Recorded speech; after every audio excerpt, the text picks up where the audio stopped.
This guy, along with 10 others, suddenly found themselves in an abandoned ruin. They were a mix of ages, genders, and backgrounds, but they all had one thing in common. None of them knew how they ended up there. As they were all panicking, a petite fairy suddenly appeared out of nowhere right in front of them and started saying something. The matter is preparing to open a spatial rift, so get ready to fight.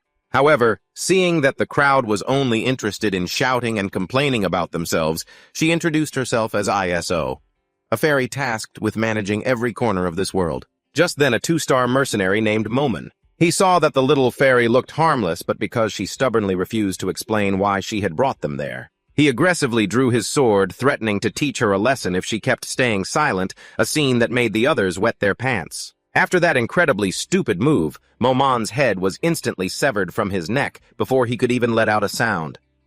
As soon as he collapsed, a system board appeared right in front of everyone. The notification clearly stated Momon ranked 2 stars, has just returned to the goddess's embrace. Wow, what an absolutely pathetic death worthy of eternal infamy. Facing their pale, deathly expressions, white as a sheet ISO flashed a cruel smile and told them, "Any of you who still intends to attack me, get ready to return to Mother Earth. Go ahead, that's just self-defense, understood." Countless ear-piercing screams rang out. The sight of just one person losing their head was enough to make all the others scramble around like they'd been scalded. Just then, in mid-air, a system panel suddenly appeared to form a 5-man team. The first to step up were Lai, Lanto, Marilyn, Kankuro, and finally Jackson. With the team set, the little fairy ISO shouted, "Everyone get ready. The spatial rift is opening." No sooner had she finished speaking than 2 giant doors slowly creaked open, revealing a blinding white expanse. ISO pointed in that direction and said cheerfully to them, "See that door? Go in now if you don't want to end up like Momon." Suddenly Han stepped forward and spoke his mind. "I'm sure you still want us to climb the tower. At least summon some weapons for us. You don't want to send a suicide squad in there, do you?" ISO heard this and thought it made sense, so she started sending a message to her master to request some basic equipment for them. Over on this side, Han told the others to hurry and scavenge for weapons in the nearby house because, like it or not, the battle was about to begin. The first 5-man team followed each other through the spatial door with great reluctance. However, not even a minute after they left, the system board sent out the names of those who had just returned to the embrace of death. Since the first group failed, the rest were grouped up to get ready to enter. At this moment, the old man, Da-Jin, saw it was almost his turn to hit the chopping block, so he started acting up, whining, "Hey, fairy, I have chronic arthritis, I can't walk much, please take me off the team." The old man thought people would sympathize with him, but he was unluckily called out for his nonsense by a girl named Jenna. "What the hell with the arthritis? You were walking just fine a second ago. We're in this together through thick and thin."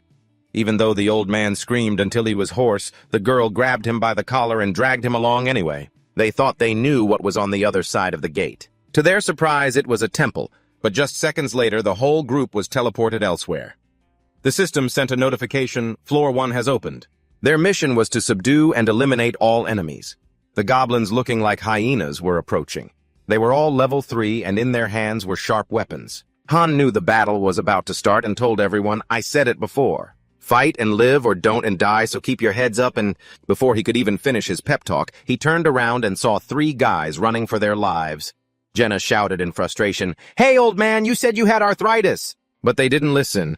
They just kept running as fast as they could, unaware that this place was actually an enclosed space, so they hadn't run far before they were stopped by an invisible wall. Not long after, another player met his fate after being dragged into this world. Like him, he died because he couldn't block a slash from the monster. The surrounding scene was total chaos. Outside of the screaming, there was occasionally some cursing mixed in. "Hey, old man, fight! There's a monster right on your tail." Han was visibly disgusted with this team. Except for him and the girl Jenna, the other 3 were completely incompetent. Besides screaming and getting slaughtered, they were basically useless. Right in front of them now were 2 remaining monsters.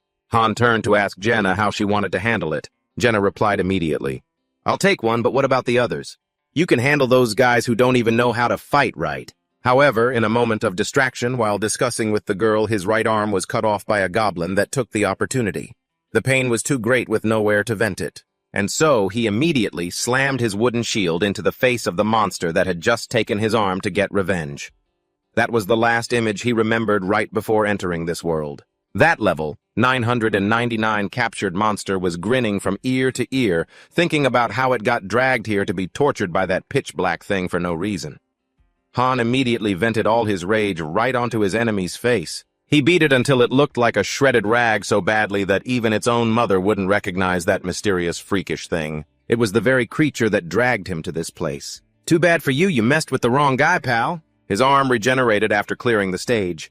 Han was still in shock, realizing he'd actually become a character in a game, and worse, he was just a pathetic one-star hero. He knew that in the future he'd likely be sacrificed to feed higher-star heroes, so he used his break time to train like an absolute beast. After finishing his beginner training, he raised his fitness stats and called out loudly to the system, "ISO, are you there?" Just then, the little fairy appeared in a huff, incredibly grumpy.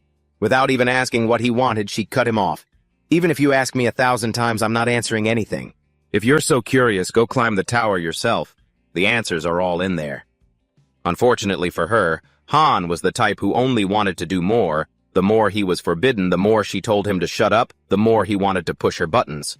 He asked straight up, "Am I the only one who can see the status window above your head?" Seeing her stall and refuse to answer with that fake plastered-on expression, Han knew for sure that he was the only one who could see the messages sent by the game. "Master," he continued, "what happens to us if the master quits the game?" As expected, she gave another angry, useless answer, but he didn't pay it any mind. He kept firing questions at her regardless of whether she wanted to explain or not. It didn't take long for him to finally figure out how time worked here. Unlike on Earth, ISO couldn't touch him. She could only intervene during self-defense or if a stubborn hero refused the master's orders. Just then, Jenna walked over, curious. Not understanding what the two were talking about, Han didn't hesitate to inform her that they had to raid the 100th floor of the tower and that a presence called the Master was giving orders through ISO. Like it or not, they had to follow his orders and carry out the mission, and ultimately, the only way to escape this place was to reach the 100th floor. After a whole day of training and gathering intel, he realized a rule about this place. Essential items and food would respawn. The next day, he noticed that even heroes of the same rank could have different combat abilities. Training didn't increase raw stats or levels, but rather improved skills and recovery rates. 3 days after finishing training, the master finally logged back into the game. To continue conquering new floors, he was forced to summon more heroes. But as bad luck would have it, they were all 1-stars, real people brought into this world just like him. But they were much louder, looking at their mouths wide open, crying out for their wives, or whining about how hungry they were to get some sympathy. He was sick to his stomach. After ISO shut them up, the noisy crowd, like a bunch of ducks at a market, finally fell silent. They were shoved into the portal and forced to enter the second floor of the tower, with him tasked with subduing and wiping out the enemies. The summoned monsters went wild the moment they saw humans. Rushing to attack, Han didn't hesitate to slash a giant sword strike right into the monster's gaping blood-red maw, then purposely twisted the blade to carve a massive hole. After punching a hole through its head, another one ambushed him. Han immediately raised his shield to block the sneak bite while swinging his sword in a wide downward arc. He took it down on the other side. His female teammate was actually quite useful. On her own, she was enough to turn those goblins into human pincushions. Since only the two of them were carrying the team on the second floor, they were the only ones who got the loot. The master must have been a casual gamer who couldn't handle more than 3 hours, so he cleared just this floor and logged off. As soon as Jenna left, those 3 ducks started up again, yelling and screaming until it was annoying as hell. "Why the hell do I have to fight? Where is this place? And what the hell are those monsters?" Instead of jumping in to argue with their tireless mouths, he preferred to stay back and observe.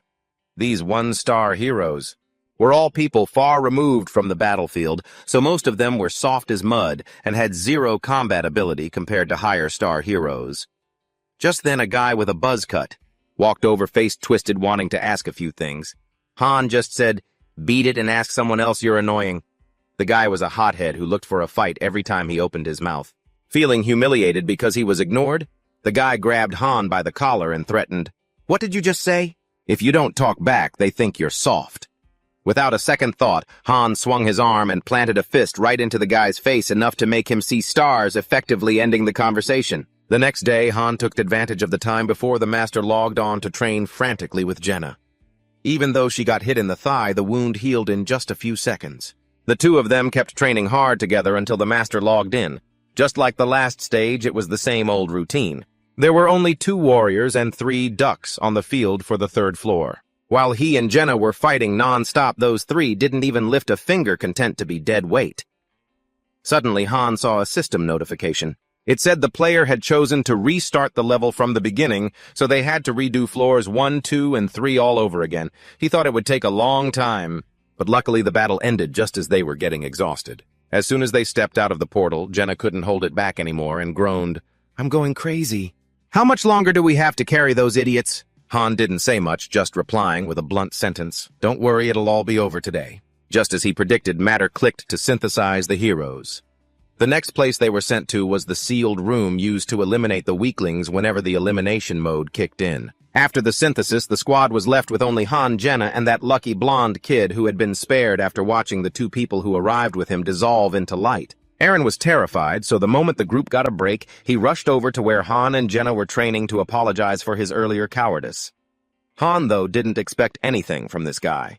He still tossed him a spear, having heard it was the easiest weapon to use, and immediately skipped the introductions and tutorials, telling him to get ready to fight right now. Aaron was left speechless, but a second later he shouted, "Wait, aren't you going to teach me?"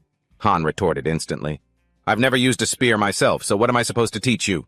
I learned how to fight on my own, so you go learn it yourself." No sooner had he finished speaking than he lunged forward, launching a barrage of attacks without holding back at all, beating the kid until he couldn't even lift his head, forced to just tense up and block every blow until Aaron, in a desperate attempt to fight back, unluckily, took a kick deep into his stomach, leaving him unable to even stand up straight. Jenna felt a bit uneasy about this instruction method for the newbie. She chimed in, "It's his first time and you're already doing this. Isn't that a bit too harsh?" Han bluntly countered, "I don't want to have to look after others, so if you guys can't keep up, I don't care." Saying that, he pointed the tip of his wooden sword at the other's throat. He emphasized that being torn apart by monsters is far more painful than the synthesis, and if they can't defeat them to survive, then there's no point in talking about family, friends, or brotherhood. After setting Aaron's head straight, Han headed to the warehouse because he noticed it had just opened. He called out to ISO, aiming only to ask if she was the one who sent the tips to Matter, and whether it was really her or not, as well as whether she could get online and interfere with the user system, because everything from summoning items 10 times to unlocking the training center and the forge was exactly like the post from a player named Loki. Mentioning Loki made ISO immediately show off her fangirl side for her idol, "You must only be on the lower floors. Master Loki is the grandmaster of all players in the game, pick me up. If he had pulled a 7-star hero, he would already be at the top of the world." Oh, the poor little fairy, a die-hard fan of her idol, was frozen solid the moment Han admitted that he was actually Loki. Account 466631913. To avoid the risk of being hacked, only the account owner and the server know the account number. You check it yourself if you still don't believe me. Do you want me to read you the museum account number too? ISO checked the account via the system immediately. Oh my God. As soon as she realized the person in front of her was the big shot, she threw her dignity away, instantly forgetting that he was the person she hated most. She flew over to beg for an autograph. However, while the two were chatting, they suddenly realized something more terrifying. NIFO2M was the name of the lounge system in Han's account. You are the master, but how on earth are you here? Then what will happen to the other 20,000 players at NIFO2M? Seeing the fairy freak out, he felt drained. He knew this was just a misunderstanding, but she didn't have the ability to send him back to reality. Furthermore, Master Matter was just a human on Earth who didn't even know they existed. That guy was just playing a game while unlucky people like him were being tortured in here. Just thinking about it was infuriating. He tried to ask her a few more questions, like whether he could return home after beating the game, or who was the one who brought him here, but he couldn't pry anything out of her. As for his teammates still training enthusiastically, he saw Jenna as a real talent, the complete opposite of that chicken, Aaron. You can't let your teammates stay weak forever, so he called the two of them to follow him. He then used his status as half-Master Loki to demand that ISO open the warehouse to collect a few things to craft new weapons. During the first time forging a sword, because there was only a furnace and a few materials, everything was in short supply. The system applied 2 penalties to him. Han not only ignored the risk warnings, he chose manual mode and even recklessly clicked on super hard. Faced with ISO's shocked expression, countless cubes poured down like a chaotic waterfall without any sequence. Han flashed a scornful smile, then unleashed his techniques with the speed of a saint, not a mere human. In less than 3 minutes, he actually succeeded. He forged a C-rank longsword that was far superior in hardness to the iron swords he had used before. He didn't stop there. He continued to forge other weapons for his teammates. The day they were dragged to the 4th floor, just one shot from an arrow sent the monster flying back about 10 meters. Jenna knew this stuff was forged from actual ore. However, Sukana was at Master Zero's place summoning heroes, but only the 3 of them were on the field.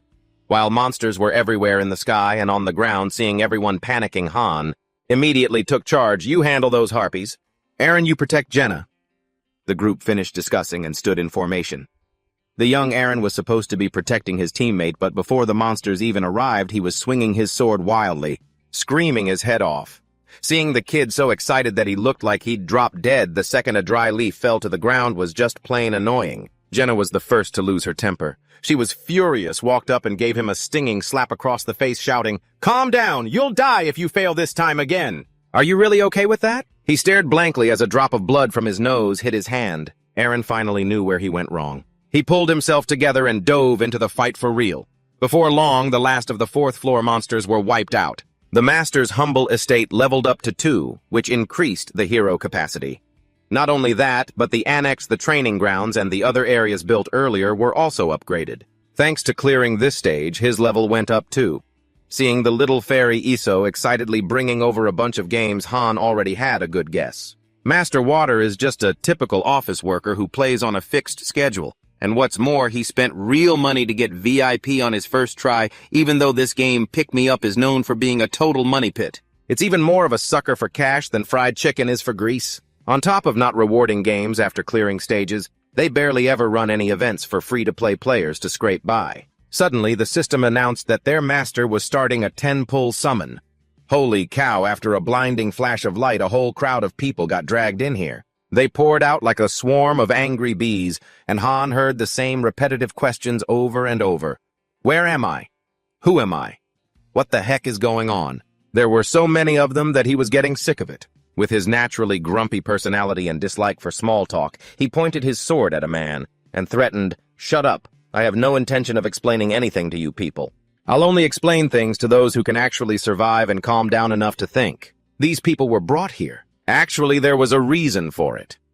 The little fairy Iso flew over to them and started assigning tasks, slowly adjusting the facilities that had just been built. Since there were many weak one-star heroes, the master began sorting them out and purging them from the main team. Those who didn't meet the standard were immediately thrown onto the 1st floor. They didn't last long before they met the goddess one after another, and then it was the next group's turn on the chopping block. However, this time, Aaron walked up to the little fairy Iso. He told her he wanted to join the battle.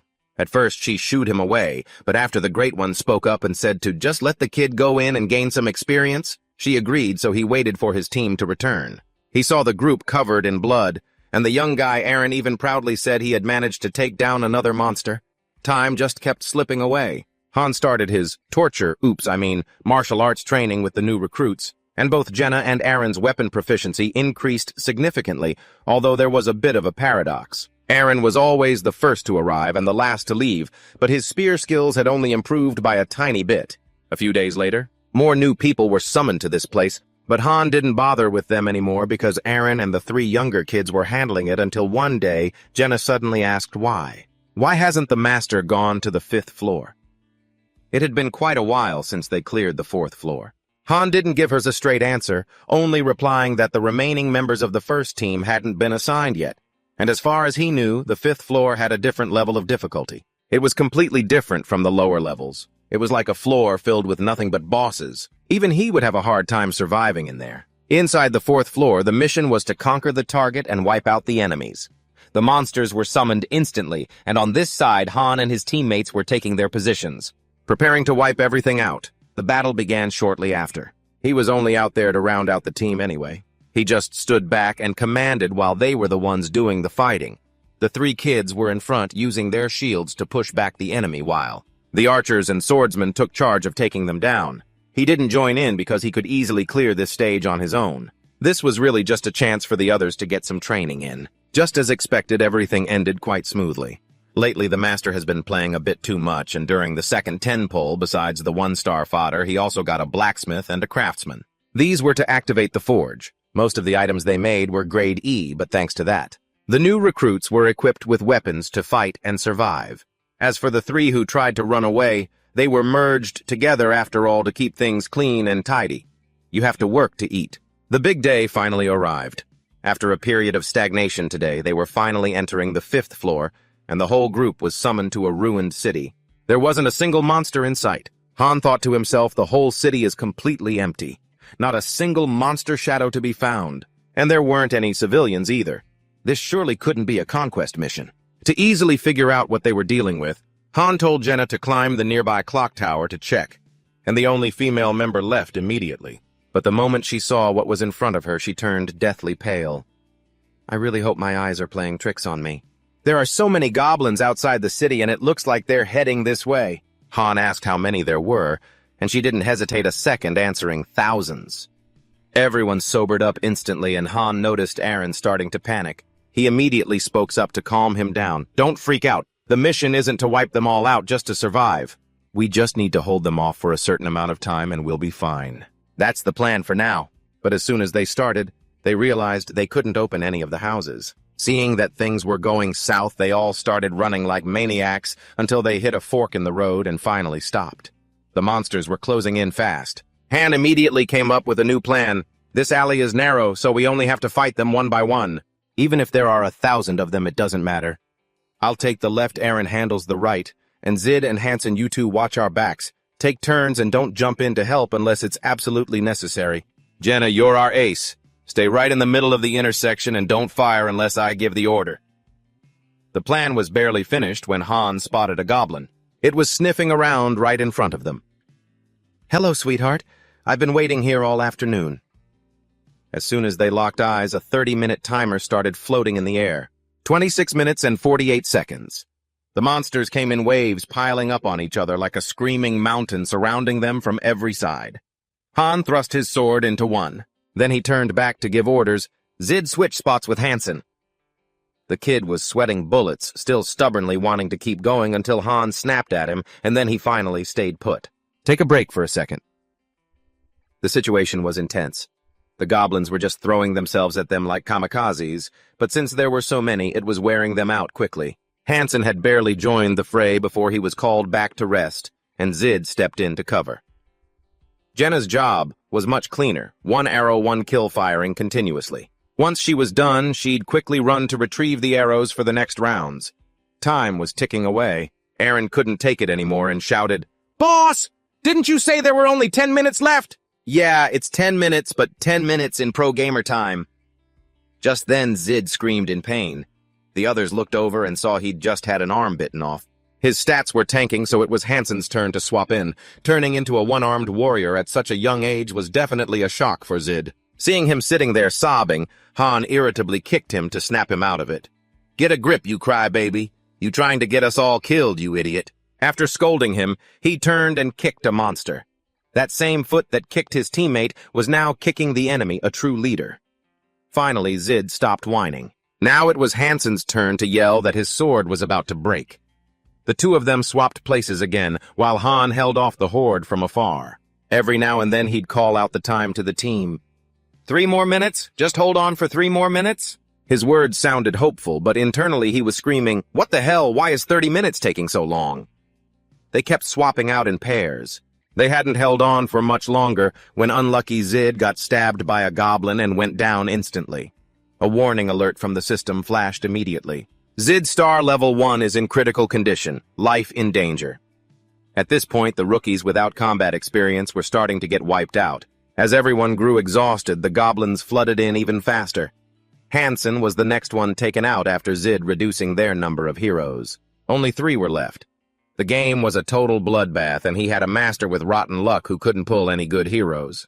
The enemies were worse than zombies, so Han had to switch to a different plan to hang on.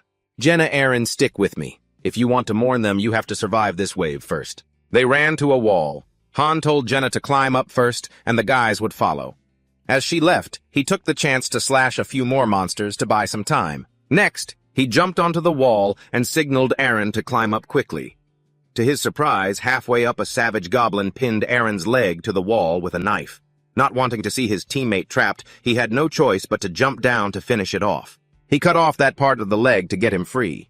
Even though everyone knew their bodies would regenerate once they cleared the level because of that life-saving move. Another member ended up in a dangerous situation due to blood loss. The monsters went even more berserk, piling up to form a bridge just to chase the three of them down. Seeing them coming like a zombie apocalypse was suffocating. Han quickly told Jenna to use Aaron's spear to stab them. Instead of shooting arrows like before, she understood and worked with him to stall for the final 30 seconds of this hell-level stage. It worked for a while, but then, total disaster. The spear in Jenna's hand was snatched away. He had just told her to use her legs to hold them back when he turned around and saw a few already climbing up. "Oh my God, what else? Why don't you all just come at once?" "This is too much. How are we supposed to survive this?" He raised his sword to kill the nearest one, but suddenly felt a sharp stabbing pain in his stomach. That bastard had been eager enough to twist the blade hard, tearing a huge gash in his gut. All three were suffering from severe blood loss. Their ancestors already had a spot ready for them. Watching them get surrounded from all sides, the protagonist started cursing loudly, lamenting his cursed fate. "It's so unfair! I don't understand why I keep hitting so many obstacles. Why me? Why?" In a life-or-death situation like the 82nd trial, Han went dark without realizing it. In a moment of losing control, he swung his sword wildly. "Any monster that jumps at me, I'm sending you to the afterlife. You want to play? I'll send you all on a journey to the west."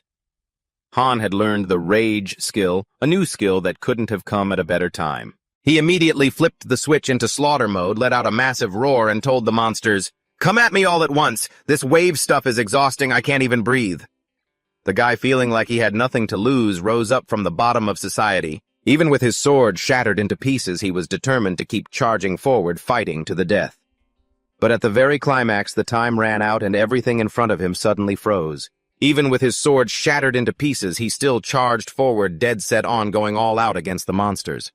But just as things hit their peak, the time ran out and everything right in front of him suddenly froze. And then it shifted to negative colors. 3 people successfully cleared the level after fighting monsters until they felt like they'd lose their pants, only to get a bonus reward of 2 B-grade wooden planks. What a trash game. It deserves to be deleted and rated 1 star. The 3 of them 10,000 times 3 leaned on each other as they returned to the base. A young kid from the level 1 trio rushed out to greet them with a pretty cheerful look. Big sis Chloe has already prepared some delicious food. "Are Rit and Hansen still in there?" Han coldly let out a single sentence. "They've both sacrificed themselves." That immediately made the boy go silent, unable to utter another word. Han returned to his room and buried his face in the mattress, thinking about everything that had happened. 2 members sacrificed. He also gained a new skill during that moment of losing control, although his previous skill, Calm, helped him keep his head clear, like this time. Once again, letting go of everything to skyrocket in power. It must be related to the fact that he's only a half-hero, since the others didn't get any skills at all. With such a contrast, having gone through the misery of facing life-threatening danger the next day, his whole team immediately buried themselves in training. 1 month in the game passed just like that. After a long period of being MIA, the fairy ISO finally decided to show up, though she was the same as always. That crazy girl nagged and chewed everyone out until they couldn't even keep up, all because they hadn't been training hard enough, only then announcing that the space rift had opened, so some people would be dragged off to do missions. The crowd was led to a gate with a sign that read, "Daily Dungeon, Kendau Forest, open for 11 hours. This session was for gathering rare materials." Before long, the 4-person team entered the dungeon, which was known for its super easy mode. Jenna was the first to speak. "Where is the enemy? Could it be another special mission like the one on level 5? Han heard her, and explained that the daily dungeon is just for gathering materials, while that shimmering thing that looks like a space rift right next to them can be considered the shopping cart. Whatever material you gather, just toss it in there and you're done. After explaining how to collect everything, he told Jenna to follow him to hunt their first target, a deer. Jenna had been craving meat for so long. Seeing the delicious moving target in front of her made her drool. An arrow whistled through the air. It struck perfectly into the deer's neck. As she was a hunter by trade, she didn't hesitate to step forward, pull out her knife, and start poking at the creature she'd just shot down. Not only that, she was excited, telling the person next to her how to butcher and skin it. Seeing how happy she was, Han gave her a few instructions and quickly left to find a new target. In another part of the forest, he was tracking a forest king, and its pack a rare monster. It only appears in hero-tier forest dungeons, and he was determined to hunt it down, because the low-grade elemental stones that drop from it are often used as upgrade materials. Seeing that the time was right, Han leaped from above down onto the pack of beasts. He landed his first slash on one male, then immediately took down the other before they could even realize what was happening. Now only the forest king, standing about 2 meters tall, remained. He looked at it with the provocative expression and taunted, "Your lovers are all dead now. Are you mad? Come on over here to Daddy." A group of people were gathering items when they accidentally saw something huge and terrifying lurking behind the trees. Someone screamed, "Oh my God, a monster!" The other guy with him, however, was much calmer. He vaguely recognized it was Han, so he quickly spoke up to confirm. By now, the protagonist was covered in blood, carrying the prize on his back and slowly walking closer. He dropped the Forest King's head on the ground and told Jenna to help him handle the rest because he had no experience in butchering. Oh my, the protagonist of this game should have been that girl. Right? Fighting monsters to level up, clearing stages to level up. Now even just sitting there butchering forest animals earns a new skill.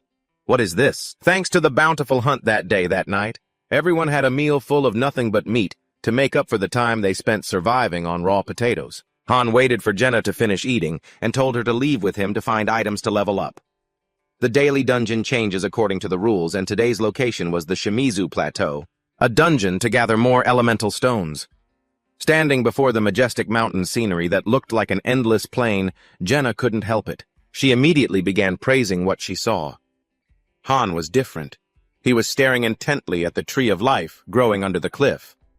They are known as the main ingredient for making healing potions, so he would come back to gather them all in one go later. After tailing it for a while, the two of them found and defeated a wolf 3 times their size. Jenna, while butchering the wolf to get the elemental stone, happily said something shocking. "It's so peaceful here, isn't it? I wish it could always be like this.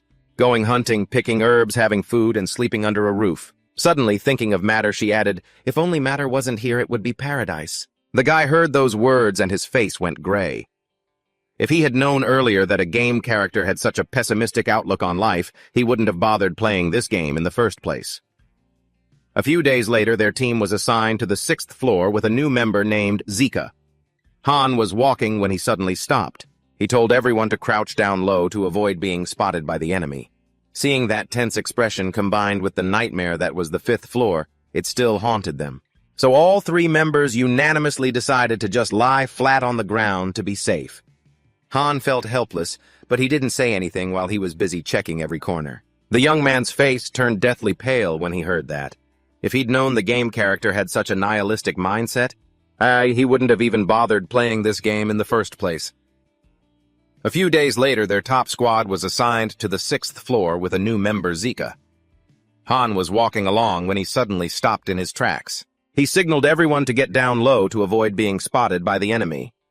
Looking at his tense expression, it was clear that the nightmare of the 5th floor was still haunting him. So all 3 members unanimously decided to just hit the dirt to be safe.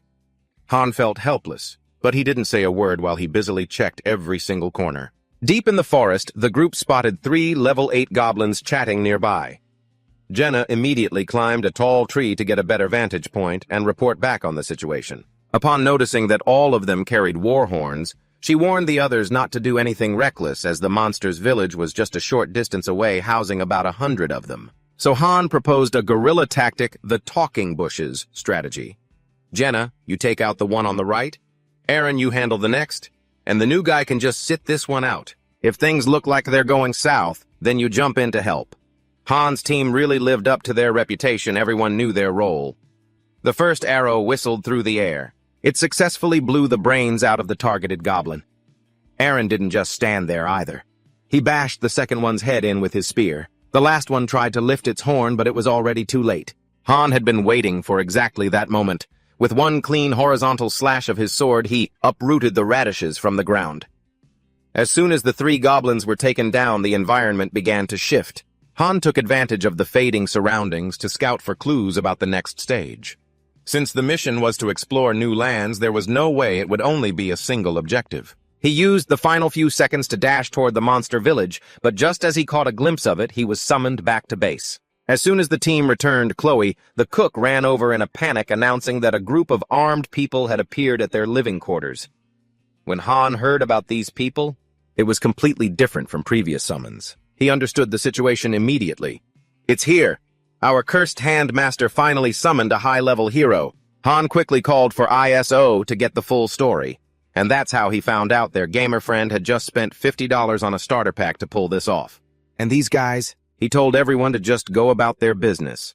The newcomer might seem a bit eccentric, but she wouldn't harm them without cause. A beautiful girl stood leaning against the wall, lost in thought. As soon as Jenna saw her, she rushed over to make conversation. Hi there, I'm Jenna. Shira, what's your name? The girl was a bit shy at first, but still replied politely that she was Eddie Cullen, a 3-star character card. Her profession, thief, was displayed clearly right before Han's eyes. He quietly sized her up for a moment before inviting her to the dining hall to chat. There, Eddie explained that she didn't remember how she had been summoned into the game. All she understood was that she had to fight to survive. The system essentially meant sacrificing one card to boost the strength of another. She also added that in the real world, she was just a mercenary from the Wolfmane Guild, and she had been pulled here while on the battlefield. I have no idea what's going on, guys. As they were talking, a summons for new arrivals suddenly echoed across the plaza. A guy as big as a double door stomped out, chewing on a piece of meat he'd just swiped from the kitchen. He happily followed ID to the designated spot. The members of the Wolfmane Guild were now all present. They were all roughly the same level, and the guy with the scar and long hair named Evan was nominated as their captain. Seeing these strange armed people suddenly appear in their camp, a few 1-star rookies ran over to Han, insinuating that they wanted him to kick these guys out. Unfortunately, they picked the wrong guy to ask.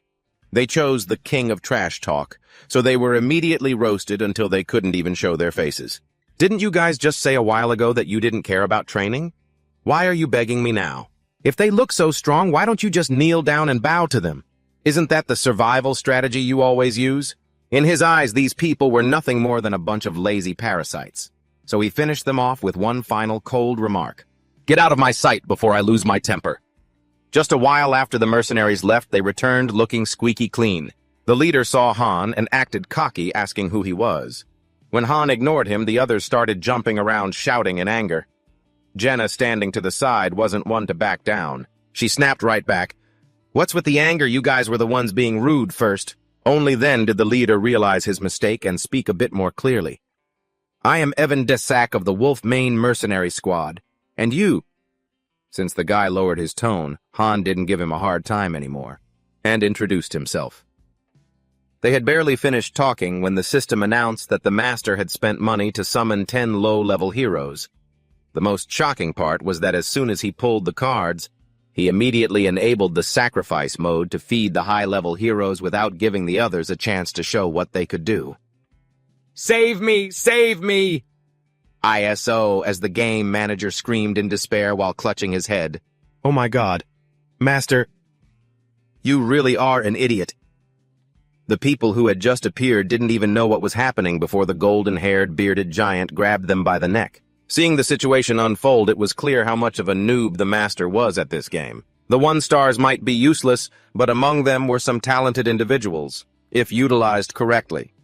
But to sacrifice everyone just for the 3 stars, he was definitely a total gacha newbie. This was clearly his first time. Seeing the remaining level 1s about to be dragged away, Han couldn't just stand by. He rushed to ask ISO to relay a warning to the master to stop this. That immediately infuriated the big guy Dakin. He charged aggressively toward Han, and arrogantly demanded to know who he was to meddle in their business. Han didn't fear anyone, so he retorted immediately, "What's wrong? Did I hit a nerve?" That mad dog had been holding a grudge against him for a long time. He didn't hold back anymore and swung his axe in a swift strike, but he missed. Not only that, he was met with a warning arrow from Jenna the Archer. Because of this opening, the two sides started clashing. Ivan, the leader of the Wolfmane Guild, aggressively pointed his sword at him and asked, "Do you have any idea who you're messing with? Fine, if that's how it is. I'll just say it straight to stop holding back. You lot are absolute trash, and I'm exposing you right now. You're not mercenaries at all. You're clearly nothing more than a bunch of thugs." After a brief pause, he turned to ISO and said bluntly that even with a high rank, some heroes are just rotten to the core. Ever since you were summoned, you've not only disrupted the waiting room but also slowed down the dungeon clearance. In other words, you're just trash that needs to be taken out. Using his authority as a half-baked master, he demanded the duel system be activated. Why waste breath on these thugs talking about morals when they claim to be mercenaries? You have to use force to get through to them. They had their eyes on the local population from the start, so once he was sure no one else could stand up to them, he immediately took action. He challenged their leader, and the condition was simple. If he won, he would absorb him. And conversely, if the leader won, he would be the one getting absorbed. Han pointed right at the guy's face and demanded the fight begin. "You're in for it now, pal." To make everything perfectly clear, he added one final condition. "The match ends when one of us surrenders. Do you agree?" The moment his opponent nodded in agreement, he drew his sword and lunged at him as fast as he could. To any outsider watching, it would look like a 3-star hero fighting a 1-star hero. Unfortunately for him, although Han is a 1-star hero, hidden inside is actually a 4-star swordsman. He didn't hold back. Han activated his berserk state. His intelligence dropped by 10 points, but all his other stats gained 5 points each, a massive power shift. This move instantly turned a pathetic peasant into a real boss. It goes to show, don't get arrogant just because of a small difference in rank. This fight wasn't as easy as they imagined. After dodging a sword strike, Han instantly appeared behind him at lightning speed, holding him down with one hand and pinning his head with the other. Without a word, he smashed that smug face right into the hard-tiled floor, and he didn't stop there. Not giving his opponent a chance to breathe, he whipped out the sword from his back and plunged it straight into the body of the guy lying at his feet. Debris flew everywhere, accompanied by a scream like a pig being slaughtered from Evan. Han leaned in close and whispered, telling him to surrender to end the pain. But before the guy could even get the word out, Han twisted the blade slightly, turning his plea into a wail. One of the Wolfmane squad members couldn't stand the sight. He stepped in to intervene. Too bad Han didn't like that. "You want me to let him go?" Have you ever thought about letting people go when you're busy craving to consume them? He's the boss here, so what he says goes. Besides, this was a mutually agreed-upon duel, so whether it stops or not is up to the participants. There's no room for an outsider like him to interfere. Evan couldn't take it anymore and tried to surrender, but every time he opened his mouth, Han cruelly shut him up. So even if he wanted to, he couldn't end it. Han looked at the others who wanted to absorb him and stated firmly, "This guy is my prey now. Don't waste your energy worrying about his life. Go get some sleep." Even with his intelligence stat dropped to 1, he still remembered the target he was aiming for. Ignoring the others, he looked at ISO and asked why she was still hanging around those losers. It was clear how this would end. So did she plan on playing with that trash forever? Or was she going to join his team instead? ISO was surrounded by a barrage of vile insults from the rude guy Raken. They kept bickering while Evan took the opportunity to fumble for a sword nearby. But nothing gets past him. Before he even had a chance to touch it, Han slammed his head into the ground again. On one side, there was a polite invitation based on respect. On the other, constant shouting and cursing.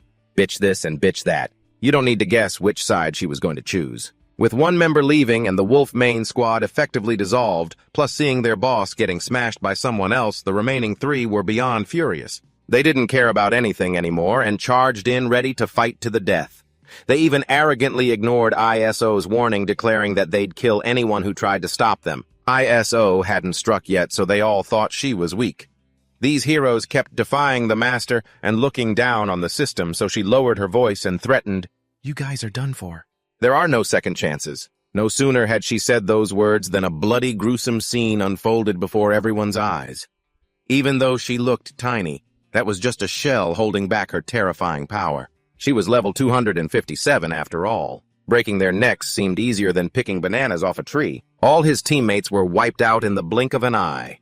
With no one left to lean on, Evan immediately surrendered and his absorption by Han was inevitable. Afterward, Han exited his berserk state and heard ISO report that the master was frantically tapping his phone screen because things weren't going his way. Hearing that, Han guessed he was trying to cancel the absorption. But for a noob who doesn't spend money and plays the game like an idiot, he might as well let him teach him a thing or two. After the reverse 3-star synthesis, upgrade to 1 star. You immediately received 2 new skills, but the catch is that even though you've reached the maximum level, Matter now has to level up himself if he wants to break through your limit. Before that, you walked along while silently feeling sorry for this unlucky player. He saved up a ton of money but misclicked on the first try and lost a 4-star hero. This time he topped up VIP and blew a huge amount of cash just to get 5 3-star heroes. Yet 3 of them died and 1 was absorbed by you. There really is no pain like this pain. You're really unlucky, Matter. After what just happened, you calmly looked up at the sky and wondered what that friend Matter would do next. If he wants to deal with you, he needs to be decisive. Otherwise, he's going to get backlash. As soon as Han pulled into the base, the group of 1-star rookies rushed over to thank him, but he sighed and said they must have misunderstood something. He only saves those who have just been summoned. There's no way he's standing up to protect a bunch of greedy people who just want to slack off. The fat guy and the other 5 didn't understand what he meant, but coincidentally, ISO announced that all 6 of them needed to assemble outside immediately, and the atmosphere suddenly became chaotic. The fat guy quickly turned to the others and reassured them that the master was just taking them out to hunt some goblins, so why worry? Everyone clung to that hope, forgetting that there was still that god of war Han standing right there. You spoke up saying anything else take them to be synthesized. Facing these national-level actors who love playing the victim, you asked them one by one while Aaron and Zika were training until they were nearly broken. Where were these guys? And as for Jenna, while a girl had to struggle out there hunting, what the hell did those dudes do to help? Just as you started to lose your temper, that fairy, ISO threw a punch even faster, knocking out the annoying man no matter how much they cried or complained about their hardships. The outcome was no different from being taken as a sacrifice to feed the ID. For the new recruits summoned today, Han used those who came before as examples to wake them up. At the same time, he warned them that if they couldn't fight, they should find someone to stand behind and learn the trade. There are many ways to survive, so stop making yourself useless. Early the next morning, Han called ID to follow him to the training ground where he asked Jenna to spar with her. However, he emphasized that she had to use a dagger, not fight like an archer. As soon as the boss gave the order, Jenna drew her dagger and spun it lightly in her palm. Just finishing her show-off, she immediately rushed to attack the 1-star archer. Using a dagger, she managed to make a 3-star assassin like ID almost pass out from dodging. Her attack speed and strength were unexpectedly fast, so no matter how hard ID tried, she couldn't hold out. Sitting slumped on the ground with an unbelievable look, she immediately asked, "Were you 2 mercenaries? Or were you part of some famous martial arts clan?" Jenna replied, "Not at all. I'm just the daughter of an ordinary hunter." Han, who had been observing from the side, stepped in to explain that 3-star heroes are inherently strong. She has superior skills and a faster leveling speed than the 1-stars. The key here is the continuous training of both physical fitness and combat experience. That's how you unlock your full power. A young man named Aaron, name withheld by request, was nearby dragging rocks and running around loudly. Hearing this, he shouted, "He's just scamming you. It's all a scam. I've been training until my body is falling apart, but I still can't catch up to them. Look at that attitude, so annoying." Han ignored his words and emphasized one last thing, regardless of who they were in the past, now that they are in this world. Stop being lazy when it comes to training. After the hero purge, the newcomers started to become more sensible. The rookie trial took place. Aaron tried to tag along again, but was refused. 2 people died, and 2 more became sacrifices for the new character named Earth. At dawn, in Han's eyes, so. But deep at night, in everyone else's eyes, the 5 elite members were called to the yard to participate in a lucky draw. Their group had a total of 6 people, so you will split them into 2 teams. You and ID will act as team leaders. You said that for special missions like the 5th floor, you might need 10 or even 100 people. It would be very troublesome if you don't cultivate enough members, and a reserve team is definitely needed in case the main team is wiped out. After explaining clearly, you held up 2 lots and said red goes with me. Blue goes with ID. No need to be happy or sad, because with me or ID, it's all the same. But fate has decided. Even playing this game of chance, the trio of 1-stars remained immortal.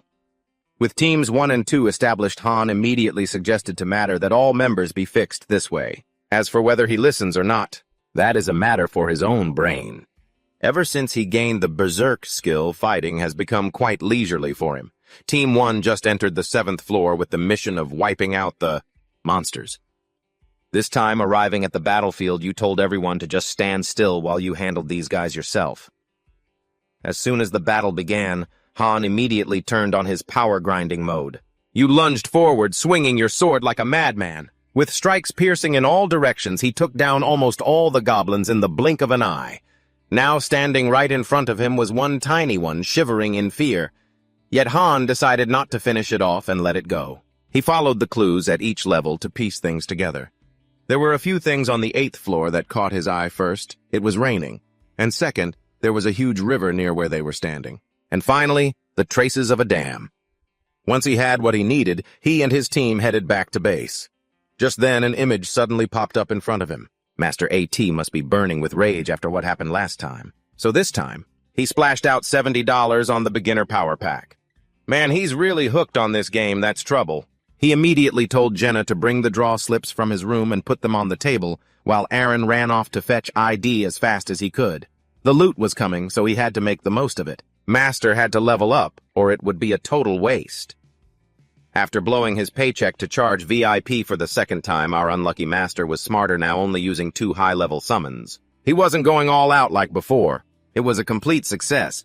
He spent 1,000 gems and got 2 3-star heroes, Ivan K. and Old Man Roderick. But then, this flashy lady appeared. She hadn't even been out for a few seconds before she started off with a faceplant that was beyond embarrassing.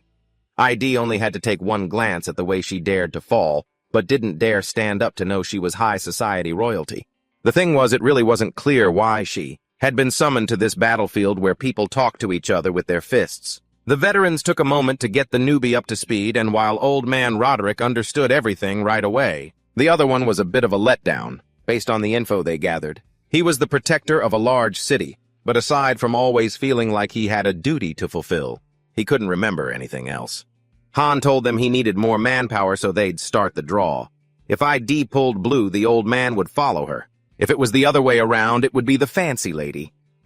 Once that was set, he shouted for his errand girl Jenna to bring the draw cards.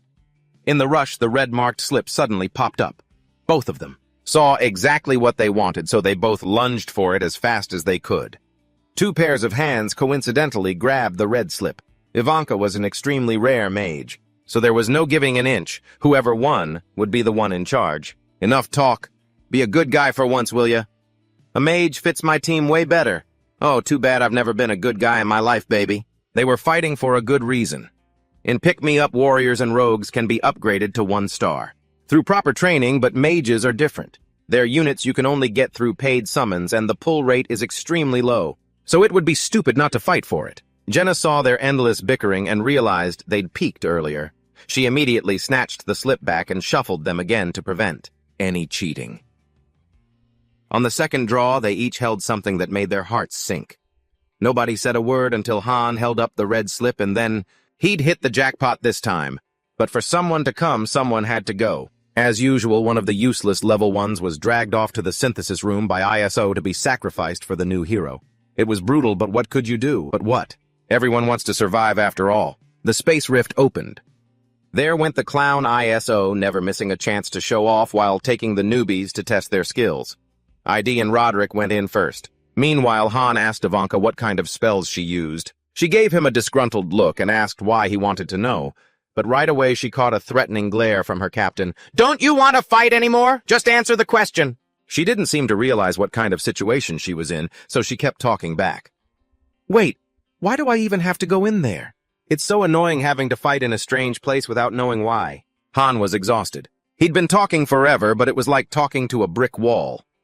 He dropped his friendly facade and bluntly told her the truth. If she didn't fight, she'd become fodder and get taken to be synthesized just like the others. "And now don't make me lose my temper. Tell me exactly what spells you can cast." Well, that did it. Ivanka finally confessed that her strongest move was a Tier 3 fire ring and that she didn't know anything else. Even so, she was still super confident, saying that if he saw her magic, he'd be totally amazed. No support spell could ever compare. But why wait until then? He was already amazed right now. He had his reasons for asking. Fire battle mages sometimes have the potential to awaken other spells from other worlds. Other people's mages fight in melee fast as assassins and don't even need to chant. That flashy, overdressed lady doesn't look like she can handle any of this. Ed's team has returned, so now it's Team 1's turn to enter the spatial rift. You think Matter sent them to the 4th floor where those happy and goblin mobs hang out? It's perfect for testing the new mage's skills. You cheerfully announce that once the battle starts, you'll just be standing back and watching.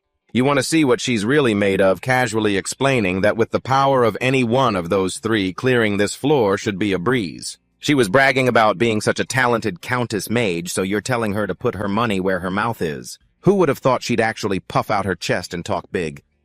Well, whatever, just keep watching and you'll see. Are you sure they're heading to the 4th floor? How could you have guessed the destination would be the 8th floor of the main dungeon? Amazing good job. That dog matter is definitely holding a grudge because you snagged those 3-star generals. That's why he's intentionally giving the whole squad such a hard time. Han tells everyone to stay sharp, but he immediately has to rush over to shield Ivanka because an arrow is aimed right at her head. The notice board explicitly stated the mission. The mission is to wipe out the mounted goblins. And there aren't just a few. There are 27 of them. Good grief, goblins on foot are already a pain in the neck. But to add a mount combo on top of that, we'll need to summon every ounce of strength just to survive this. The monsters are getting closer and you immediately start barking orders to Aaron. Whenever they get close, dodge to the side and then strike. The veterans are doing just fine at least. Just as you were about to give pointers to the newbie, arrows start flying everywhere. You have to focus on defense first. Just as you block an arrow with your shield, a mounted goblin gets in close. Without hesitation, you use your sword to slice through it in a clean sweep. You finish it off along with its mount, then move on to take down the ones closest to you. You and Aaron are struggling to hold the line over here. Meanwhile, the grandmother mage is just standing there looking dazed, completely useless. You're so furious you yell, "I thought you said you were a mage. Kill them all." But oh, the irony. Ivanka says she needs 1 minute to cast her spell, so the rest of the team has to exert themselves to protect her while they wait for her to finish. All the monsters seem to have their eyes on her, determined to take her down at any cost. Han knows he can stall for time, but if he has to block everyone, he might need to buy a resurrection ticket. How is he supposed to manage this? You take a hit and look back, shouting, "Ivanka, can you put up some magic shields or something?" However, the lady stays dead silent. Who knows if she even heard you? Or maybe she just can't answer. The monsters are right on top of us. Oh, we're screwed. It turns out this piece of work can't move while casting. She has to stand completely still to get the spell off. Seriously, can I get a refund on this party member? If we wait for her to finish casting, we're all going to end up in the same grave. Guys, a goblin takes the opportunity to bring its blade down hard on Ivanka's head, and there's no way the overdressed lady can dodge in time. Han risks everything, rushing over to pull her into a roll just in time to escape the danger. Who would have thought he'd get scolded for it? What do you think you're doing? Can't you see I'm turning all that mana into fire? Han drags the dead weight behind him, and the whole group bolts for the forest ahead, while his mind races to figure out a way to survive this mess. For now, they'll head there first. Once they reach the forest, Ivanka has to start casting immediately, aiming the magic at the spot they were just at. As soon as you arrive, you scream, "Ivanka, get into the woods now!" "Are you yelling at me?" You're shouting that loud. Before she can even finish her whining, the hot-headed guy boots her straight in the back. That'll teach her for being useless and a chatterbox. The enemies are closing in. With no other choice, you unleash your berserk skill, pushing all your power stats to the max to hold the horde back. Your shield is up, deflecting a few arrows. Suddenly, a goblin attacks from the side. They don't usually move fast, but with the mounts, their speed is nothing to sneeze at. Han ducks under a slash and leans back to avoid an arrow. Turns out the monster wasn't just probing, it was a direct assault. Once you get the hang of their pattern, you immediately burst into speed. You move in a zigzag, sweeping through anything that gets in your way. But no matter how tough you are, you're going to take hits when fighting a whole mob. You're unlucky enough to get trampled by a mount and pinned to the ground. Your berserk state breaks and the monster takes the chance to stab down with its blade. Blood splatters everywhere. Luckily, your reflexes were faster this time, and you managed to twist your body just in time to skewer both the rider and the mount in one go. The goblins swarm again like starving wolves. Aaron can't hold back anymore. He wants to come help, but you insist he doesn't. Han, trapped in the crowd, shouts out, "Don't come over here. I'll draw their attention and buy us some time. You and the others just focus on taking out the ones heading toward you. You're getting beaten to a pulp over here, and you've been waiting forever, yet there's still no sign of that magic spell." Luckily, not long after, Jenna brings good news. You have no time to lose, so you take off running for your life. Just as the monsters surround you, you leap into the air, perform a somersault, and then kick one of them right in the face to gain some momentum. Fleeing from that danger the moment you fell was the exact moment the spell was cast. That little mage had been nagging for a whole minute. You were about to pop a vein just in case it turned out to be a dud. If it had been a dud, you'd probably hold a grudge until your next life. With a minute of build-up, pouring everything into just 2 words. As soon as she finished, a massive column of fire erupted from where the mage stood. With terrifying speed, it blew everything away over a wide area. It didn't stop, but kept sweeping through everything in its path, much to the shock of you and your two teammates. It was powerful, sure, but that wasn't everything. There were still plenty of them left, so Han had to brace himself to take them down. Aaron and Jenna weren't just standing around anymore either.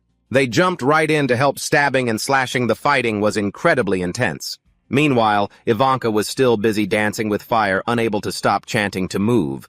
Jenna was getting annoyed from having to protect her constantly.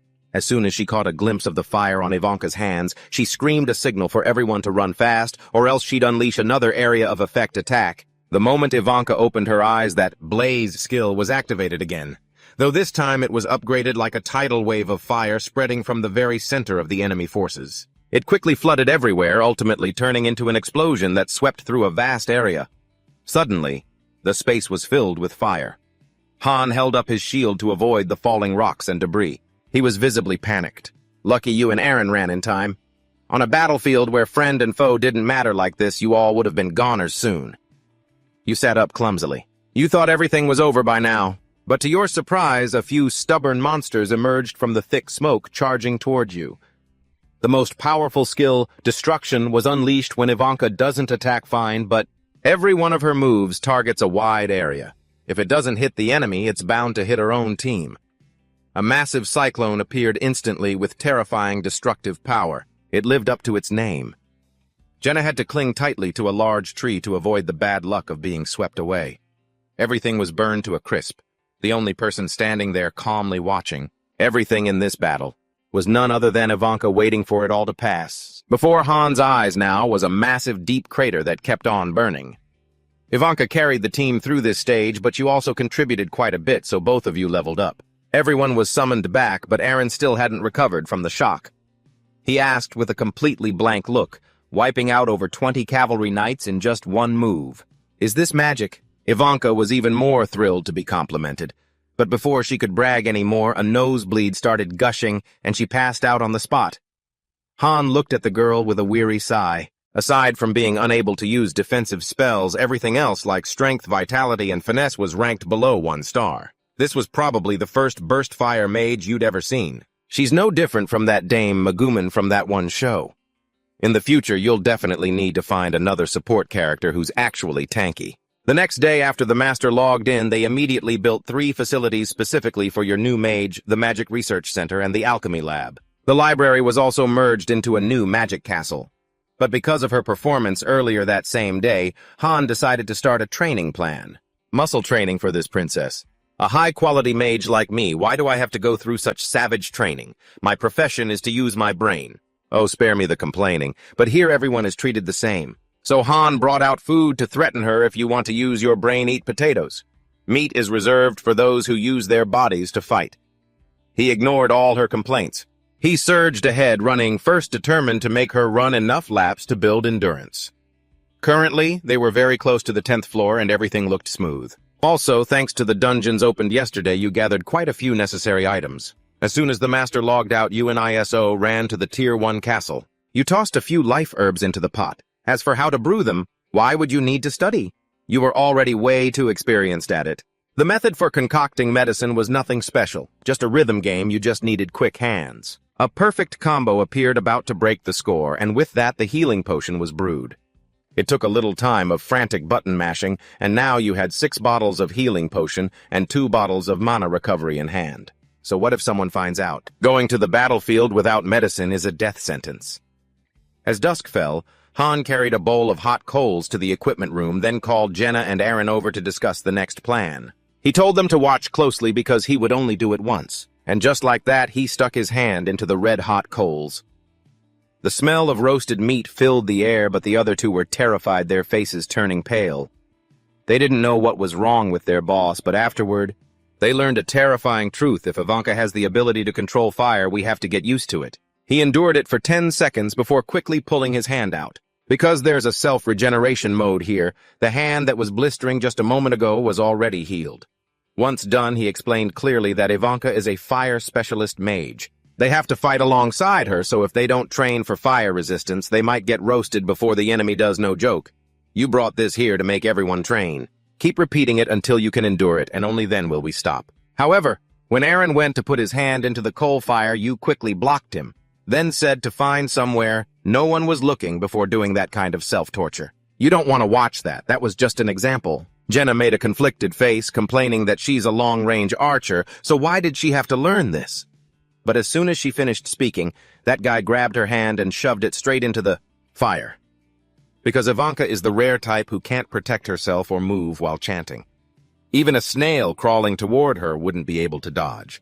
So if they don't protect her, she's a goner for sure. Seeing that she wasn't in enough pain, he even stabbed a dagger into his own hand as an example, then told Aaron to make sure he learned this pain tolerance skill back in his room. Now getting to the main point, Han demanded that Jenna learn to switch between a short sword and a bow, because the current mid to long range formation is getting scrapped, starting now. He said he'd create a triangular formation with Ivanka at the center as the main damage dealer. You could call it a protect the princess formation, assuming you want to use a mage properly. Early the next morning, the crazy training regimen officially kicked off. As soon as he finished giving Ivanka a drill, he headed over to Jenna's spot just like always. He practiced dodging arrows without using a shield. He'd dipped his hands into a coal furnace so many times he'd developed fire resistance, and now, thanks to catching arrows, he'd gained a counterattack skill too. After firing a volley of arrows, Jenna immediately closed the distance to attack him with a short sword. She followed his orders to swap between the two weapons, and he didn't go easy on her either, leaning back to dodge. Then he immediately put an end to that flashy display. With a sword tip aimed straight at her weak point, this was the first time they'd trained like this. But in his head, he couldn't help but think even if she started as a 1-star, she still had massive potential and an incredibly fast learning curve. If I didn't know about this game, I wouldn't have been able to make it this far. Jenna was the complete opposite of a 1-star genius. Jenna was a low-stat prodigy.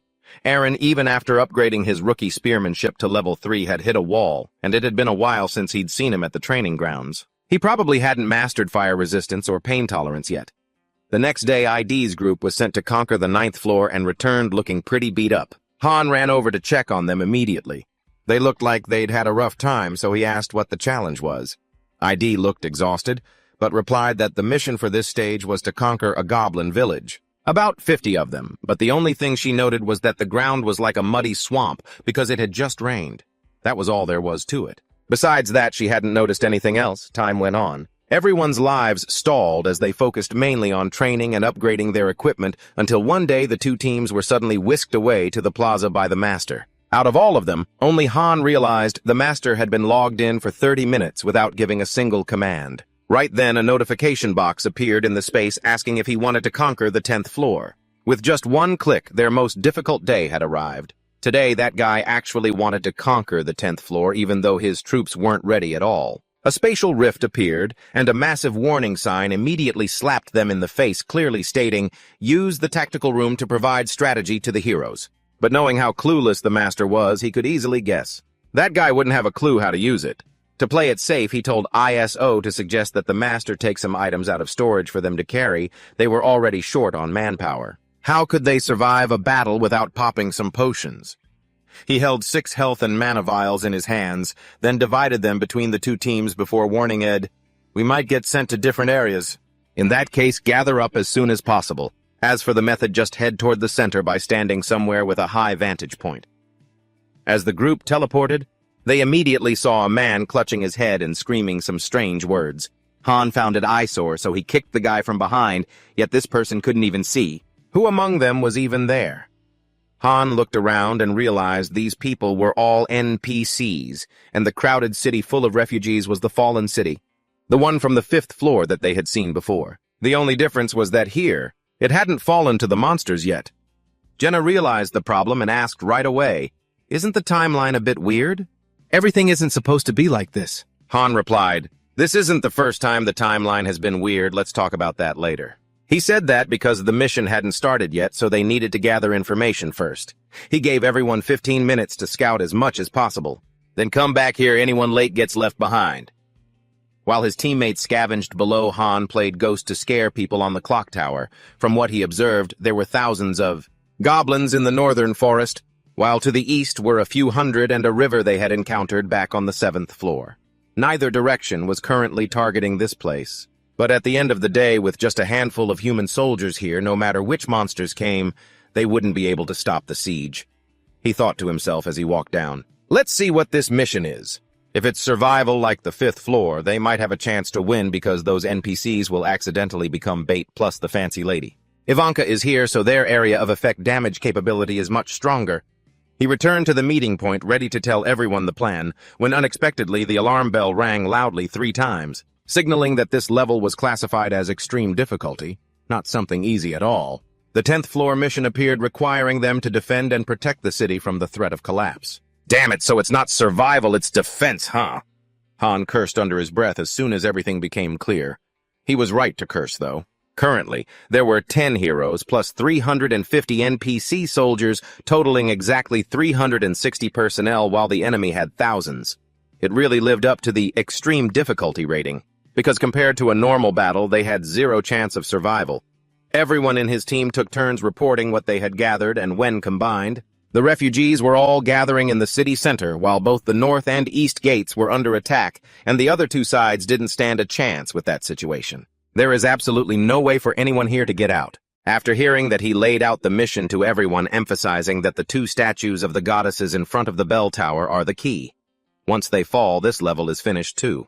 That means all the heroes will cease to exist no matter where they are. As for the strategy, he directed ID's team. Move to the outer wall on the north side and help with the defense trying to sabotage or push away the ladders they are using to climb the wall. ID heard this and didn't wait to nod, but voiced his opinion. Even if we can stall for time, there's no way we can wipe them out.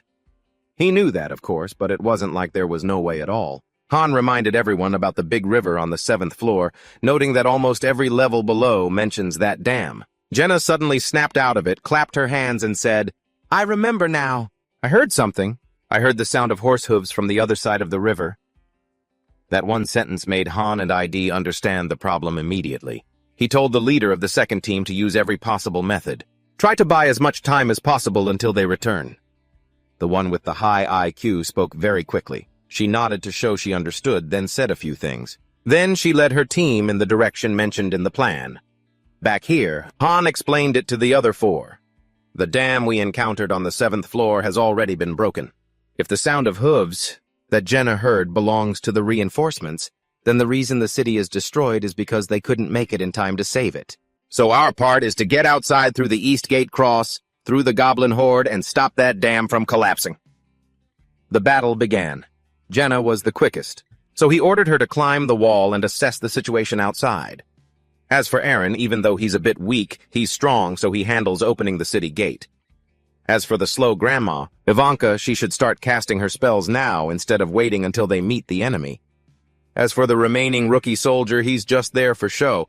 This level is too tough, and one slip-up means death. Just as Aaron started working, the guards got rowdy. They couldn't see them, so they thought the gate was malfunctioning and rushed over to close it. You can't mess with spooky stuff. Because they couldn't see anyone, they blamed ghosts for blocking them from closing the gate. As soon as the light from outside shined through the crack, an arrow flew by.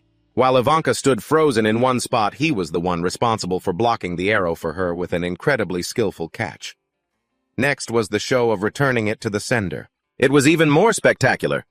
Rain happened to fall, but how could that extinguish the scorching Kamehameha from this fancy lady? Suddenly, Han roared, "Don't burn the gate, for heaven's sake, blow it up outside the wall!"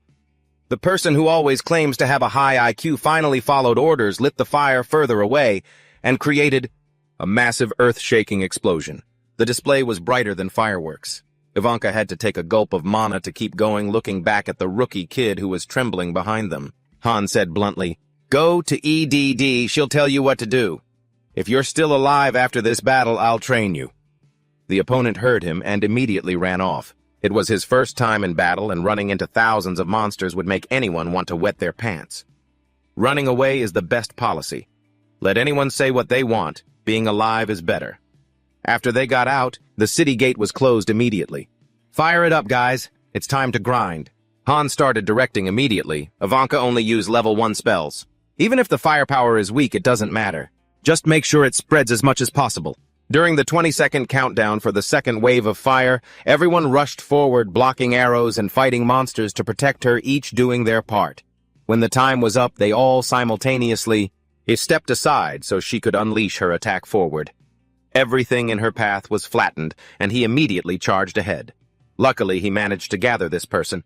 into the team, otherwise this run would have had the whole group crying their eyes out. Just like that, the group kept repeating the process, clearing a path with fire and charging through the goblins, a horde so numerous that even the Mongol army would call them grandpa in terms of numbers. In a place quite far away, the incredibly cool goblin commander was observing the battle. It held a massive blade in its hand and suddenly raised it high, accompanied by an extremely loud roar. The ones below, for some reason, changed their battle direction and charged crazily, ignoring the fire, looking just like suicide bombers. Han swept through the monsters in front of him with a storm of sword strikes to clear some space, keeping his eyes locked on the special goblin commander standing in the distance. He figured it must have known about the delay in Ivanka's spell, so it drove the monsters to attack recklessly, trying to overwhelm them with sheer numbers. Getting outplayed by a mindless game mob is honestly so frustrating I can't even describe it. The situation couldn't drag on any longer. The fire resistance they'd learned only helped them endure the heat. It didn't make them fireproof, and he was already moving. After wiping out the monsters charging at him, he told the group to regroup to plan another move. The blazing strategy was on again, but this time it wasn't just a random shot. It was aimed straight at a fixed point, a massive fireball with destructive power that blew away quite a few enemy troops in its blast radius. But that was followed by a second tier of magic. This one, called Incinerate, created a huge explosion that reached the goblin commander. Jenna and Aaron weren't just standing around either. As planned, she drew her bow and fired a vengeful arrow straight at the commander. She really is a reliable sniper. Every shot counts. Such quality in every shot. Red blood sprayed everywhere as the goblin commander went down and Ivanka collapsed from exhaustion. Han didn't say a word, just scooped her up as the group waited to see what would happen next. What would those monsters choose to do now that their leader was gone? Every passing second was so tense I almost needed an oxygen tank. Luckily, this mob was fixated on one goal. Since they were intent on attacking the castle, they didn't keep charging. Seeing this, Han's team scrambled toward the dam, panting and exhausted, stopping for a moment to recover. They needed to regain their strength to face something even more terrifying than what they'd encountered before. With a thunderous stomping sound, the goblins sent to destroy the supply route had arrived. But this time they brought an ogre level 23, and one look told you it was incredibly bloodthirsty. This thing was absolutely massive. Han didn't have time to waste and immediately ordered a plan. Ivanka would create a firewall to hold them back, Aaron would protect her, and they'd each handle their own part. His job was to deal with this oversized pig. The battle began as the ogre slammed a bone club into the ground, creating a deep crater. Then it aggressively swung horizontally, trying to knock him away. But it missed. Jaina seized the moment and fired several arrows at the monster, hitting it squarely in the shoulders, and at first she gloated, thinking this target was way easier to hit, until the ogre flexed its muscles and popped everything right out of its thick hide, making her immediately rethink her strategy. Screw this, no point in poking it anymore. The 10th floor of the tower really isn't a walk in the park. They hadn't even found the ogre's weakness when another monster just as big appeared right behind them. In this life-or-death situation, Han's brain went into overdrive. He came up with a plan and charged straight at the enemy, blocking the giant bone club with his shield. It was a heavy hit, but he sucked up the pain, and without stopping, countered with a move he called Farmer's Harvest. He drove his sword straight into the monster's groin. Damn, that's cold-blooded, bro. The monster howled in agony and started swinging its club wildly at him. Han didn't stop moving with lightning speed before leaping onto the beast. His first stab at its neck was too shallow, so he asked for a redo. He used the momentum to jump into mid-air, putting all his strength and a little help from his ancestors into slamming his shield against the hilt of his sword. After that perfect nail-driving strike, the giant ogre was finally defeated. With the excruciating pain from both above and below, that struggle was over. But it wasn't the end. While he was taking down that monster, the other ogre was charging toward the dam. It was the mastermind behind all the chaos. Jaina rushed in to stop it, driving her dagger into its body, followed by a full-power slash from Han. Determined not to let it touch their only lifeline, they attacked the ogre, let out a pained roar, lost its balance, and fell with a splash into the river below. Who would have guessed it would suddenly emerge halfway to break the bridge for good, before finally being swept away by the current? The only supply route for reinforcements was cut off. Han thought about the bleak future where 360 people had to fight endless waves of monsters and felt completely hopeless. Screw this, I'm deleting the game. I'm going to burn down the place that made this game. This level is just too damn hard. Who's even going to play this? Han turned and told the group to head back to the castle to find another plan. But just as they were leaving, Ivanka told them to wait a second and started chanting without a word. She used her magic to lift a massive boulder and throw it into the hole in the bridge, then just calmly said, "What do you think? Moving objects is one of the most basic spells. Why wouldn't I know it?"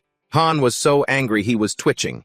At the very beginning, he clearly told her to spill everything, but she was still stubborn enough to hide a few spells while the fight dragged on forever. Before they could even catch their breath, another swarm of goblins arrived thick as ants. Just as he was fighting and worrying that the reinforcements didn't exist, a goblin suddenly leaped toward Ivanka. No one could react in time, and it looked like the fancy lady was done for, but luckily a stranger suddenly appeared. He saved her. The man was riding a horse and completely covered in plate armor, appearing with such a cool vibe that before anyone could figure out what was happening, he shouted a command. "Iron soldiers, show your power, cross the river." Instantly, a mighty army from the other side rode their horses across the bank in one go. They arrived like a storm, pushing back the goblins in the blink of an eye, and didn't linger before heading straight toward the castle. With the cavalry helping, things were much easier. Then Han looked at the fallen soldiers and asked his teammates if they knew how to ride horses. Unbelievable. Everyone in the team knew except for him. To save a little face, he suggested going to the master to have him buy an Intro to Horseback Riding manual. And just like that, the kid had to grit his teeth and shell out 500 gold just to buy a book for a new skill. Once he received it, riding a horse was a piece of cake. As easily as slippings on a pair of shoes, the whole group immediately followed the cavalry, turning back together to counterattack the monsters. Suddenly, in the middle of the field, Han remembered a hint and hurriedly reined in his horse. He shouted to split the forces to one side, saying we would leave the battlefield. Aaron and Jenna, though confused, followed him blindly as the whole group headed toward the forest. It was the place where he suspected a goblin cavalry was preparing an ambush. As expected, the moment they arrived, the monsters swarmed out to block their path. That was when he turned around. He said to the person behind him, "Ivanka, do you have any magic left? Focus on the area instead of pure power. From now on, we're going through the northern forest, so use your power to burn this whole place down." A massive surge of magic was unleashed right after the incantation. The four of them stood before the blazing forest, watching the goblins run around in a frenzy. They had never felt so vindicated. After casting that spell, Ivanka was completely out of mana. The group wiped their hands clean and quickly headed back to the city, having just managed to cut off the monsters' reinforcements. Otherwise, with their total manpower, they wouldn't have been able to hold out much longer. The cavalry fighting at the front was indeed much stronger than the city guards. Even though they were in a disadvantageous position, their skills were enough to overcome the gap in numbers. Just like that, they all worked together to defeat the goblins and keep the city safe, while everyone was happily hugging each other for completing the mission so perfectly. A sudden catastrophe struck. The mission clear notification didn't appear. Instead, a red screen popped up stating that a critical error had occurred, causing the entire system to disconnect. Everything around them except for Han stood frozen and faded into a negative color state. While he was still trying to figure out what was happening, two mysterious figures appeared in the distance. The moment he saw the target, he immediately cursed out loud. "That's that level 999 boss from the park, isn't it?" In the game Pick Me Up, Han once had a squad made up entirely of 6-star members. They were carefully selected, and he was the only player to reach the global top 5 as a pure grinder. This was a game relying entirely on gacha mechanics, skills, and combat, so the heroes fought on their own in their own ways. However, the reason he stayed loyal to this cash grab game that reserved for the whales was that you could overcome luck with skill. But ever since that pitch black thing appeared, everything deserved a screenshot. I should report this to the game developers. Where does a level 999 monster come from when the level cap is only 99 mana? Suddenly, the one next to it, a mysterious figure with level 15 displayed above their head, uttered a single sentence, "I will wait for you." Just like that, they vanished into thin air. The surrounding scene immediately returned to normal. Han realized the problem, so he hurriedly shouted, "Jenna, hurry up, get on the horse and run to the fortress. It's not over yet." After that dark priest appeared, the undead rose in unison. There were thousands of them, pushing everything to the brink of collapse once again. Han told the others to run into the city. However, when it was his turn, he stopped. Despite everyone's desperate pleas, he insisted on staying behind to fight alone. "Forget it, I'm Han the Mad Dog. I'll take them all on by myself." He charged at the zombies alone. Since their weak point was the head, he swung his sword repeatedly, aiming straight for them. But there was one difficult point: the monsters. still stuck to their original goal of attacking the city, frantically pounding their bones against the gates. Before long, the city gate fell and the zombie monsters poured inside, making everything a complete mess. The game was already hard enough and now a system error. That's a total rage quit combo. Han put everything else aside and spurred his horse toward the forest. The dark priest had disappeared nearby. To end this, his job was to find and take the head of that jerk. He was trapped out here. So for now, it was all up to his teammates inside the city. The statue of the two goddesses was what they were protecting, so if it were destroyed, everything would end immediately. Han ventured deep into the forest, which reeked of burnt flesh. He stood at the edge of the map and declared, "I know you're in there. Get out here now." In the air, reports of downed squads and injured people were constantly being announced. A column of black energy with a sharp-pointed tip suddenly attacked from behind his back. He immediately spun around and raised his shield to block it, but he never expected that thing to pierce straight through his sturdy equipment. It didn't stop there. Other clouds of energy from everywhere in the air were launched at him simultaneously. He used his evasion skill trying to move and defend, but unfortunately, he still got injured in a few places. Everything was on the verge of total collapse when the dark priest suddenly spoke. "Hey, I want to talk to you." Han snapped back, "Talk sure, whatever." The words were peaceful and friendly, but his actions were the complete opposite. He didn't care to let the opponent discuss anything about him, and he charged forward, thrusting his sword toward the source of the voice. The guy shrieked in pain.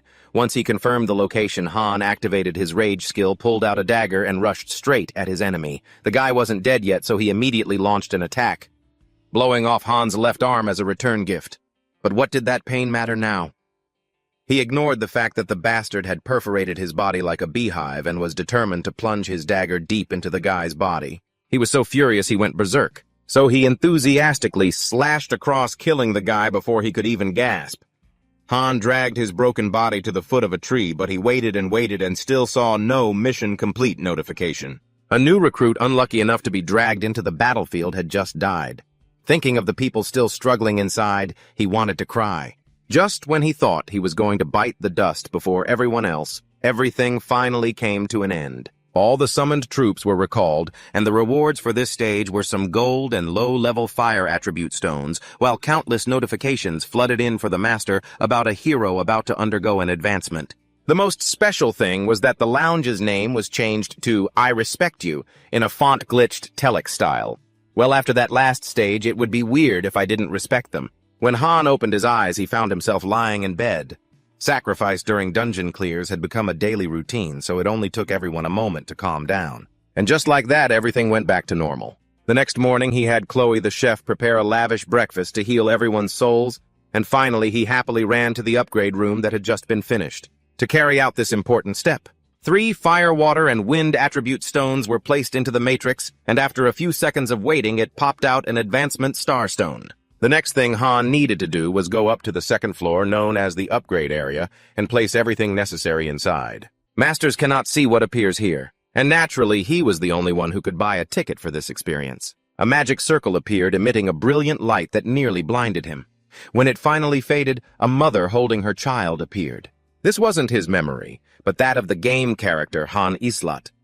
So to save time, he bluntly skipped the cutscene to step outside and check out the surroundings. What caught Han's eye now was a simulated lounge nearby. A spatial rift was opening, and a tiny fairy resembling ISO flew over and signaled for him to go inside. Han thought everything was normal until he stepped through the door and realized this was an upgrade dungeon on super hard mode. Man, he was so unlucky as warning sirens blared in his ears incessantly. His whole body felt crushed under the immense pressure, making it hard to breathe, and all his stats plummeted by 30% for no apparent reason.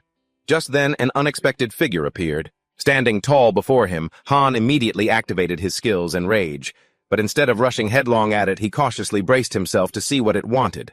Meanwhile, the level 999 monster slowly walked toward him. As she walked, she said, "You are a special existence. This place is a gift for you." For some reason, this girl looked exactly like ISO. If ISO had grown up, she might look just like this. Seeing this, Han clutched his head, completely confused, and asked, "What on earth are you?" She gently replied that she didn't know how to introduce herself, but Han kept his sword held tight in front of him. After all, she was still a level 999 monster, so he bluntly said, "All I know is that you're a jerk." Han really didn't show any mercy to a pretty lady. She sat down her face, looking quite sincere as she explained it was all just a trick. Do you think I look like ISO? It's not that I look like her, it's that she looks like me. She's just a copy of me. According to her, this was already the 479 billionth ISO. Wasn't it similar to how many times this game had been downloaded? It wasn't like she only had one or two names. Each of them was used for different situations. Then she tossed Han a business card. Han looked at it and saw the text, Chairman of Mobius Corporation. Like, are you kidding me right now? Han angrily stomped his foot. His eyes filled with murderous intent, ignoring her comment about him being rude. Did you bring me to this place? That's also one way to put it, isn't it? She acted innocent, advising Han not to be so worked up. She hadn't expected Han to be summoned into this game either. It was just an unexpected event, or rather an accident. Han couldn't care less what her situation was. He coldly said that if she didn't send him back, he would deal with her. The girl grew angry on the verge of revealing her true form. Disdainful of Han thinking that just because he had one star he dared to threaten her. Looks like he was daydreaming too much. If that's the case, then killing Han here will be an answer. The magical substance under her feet transformed into a spear that pierced straight through Han's chest. It hurt, but he didn't show any weakness, and the girl was actually quite impressed by his strength. He didn't even blink when the spear touched his heart. He was truly brave. Han didn't want to beat around the bush and asked straight to the point, what the hell did she want? He knew she had had plenty of opportunities to eliminate him in the game, but had called him here instead. Which meant she probably had another motive. It was nothing special. Really, she just wanted to talk to Han, the invincible player Loki ranked 5th in the world. I'm a huge fan of yours, you know. I don't know how many of your gameplays have left me truly impressed every time I watch them. Niflheim is also the company's top observation target. How could I possibly ignore someone like you? Without paying any attention at all, she asked Han what he thought about the plot of this tower-climbing game, though she just asked. Before Han could even answer, she went on to explain, honestly, the plot is one of the factors that users don't really care about in gacha games. They're always so obsessed with the content and the gameplay. She also feels like the game's story is pretty outdated, and there isn't much to explore in this world anyway. After evolving her hero just a little bit, most masters don't even know this world exists. She suddenly snapped her fingers and the scenery appeared all around them. She asked him if he knew where this place was. Han coldly replied, "Who has the time to care about that, Grandma?" She seemed a bit embarrassed and quickly apologized, probably realizing she'd gone off topic. Then she started to explain. This scene is on the Tony continent in the Him Peninsula Neoza city. Even though it was a city they found on the 10th floor, it looked completely destroyed. Other scenes appeared one after another. Sylvia, Kaya, Idora, Peonia, Marian, Ikadia, Lingia, Hansi, Arantia, Sidnia, Badia. This is the current state of all the regions belonging to Tanya. Right now, all the continents connected to Mobius have ended up like this. Over 100 million worlds, all facing destruction at the same time. She said this is a book where the ending has already been decided, a sad ending. Everything is coming to an end. The characters in the book all hope for a different ending. What they need to do is simple. They need to pull someone from outside the book into it. They need to fix and rewrite the story. Even if the setup and the probability of the ending become a chaotic mess, even if space collapses and shatters, a higher dimensional entity can alter causality just through observation. That's the reason this game was created, Master. Loki thought for a moment, but then he smirked. I'm wondering what kind of grand plot you're planning to share with me. I want to know why you're telling me all of this. She reached out her hand, proposing a partnership, wanting Han to save the world with her. But because he was out of patience, hearing her spout such nonsense, Loki threw a fatal knife right into her forehead, making both the big ISO and little ISO panic. But even though she was stabbed and in pain like she was about to log out, she still tried to cling on, asking if Loki would agree to work with her. Han angrily said, "Shut your mouth. You bitch, you dragged me to this world, and after making me endure all of this now, you want to team up. What kind of twisted game are you playing? I'm not working with you. If you want to kill me, just try it." She gradually moved toward Loki, the knife falling out of her forehead. As she walked, she complained that Loki was such a rude person and that he had hurt her feelings. With Han's current power at 1-star level 10, he couldn't actually kill that bitch right now. If he wanted to kill her, he had to try to get stronger. But he still barked one last line. "I don't want to talk to you anymore. Just send me back." She seemed offended and said, "You dare to hurt me. I used so much influence just to bring you to this place. She seemed to value Han highly. He was favored compared to other players. Even if they put a high-ranking player in front of him, they would just be like a tiny spark compared to the power of the moon. That was because Loki had achieved a unique milestone that no other player had. She showed Han the phrase, "Master, trust your bond with your heroes." And she was sure he understood the meaning of that phrase. That was the notification after clearing the tutorial.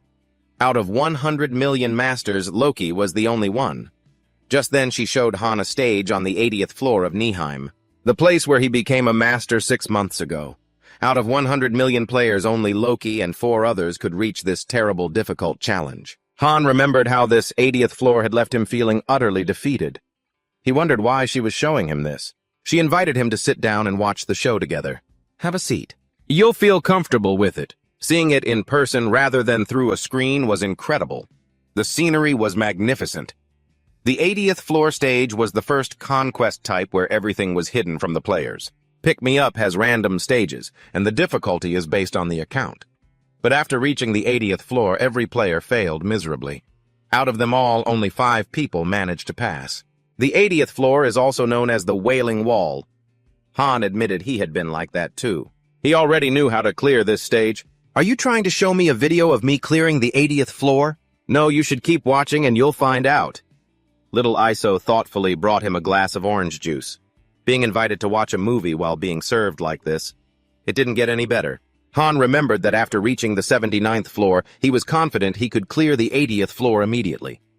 Except for his main team, his sub-teams were all wiped out. He had suffered a humiliating defeat, and most of his power was drained. The environment of the 80th floor was so harsh that no life could thrive there. Those grotesque-looking monsters were called fragments. Fragments of Chaos, level 113-2, 755. Fragments of Despair, level 108-3, 164. Fragments of Envy, level 121-2, 348. These fragments made everything from the 80th floor and up feel like hell. The Big Iso exclaimed, "You seem to know a lot. So do you know that the difficulty of Pick Me Up can be based on the account, and the summoning rates are also completely different?" Han was shocked to hear that. The reason he had never pulled a hero above 5 stars wasn't because of the probability, was it? It wasn't bad luck. It was simply that there were no heroes left in Nihheim. Similar to the S-rank difficulty, Nihheim was one of the few accounts rated S-rank within the company. So how did Loki manage to climb to floor 88? Iso was puzzled. Loki just sat there calmly finishing his orange juice, but before he could even finish, he saw something that made him spill the drink, without anyone noticing in the middle of the battle on the 80th floor. These were the strongest warriors in Nihheim from rank 5 down to rank 1. Countless monster fragments were rushing toward them, but just before the battle began, it was suddenly put on hold. It turned out Master Loki had paused it to issue a strategy for his heroes. The system displayed on the screen that the strategy room effect had been applied. You can guide your heroes by tapping and dragging. Loki always came up with interesting and perfect tactics: grab as many items as possible while attacking the enemy. This is exactly why the heroes always trusted him and believed Loki was their one and only master, and they were always determined not to let the plan fail. At this moment, time was frozen with only 10 seconds left before the fight, but they still had to finish their introductions. Have you guys ever seen a Japanese superhero show? It's just like that. Time was ticking away in seconds, but the people remained calm and unhurried. One by one, they introduced themselves. The Bow King Nihaku Gaesvet, the King of Spears, the Sword King Ridigian, the Eye King Yonasid, and the Fire King Ceres Agent Tame. Watching the battle start right before her eyes, Iso couldn't help but marvel, "Oh ho, how impressive. They really have pledged their loyalty to you. They are all 6-star heroes. You could say they're the strongest on the server. But in reality, their stats aren't what's important. What matters is what they think of their master. As heroes who climb the tower and constantly evolve, they will eventually realize the truth, and they will soon despair when they find out someone treats them like toys or pets. Can they still remain loyal to their master after that? Most couldn't, but Loki was different. He was the king of Nihheim. Just as Iso said, Loki's playstyle was unique and intense, something she hadn't expected. He was the only master who didn't use the standard synthesis room. Masters usually use the synthesis room to dispose of heroes when they don't obey orders or are deemed useless. Other masters would usually delete them without a second thought. Because of that, heroes would run from the waiting room in fear, even low-ranked ones who could have shown their talent. Masters would even use them as fodder for higher-level heroes. However, with Han, he had never once rolled a 5-star hero, and he had only ever rolled a single 4-star. People called it a dead account, even telling him to delete it. He persisted in playing. He was already used to the absurdity of it. Most masters treat heroes like toys. They use them until they get bored and then throw them away, like disposable goods. But Han was different. He always valued those with potential, and even if their level was low, he would never abandon them. If he ruled the waiting room through fear, it would soon collapse. Reward them when they prove useful, punish them when they fail. That was Master Loki's principle. At this point, Izo wondered how he knew the truth that the heroes were actually humans, because if Loki didn't know he couldn't play like this. To that question he didn't answer, but in his mind he thought about it. These heroes were so lifelike that it was hard to believe they were just characters created by a program. They gave different reactions to commands, and the way they acted was never the same. But it all just stopped at being hard to believe. Han never thought of them as human. Everything Izo asked made Han realize, did she and the company really like his style that much? She had wanted to talk to Han at least once, but it was a shame she couldn't do that while he was still on Earth. Unfortunately, she had now gathered Han's resentment, because if he had met her on Earth, he might have buried her 6 feet under. If nothing else happens, Han made sure he would never forget this. Tanya or Nihime have nothing to do with me. I'm from Earth. Don't project your situation onto others.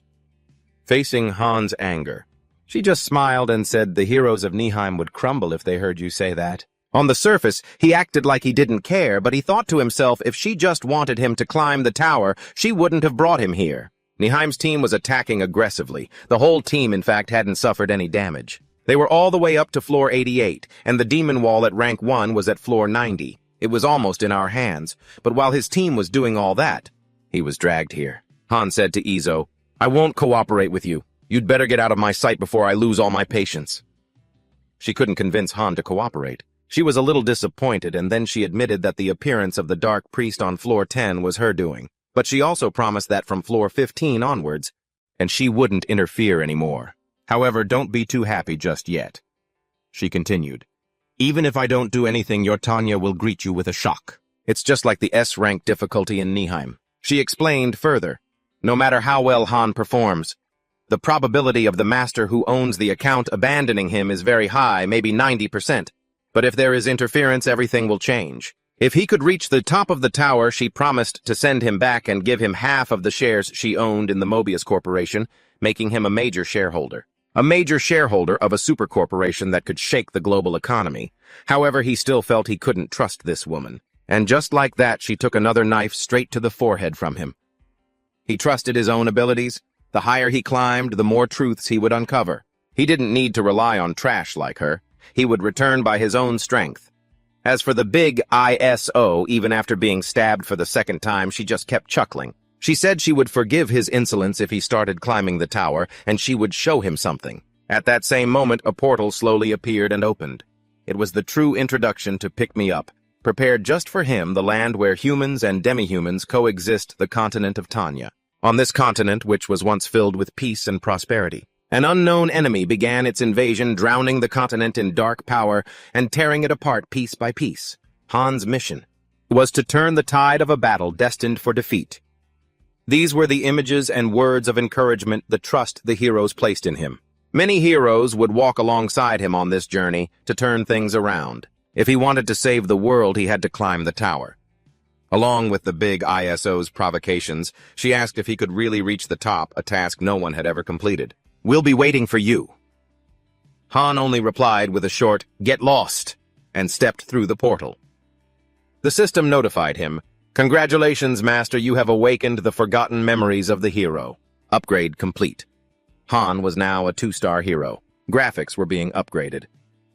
After returning, Eren was waiting for him outside, wondering what he had been doing in there alone. Han simply replied, upgrading. Han renewed his resolve regarding his goal to climb the tower, return to Earth, and definitely pay back that woman, the one who had made him endure all of this. The next day, the system suddenly announced an error accompanied by an apology to all masters for the unannounced maintenance that happened a few days prior. To compensate for the error, all masters would receive a special package, 500 gems, 50,000 gold increased affinity points. With heroes, a gift card, and all daily dungeons would be open for 3 days, without time limits. The ISO girl fired fireworks to congratulate the player Loki on leveling up, but it seemed ill-timed, making him frown. He said he had met the true physical form of ISO, and he also knew that the small ISO was the CEO of the Mobius Corporation, but now he didn't care. The important thing was to climb the tower. He only wanted ISO to help him. ISO then pulled out a gold ticket worth 10,000 gold and gave it to him, saying with this card, he could get anything he wanted. It sounded tempting. Gifts were things masters could send to heroes when they did something that the master liked or achieved a good milestone. Usually gift cards were tickets with gold values, but premium gifts could also be bought with gems or high-level materials. Han didn't bother taking it and handed it back to ISO, telling her to give it to someone else. ISO was surprised and started jumping up and down. "You dare to ignore something that can help you get anything? You can't even buy this with money." But Han said not everything could be bought. 10,000 gold can't buy any decent items in the shop. Stop following me, I'm going to sleep. While ISO was panicking, that card turned into a warhorse statue. It turned out the master thought he didn't like money, so he replaced it with this ridiculous statue to give him. But immediately he turned the statue back into dust.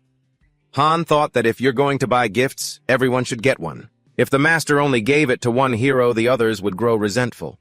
He believed a master had to study and memorize the personality and preferences of their heroes, instead of just handing them out randomly. In the following days, Han and the team members continued their mission.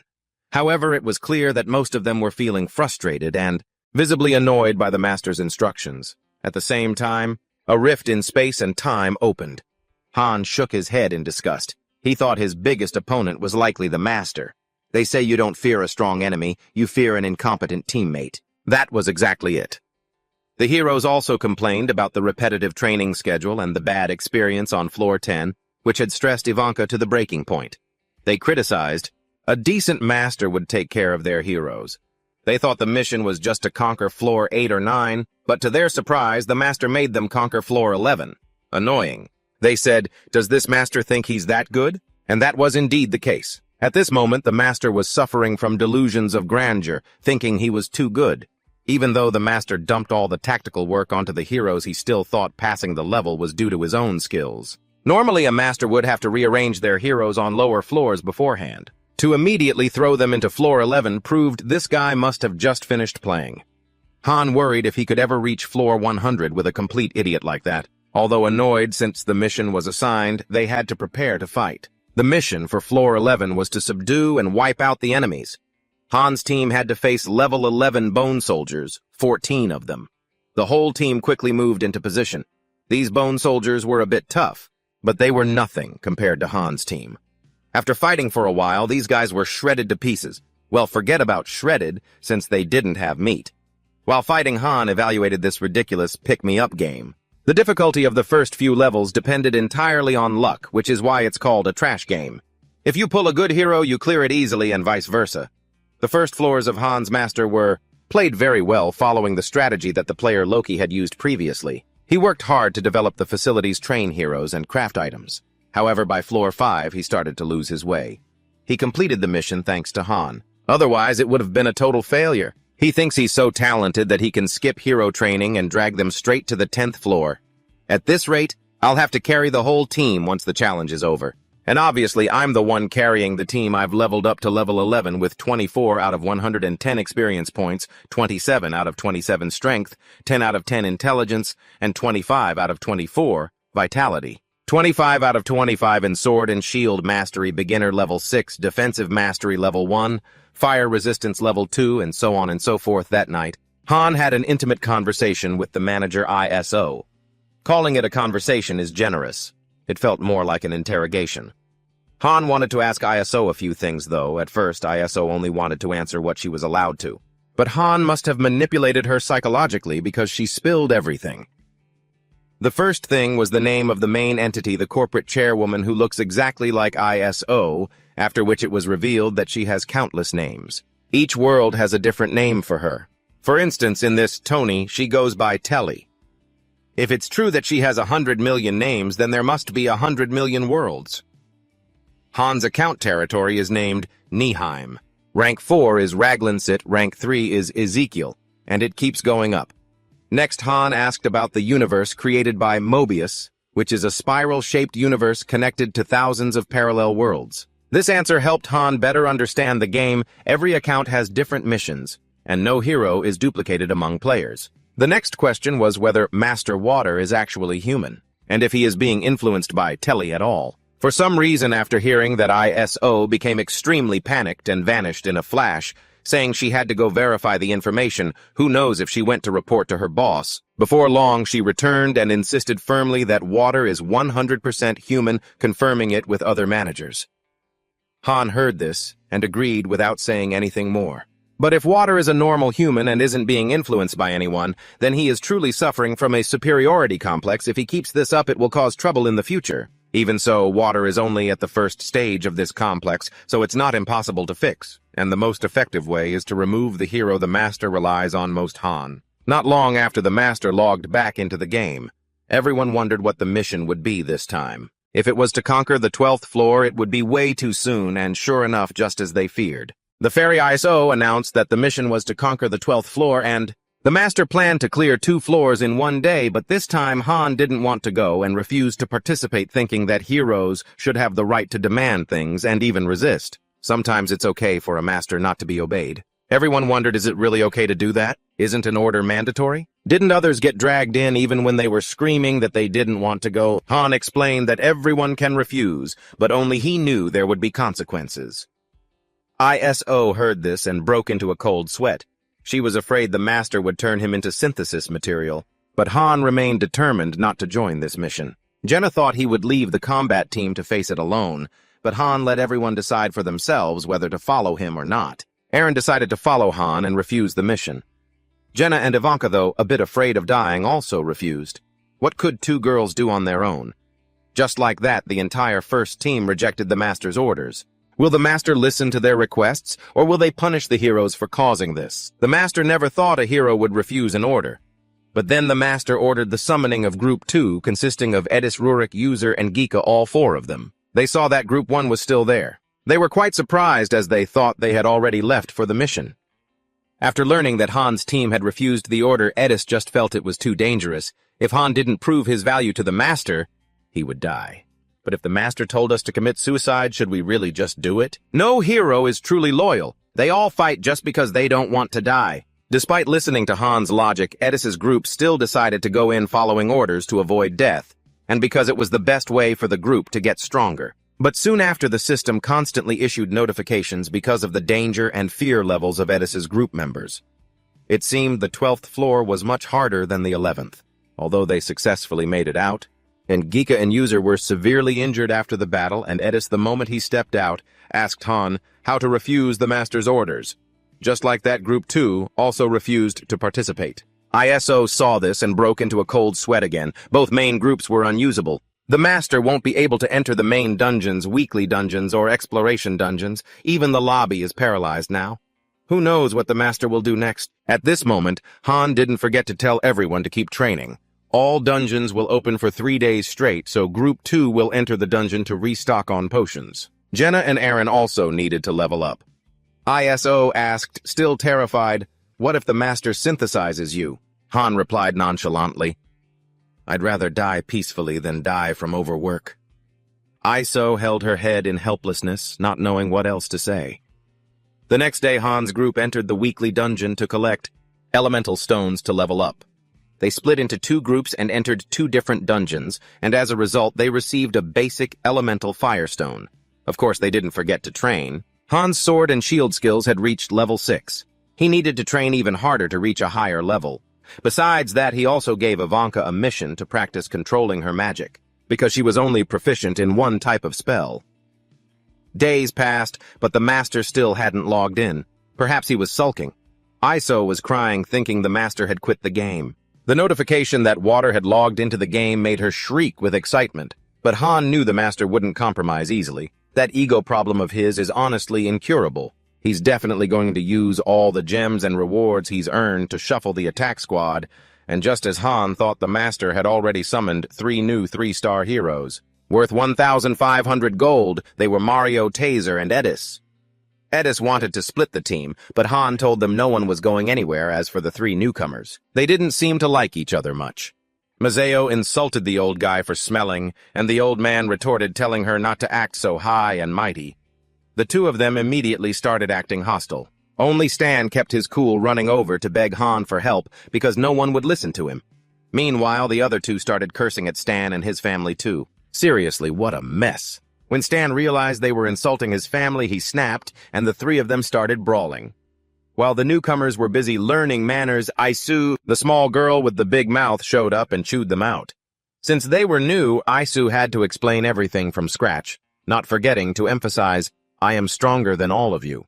Don't do anything stupid or I'll punch every single one of your teeth out. I'll let it slide this time, but next time you'll get nothing." Then she ordered the three-man squad to conquer the 13th floor per the master's instructions. As for Han, he casually went to sleep knowing they wouldn't be coming back. Just as his head hit the pillow, he got a notification that they were already beating each other up. Taser and Margot had already returned to the goddess's embrace, or to put it simply, they kicked the bucket.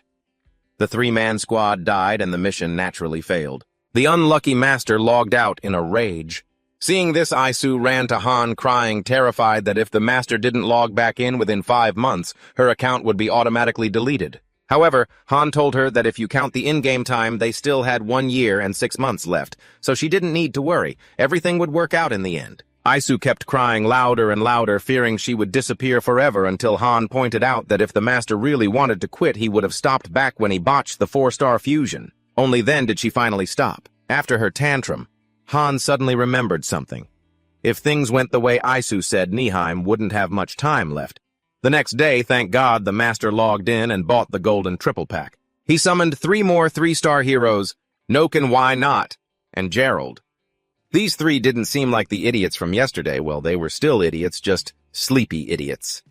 They started looking for trouble the moment they appeared. Han felt these guys needed to be taught a lesson, so he handed them over to Edis. Noken swung his sword to sneak attack Han, but before he could do anything, Han and Edis made him cough up blood. The others followed soon after. Immediately, the system announced that the master had combined a 5-man squad, including the 3-star trio and 2 other 1-star heroes, into the 3rd team. A space-time rift opened, and their mission this time was to conquer the 12th floor. The 3 of them didn't have any hostilities this time, even though one of them was severely wounded. But they passed the test without losing anyone. A few days later, the 3 3-star guys started acting like bullies, picking on the weak. However, while they were on a rampage, they spotted Han. They were scared out of their minds. Han didn't even have to do anything to become their worst nightmare. A while later, even without a mage, the class balance in the group wasn't bad at all. The 3rd team kept getting stronger without anyone dying. Water's plan seemed to be running smoothly, and the 3 of them started realizing the master was playing favorites, so they began plotting a fusion. As the others were discussing the plan, Han walked in, making Noken turn pale as a ghost. "Oh my God, holy crap, Scatter, go to sleep, guys!" Over the next few days, despite some obstacles, the 3rd team still cleared floors 10, 3, and 4. None of them were above level 10, but water still forced them to continue. Han knew that if they reached floor 15, teams 1 and 2 would be fused. Ivanka agreed, saying, "Isn't this the time you should be doing something?" Han said if they wanted to, everyone had the right to switch teams, otherwise they should just wait for the opportunity. Han asked Ivanka if she had mastered the binding spell yet. She demonstrated it for him right away. You could see Ivanka had mastered the basic binding spell and her casting time was much faster, but her stamina was probably still trash. As for the 3rd team, they realized the master favored them and started acting out even more. They demanded larger food rations, occupied other people's spots, and caused all sorts of trouble. If they succeeded in clearing floor 15, they would become even more violent. The next morning, all the teams gathered at the square. As usual, the 3rd team was the one sent to conquer floor 15. Each was given a low-level health potion. Before leaving, they turned back to taunt Han. "You bastard, when we get back, I'm going to tell the master to punish you. You better get ready." Han warned everyone that if the 3rd team succeeded, then everyone had to stop opposing the master, or else they would all die, because the odds of them completing floor 15 were low but not 0. The result of the floor 15 battle was truly a gamble. While the 5 members of the 3rd team were inside doing the mission, everyone outside was waiting for the results. 5 minutes had passed, and no notification had appeared. This made Han a bit worried because it meant they hadn't encountered any danger yet. However, right after that, a notification popped up that left him stunned. Mission failed, and all 5 of them had returned to Mother Earth. They were wiped out in just 5 minutes. Surely something terrifying was inside Floor 15. It was probably a special mission. At this moment, an earthquake shook the Tanya territory. Waiting hall. Turns out the master had thrown his phone and logged out the second the mission failed. Losing a game and throwing your phone in a rage. I'm sure many gamers have been there, so that's understandable. From then on, Water didn't log in for a long time, and the most worried person was Isu. She cried again, terrified that this beautiful body of hers would disappear if this continued. Han's team kept diligently eating and training, but the one-star guys just ate and bragged, doing nothing. Even though 10 days had passed since the master and the fusion system were gone, there was nothing left for them to fear. As Isu was crying, a beam of light suddenly appeared, but the master just took a screenshot and vanished from the game again. This login was just to take a commemorative screenshot. Han had a plan by now, and this time he needed Isu's help. It was known that Isu could access the internet, but if she interfered with information from another dimension, she would be penalized. She needed to rely on the data the master left behind. Just watching alone takes over an hour, and if you want to write a topic or send a message, the time will be cut down a lot. Han asked ISO to let him access the internet directly. She was a bit bewildered, but what other choice was there? Since Loki stepped up, the fairy's power grew, and after that, a high-end top-tier machine appeared right in front of Han. This time, he planned to access the Pick Makeup forum and search for Master Water's plea for help. In short, Water wanted to ask everyone. He'd been playing for a month. It was fine at first, but then he got stuck and couldn't clear the stage. He didn't know what he was doing wrong. The state of his waiting room was all 1-star units. Total trash, while all the 3- or 4-star characters were dead as a doornail. Attached was a very honest screenshot. Looking at the character Master uploaded, Han felt a bit of admiration for his own handsome face. However, scrolling down to the comments, it was full of mocking remarks about Master's wisdom, in quotes, of course. Some said, "Whoever is carrying you must be lifting serious weights." And others said, "I have no clue how you even play." Seriously, poke my eyes out, but I'll just read the comments. If he left it any longer, ISO probably wouldn't be able to stand it, so Han had to quickly do what needed to be done. He sent his cloud-stored data to Water to support him. He sent a guide on how to play, hoping it would change Water's gameplay. The post was successfully sent under the name Loki. Naturally, the crowd didn't hesitate to jump in and comment non-stop. But just then, ISO lost power like a lifeless corpse. She asked Han, "What the hell took you so long?" and learned that he had sent Water a guide on how to play. Hearing this, ISO suddenly snapped to attention. Rumor had it that it contained solutions for clearing stages that the community hadn't perfected yet. The guides for passing stages written by Loki himself. It was a book containing everything about Big Makeup. That's exactly right. That was it. It recorded Loki's gameplay process and research over 2 years. The important thing is whether Water actually reads it or not. If he's willing to read it all and can figure it out himself, things are going to get interesting. The next day, living up to everyone's expectations, Water logged back in. This time, the gift he brought for Han was that same warhorse from before. However, this time Han didn't throw it away but proactively accepted it. It turns out that before sending the document, Han had modified it slightly, requiring Water to gift his favorite hero a warhorse statue at least twice. This proved that Water had read the entire document and showed his determination. Han and the 2 teams stopped their truce and prepared to take action. The next morning, Han was in the room changing into his uniform, getting ready for a new mission. ISO appeared early in the morning to talk to him. She asked Han if Water could truly make a positive change. Han was sure he could, and he wanted to know if he would have a chance to use the internet again. That still depends on the speed of collecting interference points. Interference points are something that Mobius uses to disrupt causality and the laws of reality. Interference points are accumulated when the master logs in, plays, and clears levels quickly. Besides that, interference points can come in the form of gems.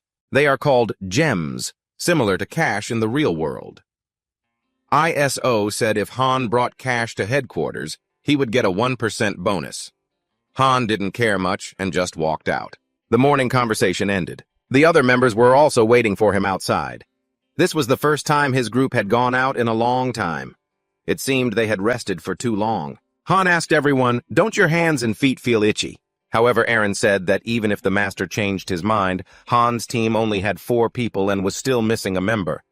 At that moment, Master had summoned Edis to join the team temporarily until they cleared floor 15.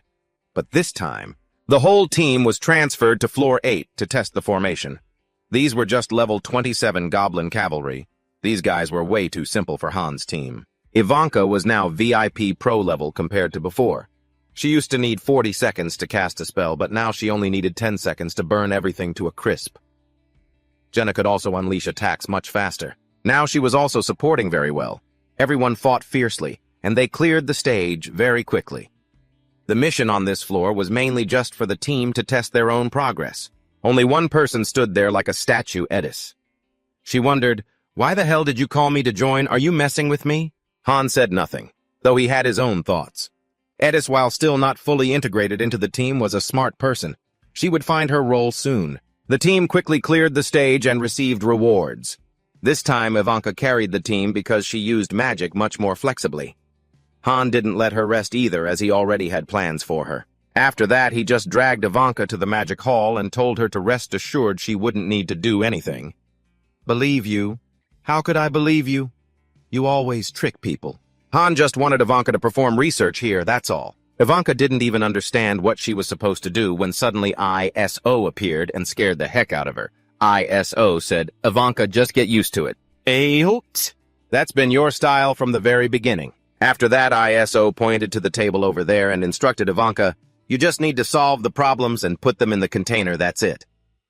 Ivanka looked over the research papers and realized these were things she had learned at the Magic Academy. She didn't want to do it, but because ISO threatened that if she didn't, the master would teach her a lesson, as she had to accept it. Meanwhile, Han was looking for a book to read but couldn't make out a single word. As for Ivanka, she was buried in piles of research papers. She'd been at it for so long, yet she'd only gained a single research point, and the system notified her that her current research speed was consuming 10 gold per hour. Han felt this speed wasn't great, but he knew. Ivanka didn't have any research skills. Just like Han Master also felt things weren't going well, so he set a research schedule of 3 hours a day. One look at Ivanka's face was enough to tell how dissatisfied she was. Everyone has a life of their own, after all. She complained that it felt like selling herself to a capitalist. The kicker is working for the capitalist should at least come with some perks. But here there was absolutely nothing. Seeing this, Han thought of a way to boost Ivanka's spirits. He asked Master to gift her a fur cloak. Even though it was a bit pricey, as long as she liked it, that was all that mattered. Besides, it was Master's money, not his. So why worry? Seeing her favorite cloak, Ivanka did a complete 180, turning from disgruntled to joyful in an instant. Her mouth kept scolding Han for buying her gifts, but her hands were clutching that cloak for dear life. She agreed to keep working. In the following days, Master continued to change everything. He took the members to dungeons throughout the week to gather materials for crafting weapons at the equipment center and formed a third team consisting of new recruits. All of this showed that he had read and followed Loki's instructions very seriously. Meanwhile, in the research room, Ivanka was trying to coax Han into researching with her. "I can only use fire magic, but I still have knowledge of other things. I think you're quite talented. Are you interested in learning magic?" Naturally, there were plenty of magic books here, and combined with Han's intelligence, this was feasible. Han also pondered it, as a 2-star character. His class was only a beginner. However, from 3 stars onwards, he could choose a class, and if he met the requirements, he could become a magic swordsman. But then he declined Ivanka's offer. First, because in hidden class didn't necessarily mean it was strong. Second, he knew Ivanka just didn't want to research alone, which was why she was trying to get him to join. Since Han refused, Ivanka had to sadly continue working by herself. While they were chatting, aimlessly, a bolt of lightning suddenly struck from the sky, startling both of them. Perhaps it was a sign of something about to happen. The system notified that hero reaction had reached level 1. The goddess had blessed the waiting room, which explained the phenomenon earlier. This was likely the result of Ivanka's hours of diligent research. This breakthrough had unlocked the hero reaction research. Han told Ivanka to try saying status window. As soon as she said it, a data panel appeared before her. After reading it, she was a bit surprised. Han explained that this was her abilities represented in numbers. And the reason the third team died earlier was because they didn't know exactly what the mission was. They didn't know the conditions to clear that floor, because they couldn't see this system. The hero reaction research allowed the system to help heroes view their own status information, which in turn allowed Ivanka to see all her stats regarding strength, intelligence, HP, speed skills, and so on. After that, Han immediately wanted to inform the other members. But when he stepped outside, the sight that met Han's eyes was Eren running away from something he thought was a ghost. Han quickly explained, "It's not a ghost, you idiot." He held Eren down, allowing the magic to enter his body. As for Jenna, it was completely different. She immediately recognized it and followed the system that Han had just described. By that evening, Han had called the whole team and explained everything about the new system one by one, so everyone could understand. The information would update as they leveled up and everything would change. At this point, Ivanka asked Han 10,000 questions. How and where did he know this? Han simply replied that he just happened to find out. Ivanka's face said, "That sounds like a total lie, but what could they do?" Everyone had their own secrets, and because Han was the most experienced, his advice was always useful. Han's intention was that if everyone could survive until the end, only then would he tell the whole truth. Of course, that would probably be the moment to say goodbye. The next day, Jenna told everyone in the waiting room about this information. But perhaps because the research level was still low, only some information was displayed, and not everyone could see their stats at the training ground. As usual, Han still looked for Jenna to train, but this time was different, because they needed to increase the intensity of the training, so there was no need to hold back. They would use real weapons from now on. And the goal of the training was to beat the opponent to within an inch of their life. So Han countered effortlessly, catching Jenna off guard. Since it had come to this, she fought with everything she had. While they were training until they were completely exhausted, other characters stood outside with their arms crossed, watching them. They knew Han used to be a farmer, but that was hard to believe. That must have been a bluff, right? How could a farmer reach this level? Inside the match, things were getting pretty tense. Eren was still waiting impatiently to train with Han, but Jenna hadn't given up easily. Suddenly, in a moment of distraction, Jenna almost sent Han to the afterlife with a short sword. It turned out she had learned the weak point detection skill. When Han heard that, he was also surprised that the skill was something she had just come up with based on his suggestion. What an interesting girl. He thought it would probably take a lot more effort to deal with her now. However, at that moment, Jenna had another skill level up and attacked continuously, making it seem like Han might lose. Outside, everyone watching Jenna was quite amazed. Han wasn't about to be outdone, but someone else was even more anxious, Eren. He realized this was becoming a clash between two geniuses. Han could only use every ounce of his skill to dodge Jenna's arrows. He couldn't close the gap. Even though he had a shield, he didn't want to use it. He needed something else. He had to train to unlock a new skill. Han focused intently, predicting the trajectory of the arrows and handling them with ease. He quickly gained a new skill. 2 other skills leveled up as well. Jenna finally lost. This was the 19th time he'd beaten her. Now let's see who the real monster is here. After training, the 3 of them checked their stats. Naturally, Han had the most skills, followed by Jenna, while Eren still had the fewest. Seeing Eren looking discouraged, Han quickly comforted him, saying that having more skills didn't necessarily mean being stronger. It depended on their levels, and if a skill didn't fit, it could be a hindrance. Having a skill that doesn't suit you is worse than having none at all. Han's berserk and calm were examples of this, though his case was special. Over the following days, everyone collected enough basic attribute stones very quickly. They were combined to create basic evolution stones. This time it was Jenna's turn to upgrade. She had reached level 10, the second fastest after Han, who was level 12. Ivanka was level 8, and Eren was level 9. Jenna nervously asked Han, "Will I die?" Han didn't answer, but he had his own thoughts. His own upgrade process had been unique because Telly had interfered, but Jenna would likely see something else entirely. Very quickly, Jenna evolved into a 2-star hero. But when she emerged, her expression looked off. When asked, she revealed she'd had a strange dream about the forest she used to live in being swallowed by a sea of fire. Han said that it was just a stupid dream and advised her to forget about it. What he was really concerned about was whether there was anything else unusual. Jenna just felt like the heavy burden on her shoulders had been lifted. Han realized that the evolution process seemed to be reawakening forgotten pasts. All heroes were suffering from memory loss, so when they reach 4 or 5 stars, they would realize the truth, including how they were summoned here, and what had happened to their world. Not long after, Eren was also evolved into a 2-star hero. It's unclear what he saw in his memories, but afterwards he practiced like a madman. Still, the one who always practiced the most insanely was Han. He was always the last to leave the training grounds. Even though he was stronger, he still couldn't focus his power where he wanted it. If he activated Berserk, he would become more powerful. But his skills would be less effective, and he would easily lose his cool.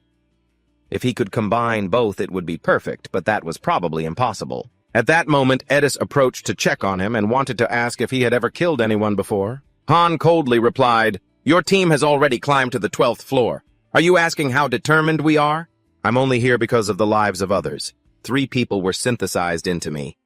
Do you have your answer now?" That's right. Han had killed the Wild Wolf mercenary group.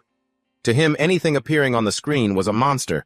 All that needed to be done was kill it. But his teammates were different. The next day, the team went to train as usual. This time, they were sent to conquer and destroy enemies on the 12th floor. Jenna was eager, asking, "Where are the enemies?" Suddenly, they heard a loud shout. "Stop! Drop your weapons and identify yourselves." It turned out the enemies on this floor were human soldiers, level 11 to 13. The whole team was stunned. Only Edis knew what kind of trouble they were facing. That was why she had asked Han those questions yesterday. Just as expected, Han's teammates didn't want to fight these enemies, because they didn't think they were monsters but human beings. Everyone wanted to talk and resolve things peacefully. The team just stood there like idiots despite Han urging them to take up their weapons and fight. But in the end, he sighed and said, "Fine, do whatever you want." Aaron stepped forward, wanting to try and negotiate with the soldiers. One of the soldiers spoke up, telling him to drop his weapon and come closer to talk. It sounded like a trap from a mile away. This guy Aaron was so gullible. He did whatever people told him to. Seeing this, Han had to curse, "Are you stupid? Why are you doing what they say?" Han demanded the opposite, make them drop their weapons and come over here if they want to talk. After arguing back and forth, Han finally won the point. The soldiers calculated something, and finally decided to drop their weapons, but only 3 of them could approach. Han's team dropped their weapons to discuss peace, but only Han knew it was all a lie. Cooperation never existed. As they got closer, their true colors were revealed. A voice echoed in their heads, even covering their ears didn't help. "Kill you all." Once that was said, the soldiers went insane and attacked Han's team. Obviously, Han wasn't surprised because he had already known. When he was a player, heroes who hesitated to attack were destroyed regardless of who they faced or what they looked like. There was only one goal: kill or be killed. After making short work of a few of them, Han turned to Aaron and asked, "Still want to talk now?" Naturally, the answer was to fight immediately. Jenna and Ivanka also steeled themselves to fight. Whether it was a monster or a human, as long as it was an enemy, it would be destroyed. Edis finally realized her anxiety from yesterday had been for nothing. The most important thing that made this team wasn't talent or strength, but their spirit. Those who do whatever it takes to survive are the true monsters. Very shortly thereafter, the whole team dove into battle against the remaining soldiers. Edis anxiously reminded them that these guys weren't normal, but knowing Han's team, the outcome was easy to guess. One by one, they were swiftly taken out. Their armor was good, but they lacked any combat formation or discipline. Some survivors even regained enough consciousness to beg Han for mercy. "Spare me, I've got a wife and a daughter back home. I have to get back to them." But there was no avoiding it. They had no way to return, and Han's team had a mission to complete. Han finished off the last one with a single punch. These soldiers had been brainwashed. Edis had seen it a few times before, but she had never seen so many people brainwashed all at once. They were just like the ones from the 12th floor battle she had experienced. Looking at the blood on the ground, Han noticed it was black and thick, just like Telly's. However, it was too early to draw conclusions with so little evidence. The team was quickly returned to the waiting room before moving on. Han reminded everyone, "Get used to this. Whether they're monsters or humans, it makes no difference." As predicted, floors 13 and 14 were full of humanoid monsters similar to floor 12, just with different equipment, and their formations were slightly different, but since they were all hostile toward the heroes, it was convenient Han's team could just cut them down without a second thought. But fighting humanoid monsters is more stressful than fighting regular monsters. Watford noticed that, and he didn't make the team fight for the next few days. A few days later, Han's team had leveled it up enough to challenge floor 15. Currently, Han was level 15, Jenna and Aaron were level 13, and only Ivanka and Edis were level 11. They were at a slight disadvantage because at higher ranks, their experience points don't increase as quickly as the others. Along with that, the equipment shop was back in operation so everyone could carry more gear thanks to their pouches. Finally, it was time to fight on floor 15. The mission this time was to climb the tower and save the world. Han didn't know exactly what the mission was, but it definitely wasn't a conquest mission like floor 10. He told everyone to proceed as usual, but he also told them not to rely on him too much. Looking at Han's stats, his total was 107, matching the stats of a 3-star hero, so he was very confident in his numbers. As for matter, he seemed much smarter after reading Loki's diary. He even knew how to use the function to record footage to watch back when reaching higher floors. Han turned to caution his team. There are 2 things I'm worried about with this mission. 1, this is a special mission, like the statue on floor 10. If the statue is destroyed, the heroes die. Floor 15 might have something similar.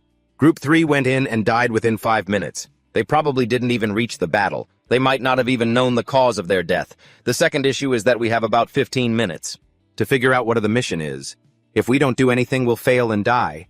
Time flows differently in the waiting room versus inside the mission based on the time dilation. So we only have about 15 minutes. 5 minutes in the waiting room equals 15 minutes inside the tower. Once inside, the whole team had to gather information in 3 minutes and start the mission. Immediately after the team was transported to floor 15, it was a town, but the people here almost couldn't see the heroes. That meant all of them were NPCs. At that moment, the system provided the mission description. Floor 15 was to protect a specific individual. This meant the team had to find one person out of thousands in this city. Group 3 must have been panicked seeing this crowd. They didn't know the mission, they didn't know who the enemy was. They hadn't even reached floor 10 yet, so they might have thought the goal was to wipe out the residents. There were 2 possibilities for their death. Either they were taken out by the real enemy while attacking civilians, or the person they needed to protect died in the crowd. So if they didn't want to end up like Group 3, Han's team had to find that person, Jenna said. But the problem is we don't even know who we're looking for. It was truly like looking for a needle in a haystack. Han wanted to know if anyone knew the terrain here. Aaron did. He had been here back when he was a merchant. This place was called Adi, a crossroads which created conditions for trade to flourish. In the center of the city there was a temple used to worship the goddess. It was a very famous spiritual site called the Silver Shrine. Excluding the main city, it was one of the 3 largest temples. That was probably the place to focus on. Very likely the person they needed to find was there. Aaron added that there was probably some kind of event happening there right now. After that, the plan was made. The whole team would go to the shrine to search while Edis would provide support. Just as Aaron predicted, a special event was happening there. The 4 of them walked straight into the shrine. Even when the guard tried to stop them, Han didn't hesitate to take action. Aaron saw this and tried to stop him. Whoa, take it easy, man. But Han handled the remaining guard anyway. Don't you guys get it yet? They can see us, which means they are the enemies. The NPC cavalry and soldiers on floor 10 couldn't see the heroes, but these guys can see us clearly. That meant they weren't ordinary NPCs. Even so, as a precaution, Han hadn't killed them yet.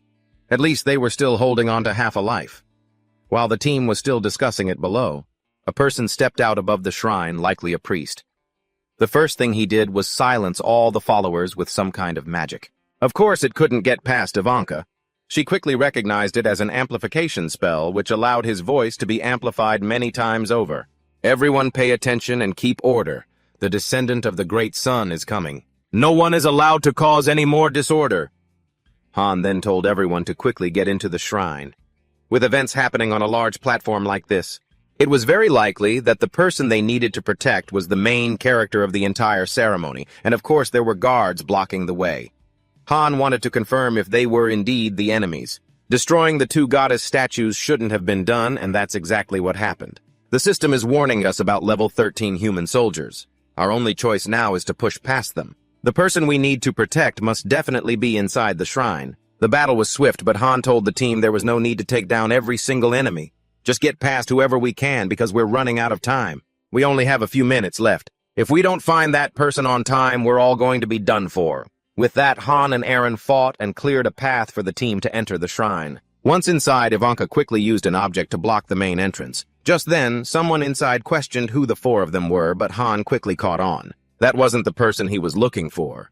The chat window hadn't updated, so the target had to be further inside, Han thought to himself while glancing toward the corridor gate. That hallway must connect to the entrance.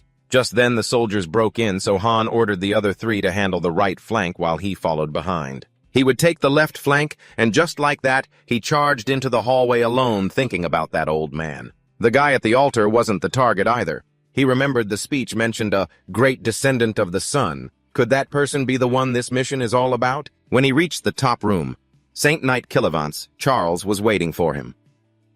Enemy of House Charles, as a Saint Knight, it is my duty to show you the wrath of the goddess. Before he could even finish his intro, Han zoomed past him like a gust of wind. Time is limited. Who has the patience to listen to this guy ramble? After reaching the upper floor, he ran around frantically, busting through one door after another, but still no sign of the person he was looking for. With time hanging by a thread, Han finally found her. He knew that behind this flower-filled garden was the person he had been searching for, but he had to get through them first. Those Saint Knights were there together. Outside, under pressure from the priest, the girl known as the Saintess was about to do something. The Saintess asked if there was a problem in the garden, and the priest told her it was just an intruder and that he would handle it so she didn't need to worry as for Han. At that moment, he was struggling against the three knights. He could feel they were on a completely different level than the soldiers below, but their deaths were inevitable. Han gave each of them a taste of his blade one by one. Some lost a leg, some lost their heads, and one even got a sword shoved right into his face. Talk about a team carry. In just a short amount of time, the knights were sent to the goddess's embrace. Just as the Saintess was about to speak, Han appeared, and the priest was shocked to see the intruder. You made it through all those guards. Then the old man used some kind of magic. It looked dangerous, but strangely it wasn't aimed at Han, but at the girl known as the Saintess. At that critical moment, Han rushed in and sliced the old man's head clean off. Even so, the red magic blast was deflected, causing panic and fear among the people below. The girl looked at Han with a worried expression. She thought he was an assassin or someone sent to kill her, but Han's actions proved everything. He immediately shielded her from the countless hidden weapons that were actually being fired in her direction. Without another word, the black-clad assassins launched their attacks, throwing poisoned daggers at the Saintess. But of course Han rushed in to block them with his own body. After all, if she died, his whole team of 5 would die too, so he had to protect her at all costs. After that, the assassins kept rushing in to gank Han, but Edis provided long-range support from above, and with his agility, Han easily wiped them out. A few minutes later, Edis reached him and said there were 2 more, but he didn't need to worry since the other heroes had already taken care of them. But this Saintess was so naive. She thought everyone was an intruder and tried to shoo Edis and Han away, saying, "Go back now, lady. Are you kidding me? If we leave, you are definitely going to die." She didn't even understand what was happening. Han told her, "If you want to live, follow me. Otherwise, stay here and play with the assassins." The girl hesitated, but then decided to follow Han. As soon as she agreed, the system announced that the mission was complete. Special NPC Freeze's Antlerner has joined the team, and the next main objective is to escape the city with Freeze's Antlerner. Han had already anticipated this, because the 15th floor mission wasn't going to be that easy to clear. He ordered Edis to prepare for a breakout while he held off the enemy. Just then, the other 3 in the team came running in a panic. "Boss, we're out of time! The soldiers are gathering down there." Han told the 3 of them, "Remember this girl, she's the one we need to protect." Among them, Ivanka was the only one who knew who the girl was. They wanted to chat, but who is who doesn't matter anymore. The important thing now is to run for our lives. Edis had already finished preparations. She tied a rope to the railing, and everyone would climb down to open an escape route. She suggested the left path. It was the area with the fewest soldiers, and the terrain was complex, making it a great place to hide. Han agreed and set the order Edis, Aaron, him, Ivanka, and finally Jenna. Just like that, the plan was set. Ivanka would create a wall of fire so the enemy couldn't get close. Aaron and Edith's team will head down first to clear the way. When the soldiers saw Ivanka create a wall of fire, they whispered to each other to take out the mage first, and Han quickly turned to tell Frey, "Sis Ann Larkner, hold on tight so we can get down there." The Saintess saw how handsome and chivalrous Han was, and she seemed to be totally crushing on him.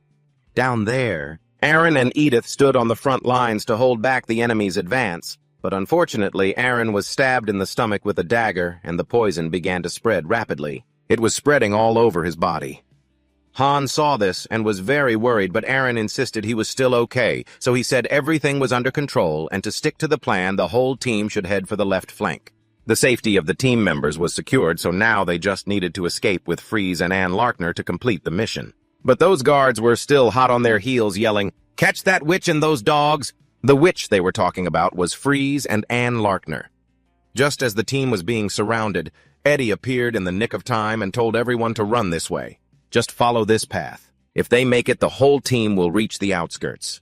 Trailing at the back, Ivanka quickly cast a teleportation spell to collapse the gate and block the soldiers after that nerve-wracking chase. For now, the team is temporarily safe. Han told everyone to take 5 minutes to recover their energy before moving on, knowing Ivanka's barrier wouldn't hold for long. And it won't be long before the soldiers track them down. On top of that, Eren had been poisoned, so he asked, "Eren, how's your wound?" Eren wasn't looking good. The poison was spreading rapidly despite the potion he'd taken, and the pain just wouldn't let up, leaving Jenna worried as she turned to check on him.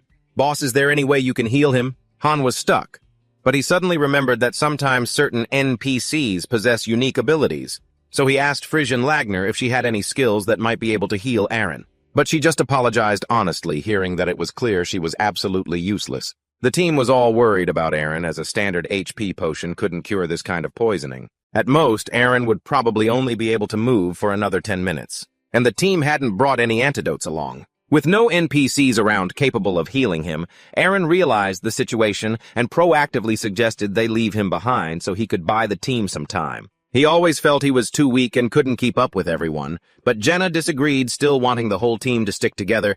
As for Ivanka, she had no opinion. She followed Han's decision.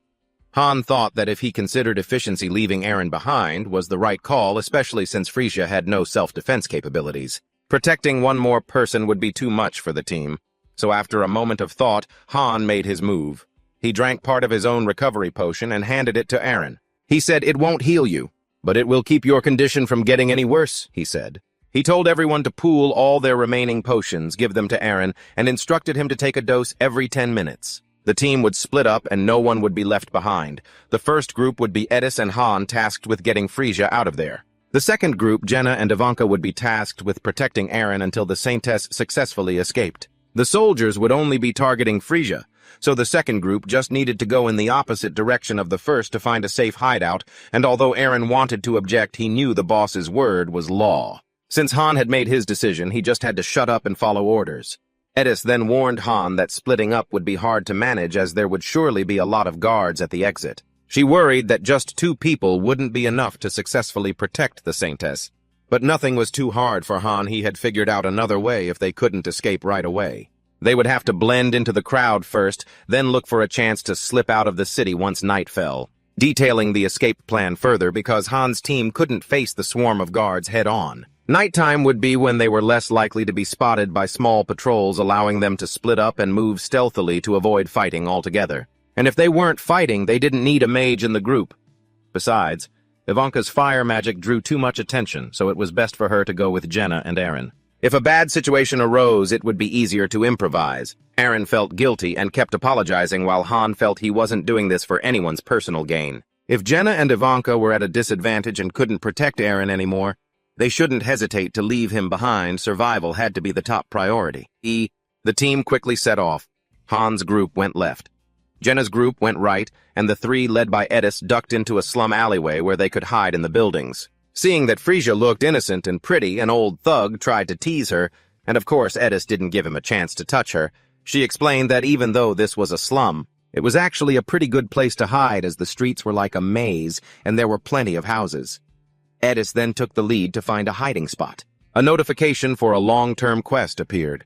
In these types of quests, there are sometimes cases where the mission drags on longer than usual, even if the hero logs out. The heroes still continue their work, and Han thought that the master must be bored watching, so they probably logged out of the game already. As for that little girl, she looked very worried, but she still managed to stay calm. Han thought she wasn't just some ordinary kid, because a normal person would have refused to follow them from the start. Of course, she realized that in this chaotic situation, following Han's team was the only path to survival.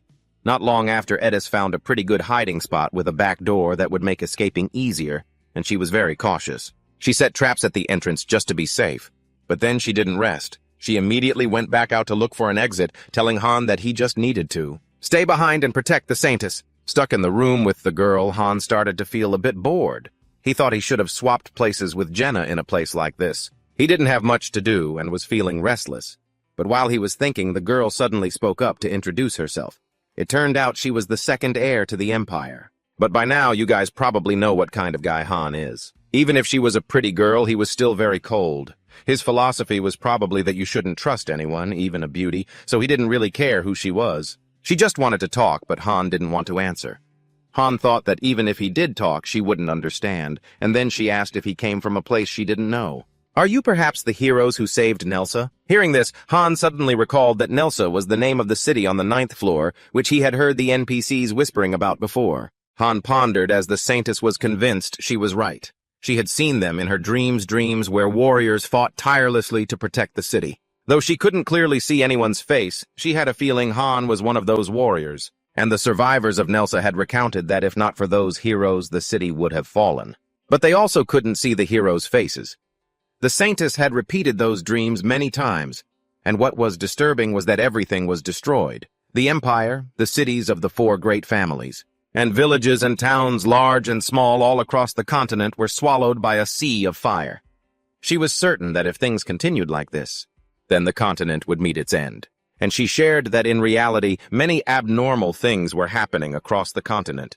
Plagues, parasites, and monsters. She believed the invasion of Nelsa was also a part of it. Monsters usually don't invade human lands like that. And the reason she confided in Han was that she wanted him to give her the strength to save the world. Han was like, what the hell, why ask me for help? Meanwhile, she was a princess possessing great power, and surely had many knights under her command. But the Saintess replied sadly that she was only a princess in name and otherwise just a puppet. Furthermore, no one would listen to her or follow her orders. Han advised her that if she had money, she should hire some mercenaries, and she immediately jumped at the chance to make a deal. Han would be her mercenary, and she would pay him whatever he wanted as she lacked nothing but freedom. Naturally, Han disagreed, thinking that if she had that kind of money, she could surely find someone better than him. He refused, but she kept trying to negotiate. He thought she was a bit of a nuisance. He was someone who knew well that even if he wanted to help, it wouldn't change anything. Besides, this girl was just an NPC, and when the mission ended, there would be nothing left for them to work together on. Freeze wanted to ask the reason for his refusal, and he didn't hesitate to explain she might laugh at this, "We come from another world." Han thought that since there was nothing to do until nightfall anyway, telling the Saintess a little bit probably wouldn't hurt. To him, it was a truly garbage place. We came here because of a mission in that other world. We were assigned tasks, and if we didn't complete them, we would die. This time we had to protect someone we didn't even know who it was at first, but then we realized it was you. If we couldn't protect you, we would die, and we are obligated to return to our own world once the mission is completed. That is the reason I cannot help you. And Freeze, after listening to Han's thorough explanation, even though she felt it was a bit absurd, she still believed him because he hadn't laughed at her story, so she would trust him too. At this point, she finally gave up on the idea of recruiting Han to help and wanted to take care of saving the continent on her own. Han wondered if she was the one who had called everyone to the plaza. Not quite. He learned she had planned to give a speech there to increase her influence. Currently, she was nothing compared to her brother's power. Han then thought about the mission. If it weren't for them, this girl would have surely perished here. If every mission in the game Pick Me Up held its own meaning and was closely linked, then surely Freezy was an NPC worth saving. Thinking this, he told Freeze his name and then left. A while later, he returned with a new set of clothes for Freeze, replacing her outfit, which was no different than a billboard to the guards. He told her it was best to just throw that outfit in the trash. Once she changed clothes, Han told her that the 3 of them would leave in about 2 to 3 hours, so she should go to sleep. Right now, his team still had time because if anything happened to Eren, he would receive a notification about an abnormal status, and since there wasn't one yet, it meant nothing had happened. Just had to hang on a little longer. A few hours later, night finally fell, and just in time, Edis returned after observing the situation outside. She had found an escape route for the 3 of them, but there was still one more problem. The 3 of them quickly headed toward the gate. The problem Edis mentioned was right there. There were a total of 22 knights and soldiers guarding this gate. And the other gates were the same. If it were just Edis and Han, they could pass easily, but bringing the kid Freeze along made it a bit more difficult. Furthermore, the level of the lead knight was level 21. at least 5 levels higher than the knights Han had faced before. Han then continued planning with Edis. He told Edis to go back to the slums to find Freeze's dress and tiara. Then find Jenna and tell her to put them on. Han wanted to use Jenna as a decoy because currently he couldn't know how much longer Eren could hold out. If Jenna disguised herself as the princess and caused a commotion, surely some of the soldiers here would leave. This plan was a bit cruel to Jenna's group, but there was no other way. Edis quickly followed orders and rushed back to the slums, and as for Han, he also ditched his shield. This equipment was too easy to spot and carried the risk of reflecting light. After that, he instructed Freeze to stay put for about an hour, and he would wait outside. Only when he gave the signal should she run out. Francis felt extremely worried for Han, perhaps after this moment, whether they succeeded or failed. So she and he would no longer be journeying together, and with a final farewell, Han flew off to complete a mission elsewhere, while things weren't looking any better for Jenna's group. Eren had run out of medicine and was in critical condition. Now the three of them could only do one thing, pray that Han's group would make it through the gate quickly. Before Eren couldn't hold on any longer, just as Edis found him. Arriving at the slums, Han was scouting the guards at the gate, determined to get out before dawn, but the very thing he feared was already happening. The system sent a message updating Eren's status. He had been poisoned with a potent toxin, and his condition was rapidly deteriorating. Han knew his responsibilities as the team leader. He knew what he had to do if Jenna were caught while disguised. The guards would swarm her and put everyone in danger, so he decided to draw the enemy's attention. He took the heat to protect the team, and during the action, he learned a new skill, silent movement. Meanwhile, over at Jenna's side, Edis had just arrived in the nick of time with the disguise. Han had now reached the gate, waiting for the right moment. Once the signal went off, the guards would move elsewhere, but in the worst-case scenario, he would have to fight them all at once. Finally, not letting Han down, a signal fire lit up, marking the perfect opportunity. A soldier reported that they had found the princess, in a white dress and crown, just as described. The leader hurried off, taking 18 men to reinforce the search, leaving only 4 guards behind.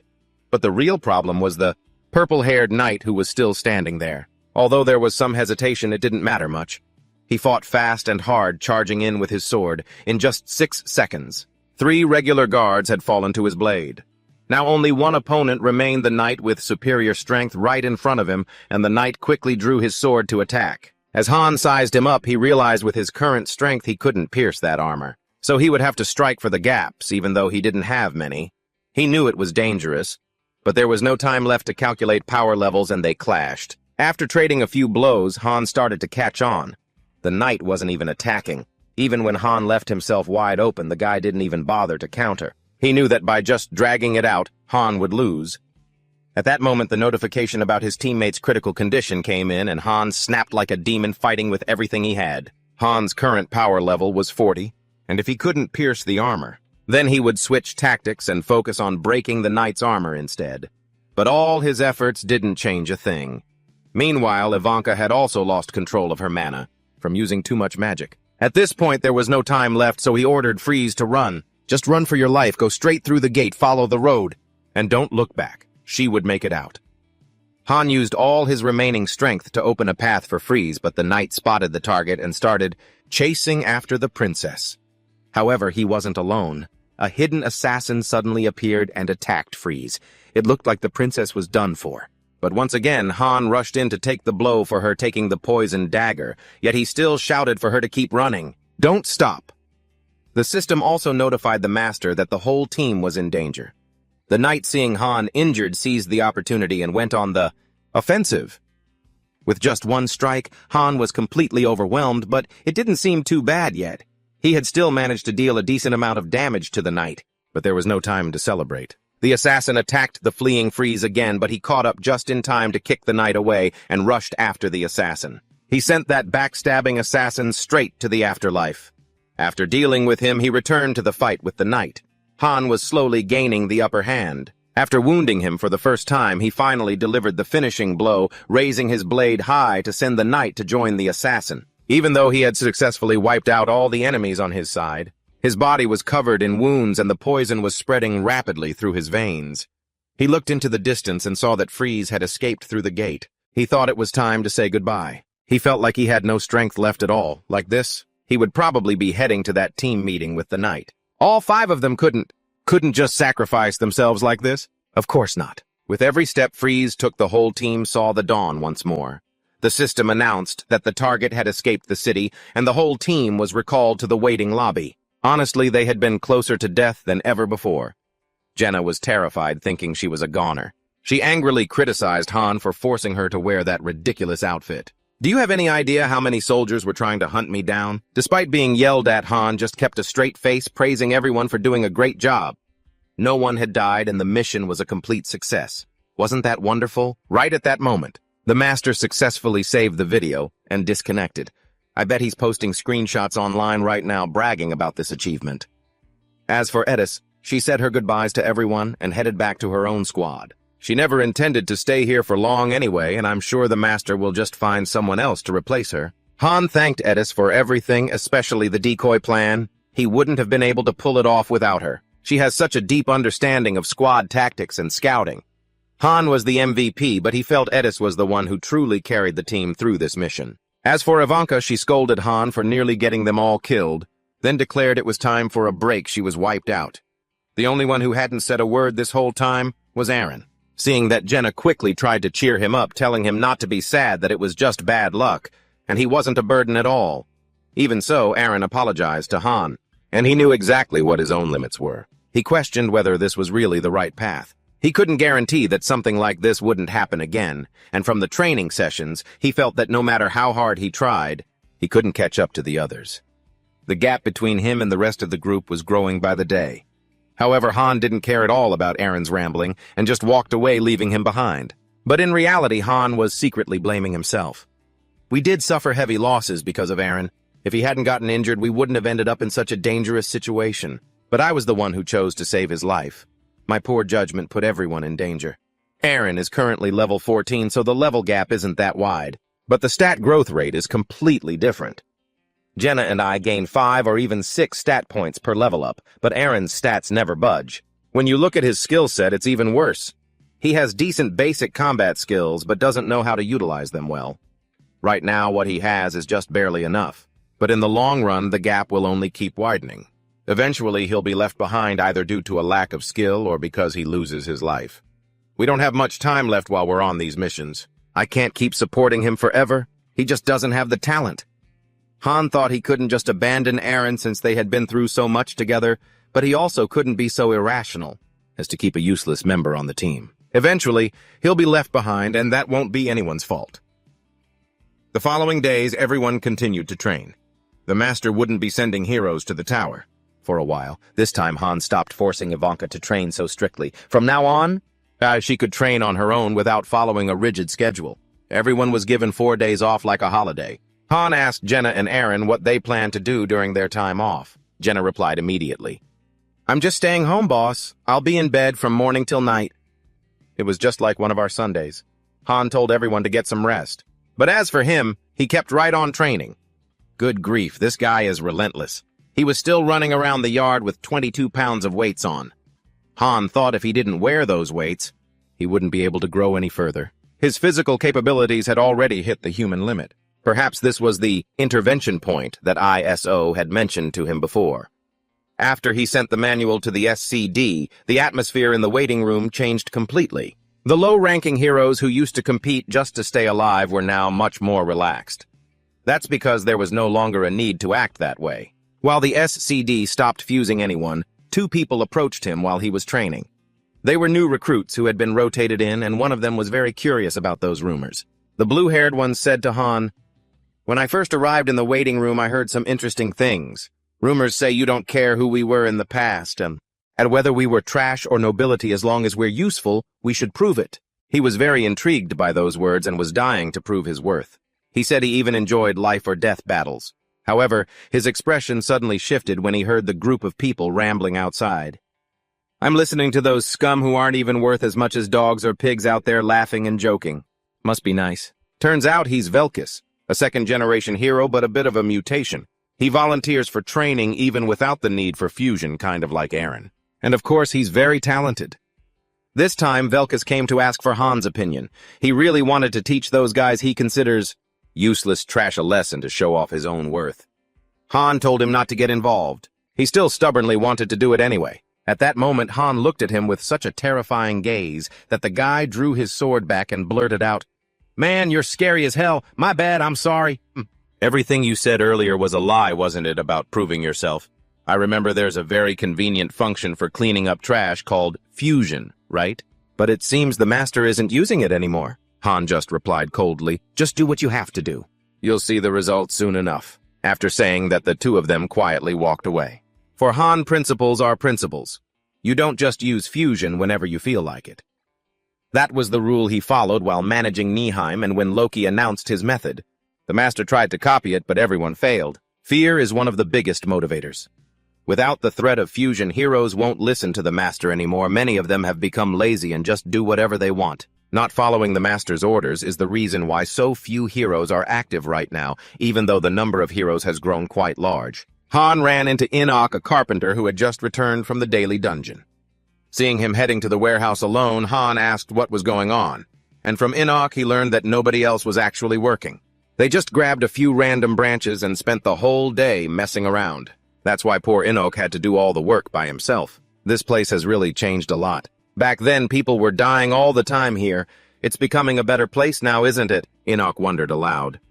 Han didn't answer, just looked toward the master's level. Master should have realized the situation was going south by now, right? The hero's efficiency is plummeting fast. He thought there were two ways to solve it. One is mass fusion, which would wipe out most of the second-generation heroes. But while work efficiency would improve, obviously, if you abuse it, the stress levels would skyrocket. The second way is to create a new source of motivation instead of just fear. Meanwhile, the master had also been researching how to expand the waiting room, and now many more facilities could be built. Perhaps things were still progressing as expected. Seeing this, Han guessed that a new team would probably form soon. While he was thinking, Eren suddenly appeared. He had just finished training with Eddie and wanted to challenge Han to a sparring match. Han was worried Eren wouldn't even last a minute. He advised Eren that just trying hard doesn't automatically make you stronger. Just then, in the ISO Plaza, the master issued a summons for all heroes to gather. Once everyone had assembled, she announced, "Everyone head to the warehouse. We're going to be doing some major renovations here.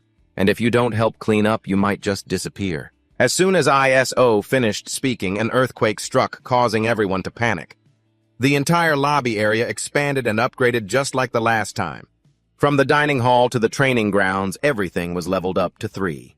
Even so, Han reminded them that something they didn't expect was about to happen, completely contrary to Han's own worries. Jenna quickly reassured everyone, saying, "Don't worry so much, guys. The master is just building us a new facility.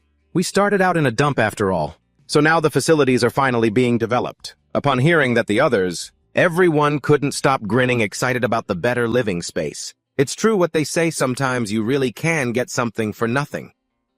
A while later, ISO announced the system upgrade was complete. Everyone could finally go outside, and what hit their eyes was a magnificent sight beyond imagination. The entire territory had been transformed. Everything was on a different level. 2-story buildings were appearing everywhere, and the training center had reached level 3. This way, the heroes would train much more efficiently. The baths and recreation areas were also finished. The heroes were very satisfied to have a place to rest after tiring missions. The quality of the canteen was better too, and the heroes would get to enjoy much tastier food. Everyone immediately wanted to check out the rooms, especially Jenna, who only cared about the baths.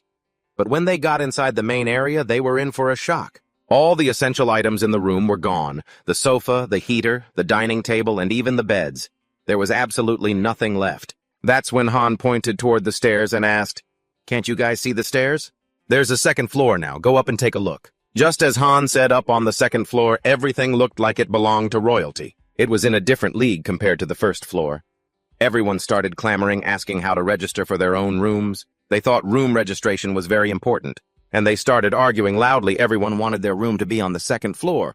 Of course, things aren't that easy. ISO then called everyone to the second floor plaza. The master would assign rooms to each person. A moment later, ISO began the announcement there would be a total of 35 rooms on the second floor. She would read off the names of those who would be assigned rooms there. First was Team 1, totaling 4 people. They were all assigned to the second floor and could choose their rooms as they pleased. And of course, Team 2 was the same. There were plenty of rooms, so they could choose freely. Next were Chloe, Enoch, Hunter, Patrick, and Amarine, who also got rooms on the second floor.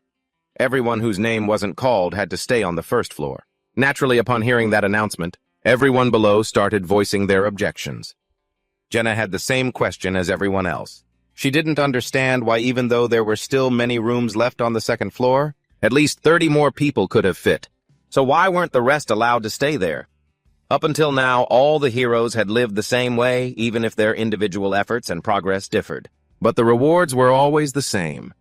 That management style works well when there are few heroes and the master is actively using fusion on them. But to upgrade the waiting room, you need real separation.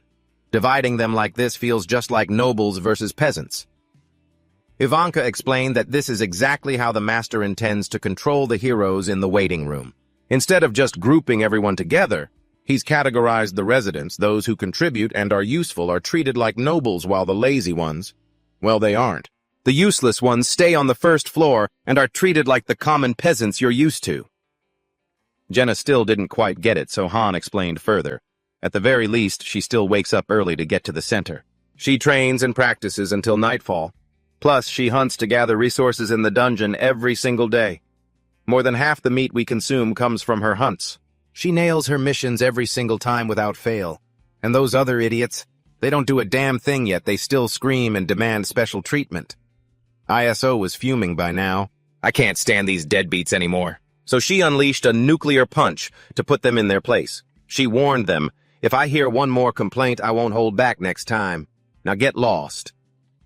After that, not a soul dared to say a word. ISO's fists definitely carry some weight.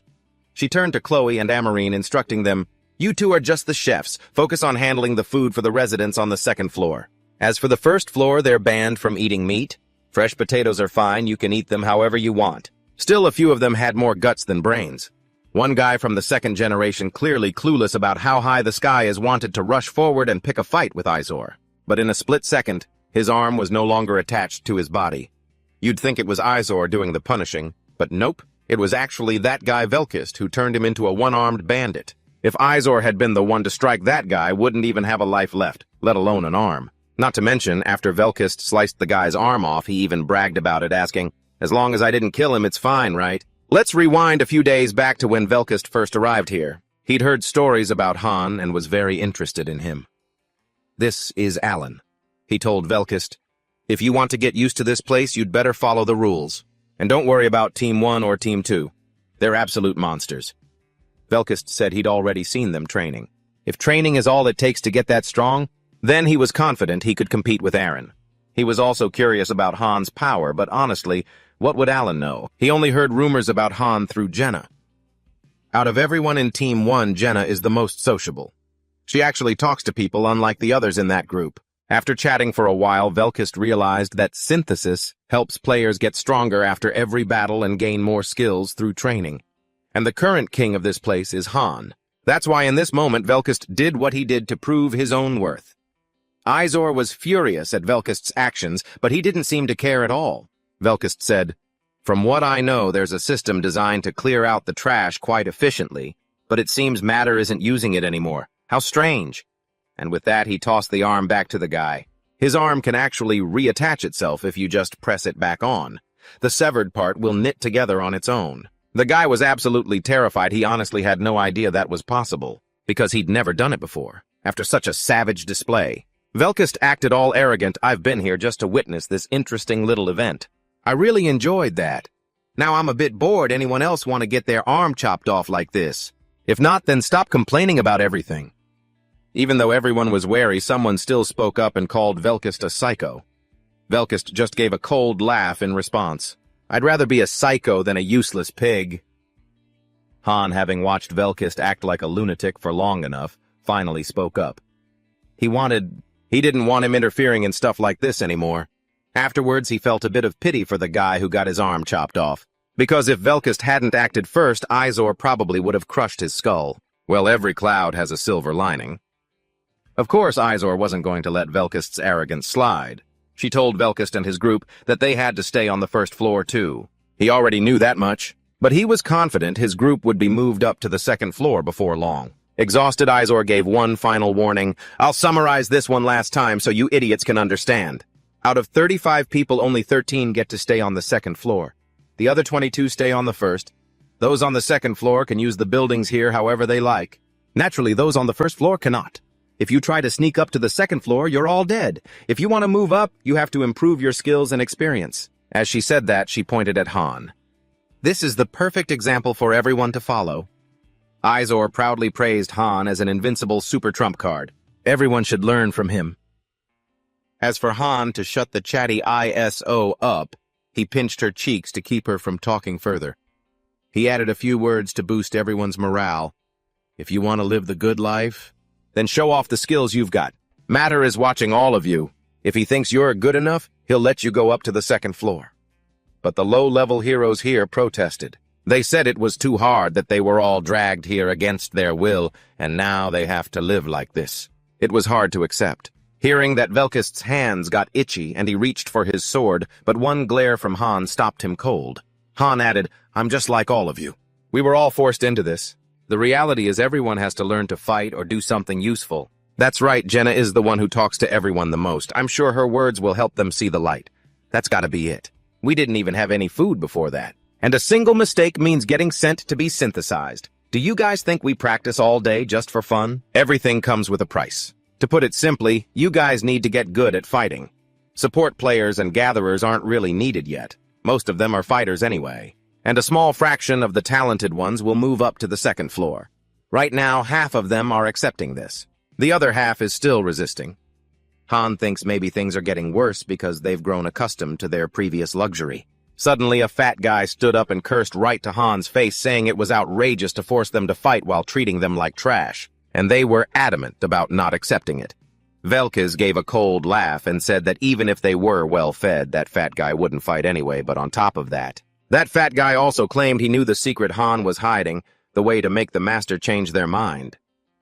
Iso heard that and froze solid, staring blankly with a stunned look on her face. There was nothing left to say to an idiot like him. He said, "I know the master can't lay a hand on us. You must have been trying to hide that, right?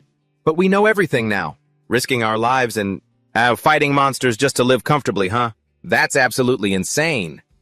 After that, the whole group started listening to the fat guy collectively refusing to fight, and just like that, Team 4 and Team 5 stopped working, causing a massive strike. Facing that scene, Han, standing nearby, could only shake his head in annoyance. He threw his sword toward the crowd and told them they'd better cut off one of their own arms. If you cut it off like he did, you won't have to die anymore. Of course, that group wasn't going to listen to such an absurd order.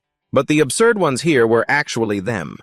They believed they could resist the master's command, thinking that no one here could threaten their lives. These words made Han laugh internally.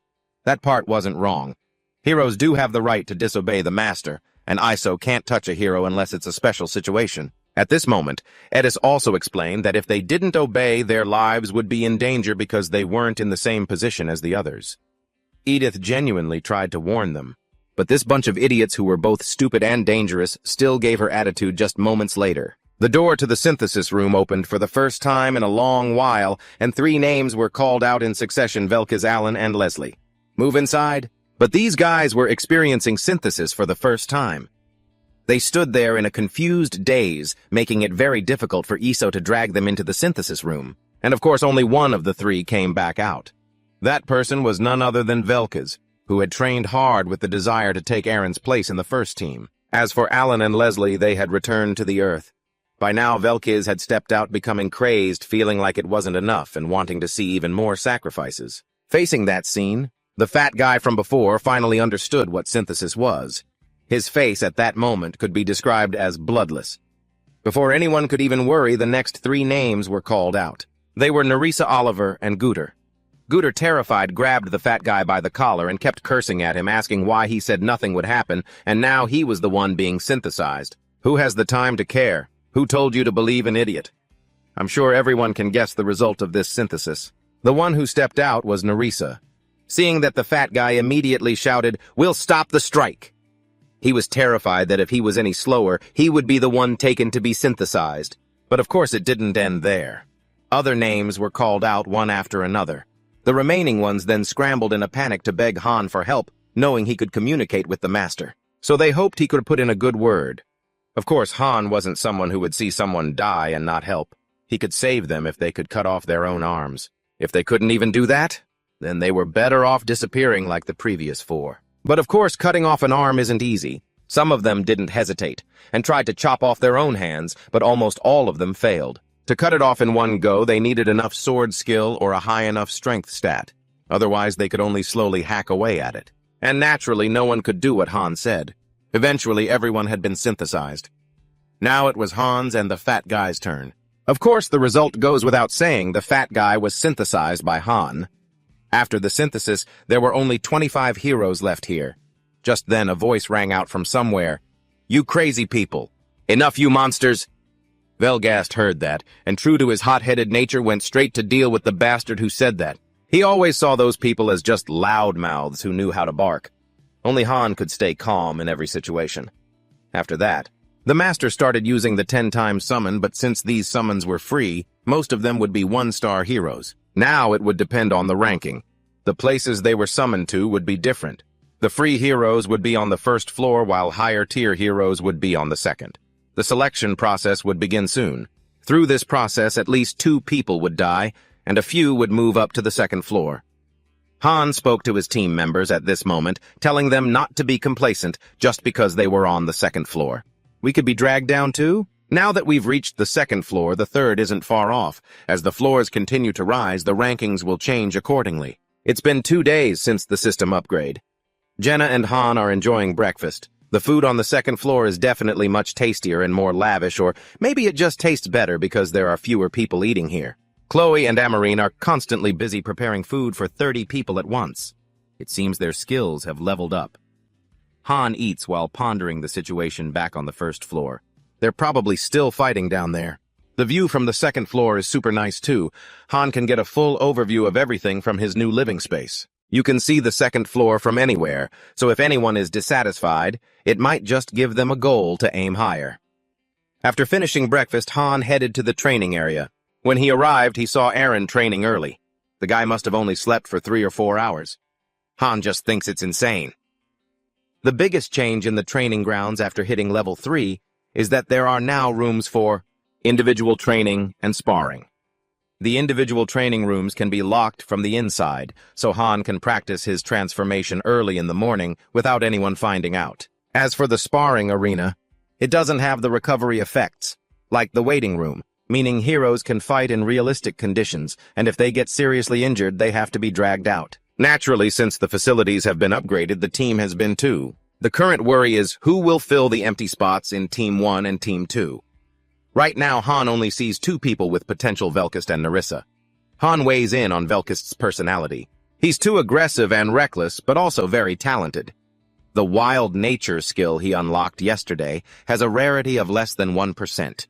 It's a passive skill that turns anger and fear into combat power, but it's extremely compatible with transformation skills. In contrast to Velkist, Nerissa lacks a bit of combat power, but she's calm and level-headed. She's excellent at stealth, camouflage, shape-shifting, and so on, so if she's nurtured, she'll become a top-tier thief. Besides these 2 to Han, everyone else isn't worth mentioning. After observing for a while, Han finally stepped onto the training ground. This time, Velkist wants to spar with Han. "Can you teach me a thing or two, senior? There's nothing here but a bunch of losers who can't even take a single hit from me." Han replied that if he calls his own teammates losers, he's really no different from them. The battle that followed was extremely difficult, but only for Velkist. Every one of his attacks couldn't even touch Han, while Han landed just 1 kick that left him severely injured, even so with the instincts of a wild beast. Isn't that exactly what makes for a good training session? The next day, Team 1 was summoned. ISO announced that the Master had ordered Team 1 to the dungeon. Exploration dungeons, daily dungeons, and raid dungeons. Those are the 3 types of content heroes. Them gain access to in the space-time rift. Han secretly thought exploration dungeons were unlocked after floor 10, but it wasn't until they cleared floor 15 that his team was sent. Out there. Just then, ISO urged them, "There's no time to rest anymore. The space-time rift has opened. Let's head down to the first floor." Even though he didn't know what that exploration dungeon was, it would probably take a day or 2 to explore. Before entering the portal, the Master gave each person some travel funds. Each person was given 3 gold coins to complete the mission. Everyone happily accepted. Only Han reminded them not to be complacent. This might very well be payment for the combat to come. Very quickly, the four of them were transported to the Him Peninsula, and the place they arrived at was none other than Nelsa the city that fell on the 10th floor. Back then, everything here was chaotic. The forests were burned to ash and bodies were piled up, but now it was the complete opposite. Ivanka sighed. We've been through so much that this doesn't even surprise me anymore. A feature of exploration dungeons is that heroes can't be sure what the objective is. Many times you might end up going home empty-handed. But sometimes they bring back something truly amazing. Han was certain that this time the NPCs here could actually see them. That was indeed the case. As they prepared to enter the city, Han's team was stopped by the gate guards demanding to see their travel permits. Han didn't hesitate to toss him 1 gold coin. Is this enough for a permit? Of course that's more than enough for a lifetime. It's true, no matter what world you're in, money is always the ultimate lubricant. After getting into the city, Han assigned tasks to everyone. He said he was assigning tasks, but this time he told everyone to just take it easy. Gather information, but do it however they liked. Money was no longer an issue. Everyone had their travel funds, so he wanted them to go eat some good food and enjoy the scenery. As for everything else, he would handle it. Everyone had an incredulous look on their faces. Is this really our usual team leader? Ivanka was afraid he might change his mind, so she quickly left. I'm going far away from this city. Don't stop me. I'm going to go far, far away to look at the ocean. Han told them all to go. We'll meet at the waiting hall in 2 days. Aaron heard this and didn't hesitate to go have some fun too, while Jenna wanted to follow Han but was bluntly refused. 2 days from now, they'll meet back at the lobby. Aaron, hearing this, didn't hesitate and headed out to enjoy himself while Jenna tried to tag along with Han, only to be flatly rejected. After walking around for a bit, Han found it quite strange, because there were too many mercenaries around. While he was wondering why, suddenly the wanted posters on the wall caught his attention, and the main person on the wanted notice was Princess Freeze, the person he had protected during the 15th floor mission. According to the information written there, the Imperial forces had pinned every crime imaginable on her heresy, summoning demons, slandering the royalty, murder, arson, theft, and even sexual assault. What a joke. How could a girl who was only 15 years old possibly do all those things? Aren't those people going a bit too far? A descendant of a prestigious family who committed serious crimes and was exiled from the royal bloodline, a former princess who has now become a fugitive hunted across the entire country. Not only that, but anyone who finds her gets a huge reward. At that moment, a kid noticed Han acting curious about the notice board and guessed he was a bounty hunter. Are you aiming for that witch too? You're dreaming. It's impossible. Even the best hunters haven't been able to find her after searching all 6 regions. Han was confused as to why the kid called her a witch, but was told she rips out the hearts of infants as sacrifices and uses forbidden black magic. They say she even summoned beings that weren't meant to be called. Han knew these were just rumors, but he was still curious to know the details. Naturally, the kid refused, saying he was super busy. Han got the hint and fished out 1 gold coin, and suddenly the kid became the freest person in the city. They continued their conversation at a small shop. According to the kid, Freeze used to be the heir to the throne, but now she's been stripped of her title and there's been a warrant out for her arrest for a year. Han was baffled he had parted ways with Freeze less than a week ago on the 15th floor, yet a whole year had passed in this city. Looking at the symbol on the wanted poster, he realized it matched the mark on the armor of those guys he'd skewered. Piecing everything together, the warrant was issued right when Freeze escaped the city, and now she's likely wandering around somewhere. Next, Han asked about the monsters. He learned they hadn't appeared for the last 2 years. The last time the goblins showed up, the council handled it, and there was more. The kid mentioned an epidemic that made the monsters increase in number, and the weather turn colder. But the strangest things were the dungeons that started a few years back. Ruin-like structures started popping up all over the continent, so they called them dungeons. The weird thing is, some people can get in and some can't. Rumor has it that there's a mysterious stone at the end of every dungeon. If you get it, you gain special power. Han immediately thought that if it's a stone providing special power, it has to be an attribute stone, the source of power for the hero's seal. It's their 3rd type of ability right after stats and skills. Not wanting to miss the chance, Han told the kid to take him to the dungeon. It was obvious enough since there were so many mercenaries here. It meant they were all focused on a single goal. And of course the kid was promised a reward if he could get Han to that dungeon. Very quickly the 2 of them arrived at the dungeon's location. On the way, Han ran into many mercenaries coming out covered in wounds.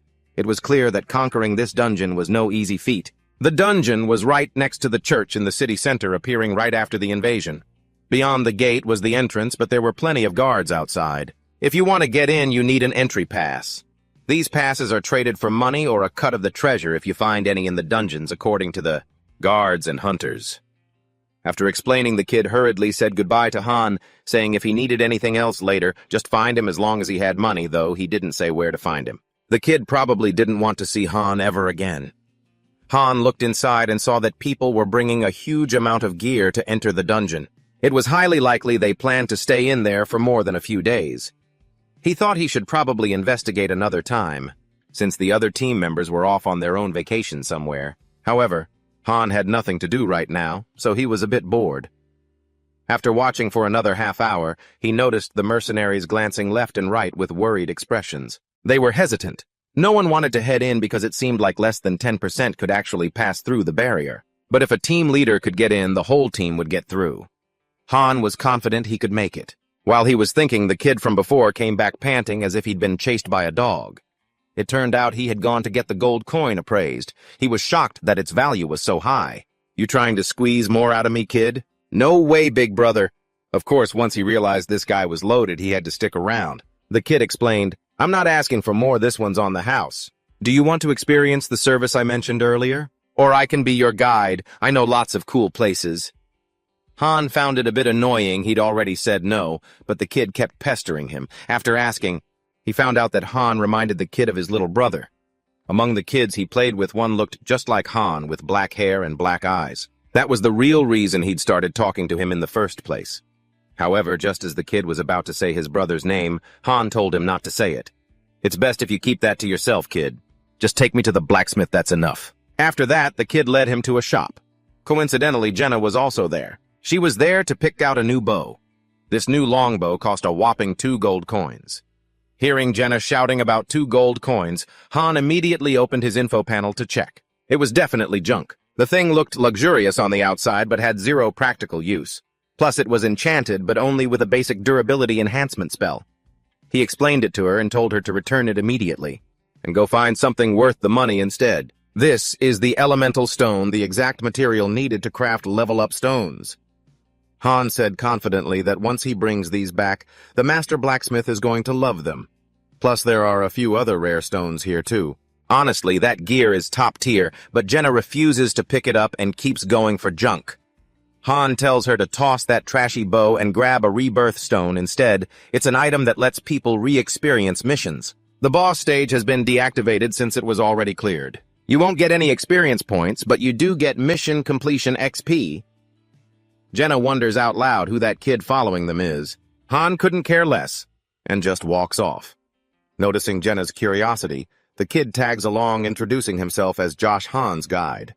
Annoyed, Han tosses his last gold coin to the boy, just to get him to buzz off. Josh stares at the gold coin in his hands, eyes sparkling, thanking him for the investment.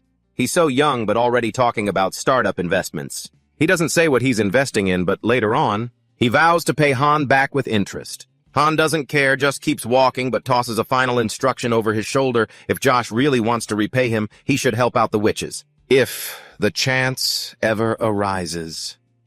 Josh is left confused, watching Han's back disappear into the crowd, not knowing which witch he's talking about. Jenna is just as clueless as Josh. As Han lets slip, the witch he meant is Frisia, the princess the team rescued. The two keep wandering around, and before long the whole squad gathers back at the waiting hall. Ivanka complains about not being able to reach the beach. It seems that area hasn't been unlocked yet. Basically, the Him Peninsula is huge, but in these missions, heroes can't leave a set perimeter. Exploring dungeons unlocks new regions every 10 floors, so they won't be able to travel the whole map until they reach the 100th floor. A week passes and the waiting hall has changed quite a bit. A few people have managed to climb to the 2nd floor. Han tells the team to rest up as training starts again tomorrow. Aaron ignores Han's orders and heads off to train immediately, which gets him a massive earful from Han. Han recalls seeing people like Aaron back in Nihheim. Most of them didn't have a happy ending. Because some things in life just aren't about how hard you try. If they can't achieve a certain goal, even after giving it their all, it just means they don't have the talent for it. They either have to find a different path, or they'll end up sacrificed. The next morning, when the first team gets to the training ground, they find the second team already grinding hard. Jenna is stunned. No way, I thought the second team wouldn't do anything dangerous, but they're actually sparring with real swords. Han watches them, sensing that something has changed. While Edis, User, and Roderick are training Zika, the first member of the second team is nowhere to be found. By this point, Master had already removed Velkist and Nerissa from the third team. Just as promised, those two shot up to the second floor. Han is the first one to notice the new arrivals. He realizes what's happening and says, "Guess it's time to recruit some new blood for the team." Still, he's a little worried, sensing these two only want to join a top-tier squad. With that, the three of them greet the two new recruits at the entrance to the second floor. Han guesses what happened to Zika. He was likely demoted back to the first floor because he wasn't pulling his weight in previous missions. He'd heard as much over the last few days. Edis mentions that with only 3 people left on the second team, they won't be able to handle any more conquest missions. That's why she decided to ramp up the training. If Master could recruit some high-level players, that would be great, but Han thinks the 2 rookies won't have any interest in joining the second team. After all, the first team is currently short-handed. As for the 2 new recruits, they're busy wondering which squad they're going to be assigned to. We'll probably end up on either the first team or the second team. Right, Nerissa asks Han. She asks it like she's mocking him, like, "Do you even see any other teams on the second floor?" Nerissa immediately declares she wants to join the first team, confidently saying she won't be a burden. Naturally, Velkist hears this, and his eyes start burning with rage. "Watch your mouth, you're out of your mind. Know your place." She doesn't back down, firing back that physical strength isn't the only way to measure a person's value. She insists that beyond combat skills, she has plenty of other talents. It's just a matter of whether Velkist has the eyes to see it or not. Han finally speaks up. "Do you two think you get to choose? Stop arguing. I'm the one who decides here." Jenna whispers to Han that it seems the girl is really desperate to join their team. Strange, isn't it? Han turns to Nerissa and asks why she's so keen on joining his team. He finds out it's all because of the rumors circulating in the territory. "Even though I didn't believe the rumors at first, after seeing it with my own eyes, I changed my mind." Han sees it now. He guesses she must have used a rebirth stone, the item that lets heroes rerun completed missions. Or perhaps Master played back the footage of Han's team completing their mission. Through that, Nerissa watched every single clip and realized the rumors were actually underselling Captain Han's capabilities. A hero wanting to follow the strong to survive is only natural. That's why she wants to join the first team. Hearing that User standing nearby gets annoyed, doesn't that basically mean she's looking down on the second team? Velkist chimes in saying it doesn't matter if you're new or old because this is a survival game for the strongest, not the ones who've been around the longest. So he wants to join the first team too, insisting he'd be more useful than Nerissa. Usually choosing new members for the first team is done by drawing lots, but Nerissa refuses to accept that method. She thought that leaving it all to luck was too much, so she wanted to find a more effective method. Han agreed, and Edis was on board with that too. Han then discussed these two with Jenna. Jenna argued that even if he made the final call, someone would still be unhappy, so wasn't drawing lots better, unless of course he already had someone in mind. Yeah, Han honestly didn't know how to choose. If it weren't for Velkis's terrible personality, he probably would have picked him already. Since neither of them wanted to rely on luck or hand the decision over to someone else, Han asked if they were both willing to prove they were worthy. "To join my team. Let's have a fight."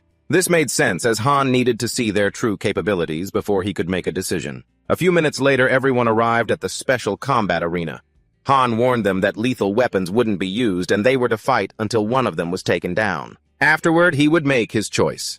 The first to step in was Velkis, who asked with a smug look, "Do I get to kill her?" Han replied that if he could pull it off, go ahead. They could fight however they wanted. Nerissa then coated her sword in a paralytic poison that could cause full-body tremors. She was going all out this time since the captain said they could fight however they wanted. Nerissa had been skilled with poisons since she first arrived. She had used them many times against monsters, but this was her first time using them on a person. One slash and it's game over, no questions asked. Velkis saw this and, refusing to lose, said, "I won't give you the chance to use that on me." The atmosphere in the arena was tense, as if one of them might actually lose their life. As soon as the signal to start was given, Velkis crazily lunged at Nerissa. She immediately used her swordsmanship with lightning speed. The battle was fierce under everyone's watchful eyes. The most surprised one was User. "That jerk. He's completely different from when we trained together. Now I realize he was only using a fraction of his strength." Han observed closely and told Jenna and Aaron to watch carefully. They could learn a lot from them, as both fighters were at a 4-star skill level. They were similar to User, but they had many unique differences in their combat styles. These weren't skills that newcomers could easily possess. Back in the match, Nerissa was starting to lose ground to Velkus. Even though her speed was superior in the cramped space of the arena, and she couldn't fully utilize her power. Velkus's overwhelming pressure was gaining the upper hand, but Nerissa wouldn't give up that easily. She pulled a throwing dagger from her sleeve. She flung it straight at Velkus with zero hesitation. Naturally, the dagger was loaded with toxins. As soon as he was hit, Velkus's body became paralyzed. His limbs wouldn't move at all. Nerissa thought the fight was over early. Just as she was thinking she'd be the winner, Velkus suddenly smashed his sword hilt into her stomach, sending her flying back. Nerissa's poison was strong, but it didn't affect Velkus much. He won the match. Han assessed that the fight was quite impressive and quickly made his decision.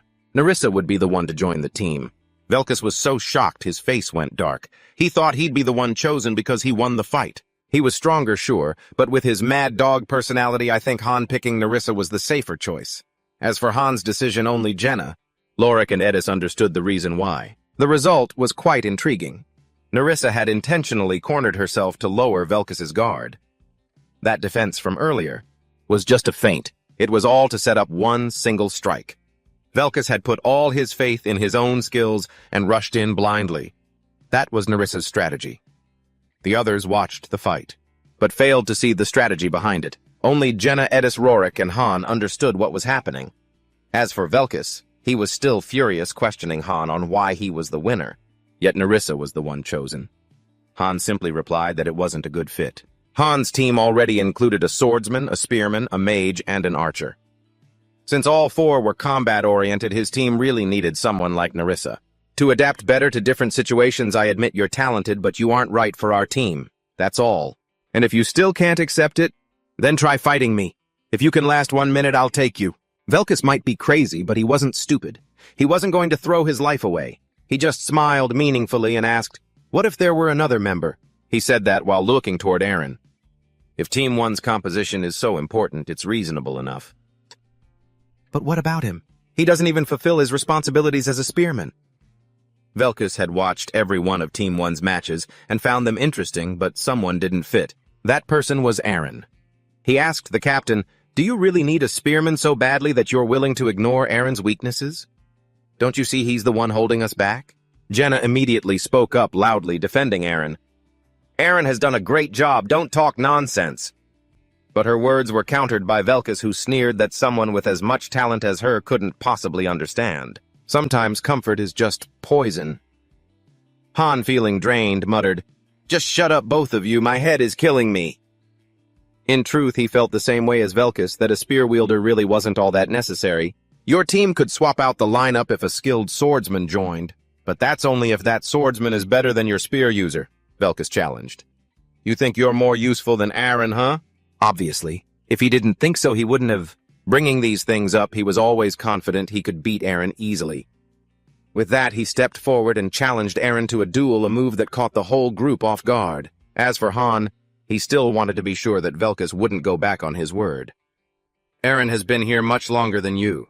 If you challenge him with such baseless confidence, maybe I'll change my opinion of you. Don't worry, big brother. If I lose, I'll quietly head back to the second squad." Having secured Velkus's answer, Han turned to ask Eren how he wanted to handle it. Naturally, Eren had the right to refuse. But Han also noticed that Eren was pushing himself much harder than usual. If he kept this up, it wouldn't end well. But Eren is still far more useful. He's been working with the team for a long time. Even if he's fallen behind, he can still hold his position for a while longer. And to get through this, he needed a catalyst. Eren spoke up with a determined voice. "I accept your challenge." This battle would decide who remained on Han's team. Immediately after the two stepped into the arena face to face, Eren brandished his spear while opposite him Velkus held his sword with extreme confidence. The fight broke out in an instant. Eren was the one to strike first, taking advantage of his spear's reach to gain the upper hand. On the sidelines, Jenna couldn't help but worry about Eren. Given what Velkus had shown previously, it was very likely that Eren would lose. But Han thought otherwise. He believed that if Eren performed well and stuck to what he had practiced, then there was a real chance of victory. Both sides had level 4 weapon skills. Velkus had a few passive abilities that Eren lacked, but Eren had one major advantage. That was his experience. It wasn't long before he forced Velkus to cough up blood. It was clear that Velkus had absolutely no experience fighting monsters, because he had only just arrived here, whereas Eren had vast experience fighting boss monsters. Furthermore, Velkus had never fought a spear wielder like Roderick or Eren, and the techniques of a spear user like Eren were top tier. Needless to say, Eren kept putting Velkus through the ringer. The satisfaction of the users on the sidelines was palpable. They were the ones most pleased at the moment. Seeing that arrogant bastard getting beaten to a pulp was glorious. Spears had been very useful for a long time. They were often used in hunting and even in war. Thanks to their long-range spears were manufactured to be longer and longer, making them very effective in large-scale battles. But they were quite useless in one-on-one duels. The difference in reach between a sword and a spear is about 1 meter. In some cases, this provides an advantage. However, a spear user cannot react in time when facing an attack from a short weapon. They struggle against dagger strikes and don't have many advantages. It's like the distance of a bow and arrow. But that's talking about ordinary humans, where they have to sharpen their own limits, so those theories were meaningless. Back inside the fight, Eren began to use his finishing moves. Although a bit surprised by the power of the strike, Velkus still managed to narrowly dodge it. Watching from the side, Han became even more convinced of Velkus's talent, but no matter how talented someone is when they arrive here, the rules of reality are far different. Eren had fought Han countless times. He was used to fighting people stronger than humans and monsters. Moreover, swordsmen fight with different tactics than spear wielders. Clearly from the start, Eren had been in the superior position. Outside, Eris evaluated the situation. At this rate, Eren would win decisively. However, Jenna thought differently. Even though he's doing well, the number of times he's landed a hit has decreased.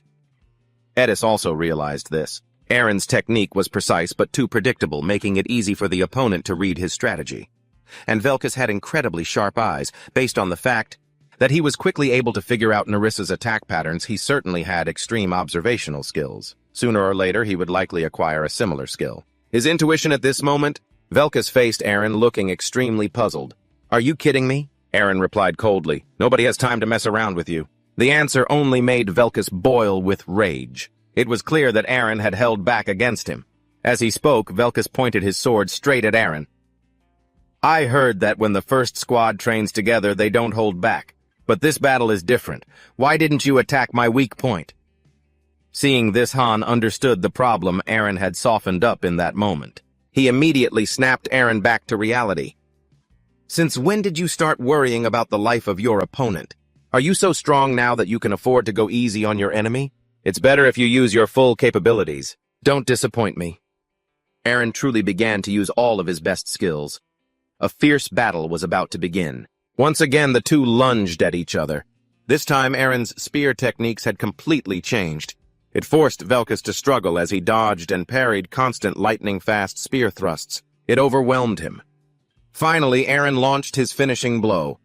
At that moment, his spear tip pierced through the iron fence. Everyone watching showed expressions of pure shock. Leaving him completely overwhelmed, Eren finally unleashed his finishing move.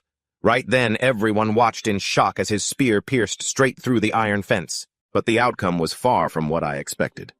The one left standing after the battle was Velkus. Despite being heavily wounded, he had defeated Eren. User stood there, jaw dropped in disbelief. He had clearly seen that Eren held the advantage. Velkus must have pulled some dirty trick. Regardless, a win is a win, and Velkus was the victor. Everyone felt bad for Eren.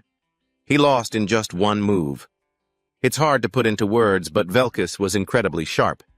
As the fight unfolded, he had read Eren's attack patterns perfectly. He dragged the match out, constantly dodging to find an opening in Eren's defense, waiting for the perfect moment to counterattack, and with just one strike, he took his opponent down. In short, Velkus possesses a very cool-headed and logical observational skill with the patience to analyze and calculate his win rate.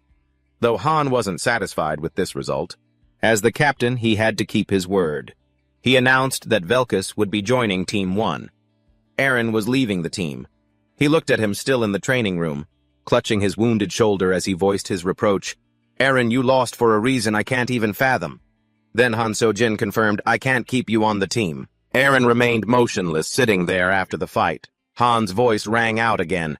I'm sure you know, why don't you? Seeing this user nearby panicked and shouted an explanation at Han, saying Eren just didn't want to hurt his own teammate. Seeing this, Han Seo-jin remained firm, closing his eyes as he retorted, "Stop making excuses." He added, "We aren't here to make friends." Below them, Jenna clutched her arm. Her head hung low in sorrow, unable to voice a single word of protest. Immediately after, Han Seo-jin reminded them, "We are here to survive to defeat the enemy." Hearing that, Jenna pursed her lips, her face darkened, and she glared at him with resentment. She didn't say anything more, but Han Seo-jin spoke as if to deliver a message to Eren. "Those who don't understand that will die, remember that." Just then, Jenna turned to look at Han Seo-jin and called out to him. But before she could say more, he shut his eyes and made a stern decision. "Everyone go get some rest, it's late." Next, the system notification rang out. "Eren 2-star has been removed from Team 1. Eren clutched his shoulder wound. His face darkened, kneeling on the ground behind the bars, his expression unreadable. He had no intention of getting up. Then another notification box appeared. "Narissa 2-star joins Team 1. Velkus 2-star joins Team 1. Seeing this, that guy Velkus smirked at him and commented, "This is going to be fun." Then the black-haired girl with shoulder-length hair looked toward the two of them, putting on a cold, indifferent expression as she introduced herself. "I look forward to working with everyone. I'm Narissa." Next, Han Seo-jin stood with his arms crossed in front of them by the stairs leading upstairs, warning them, "I'm not sure if you two think life will be easier now that you've joined Team 1. It's actually the complete opposite." A sword was strapped to his back.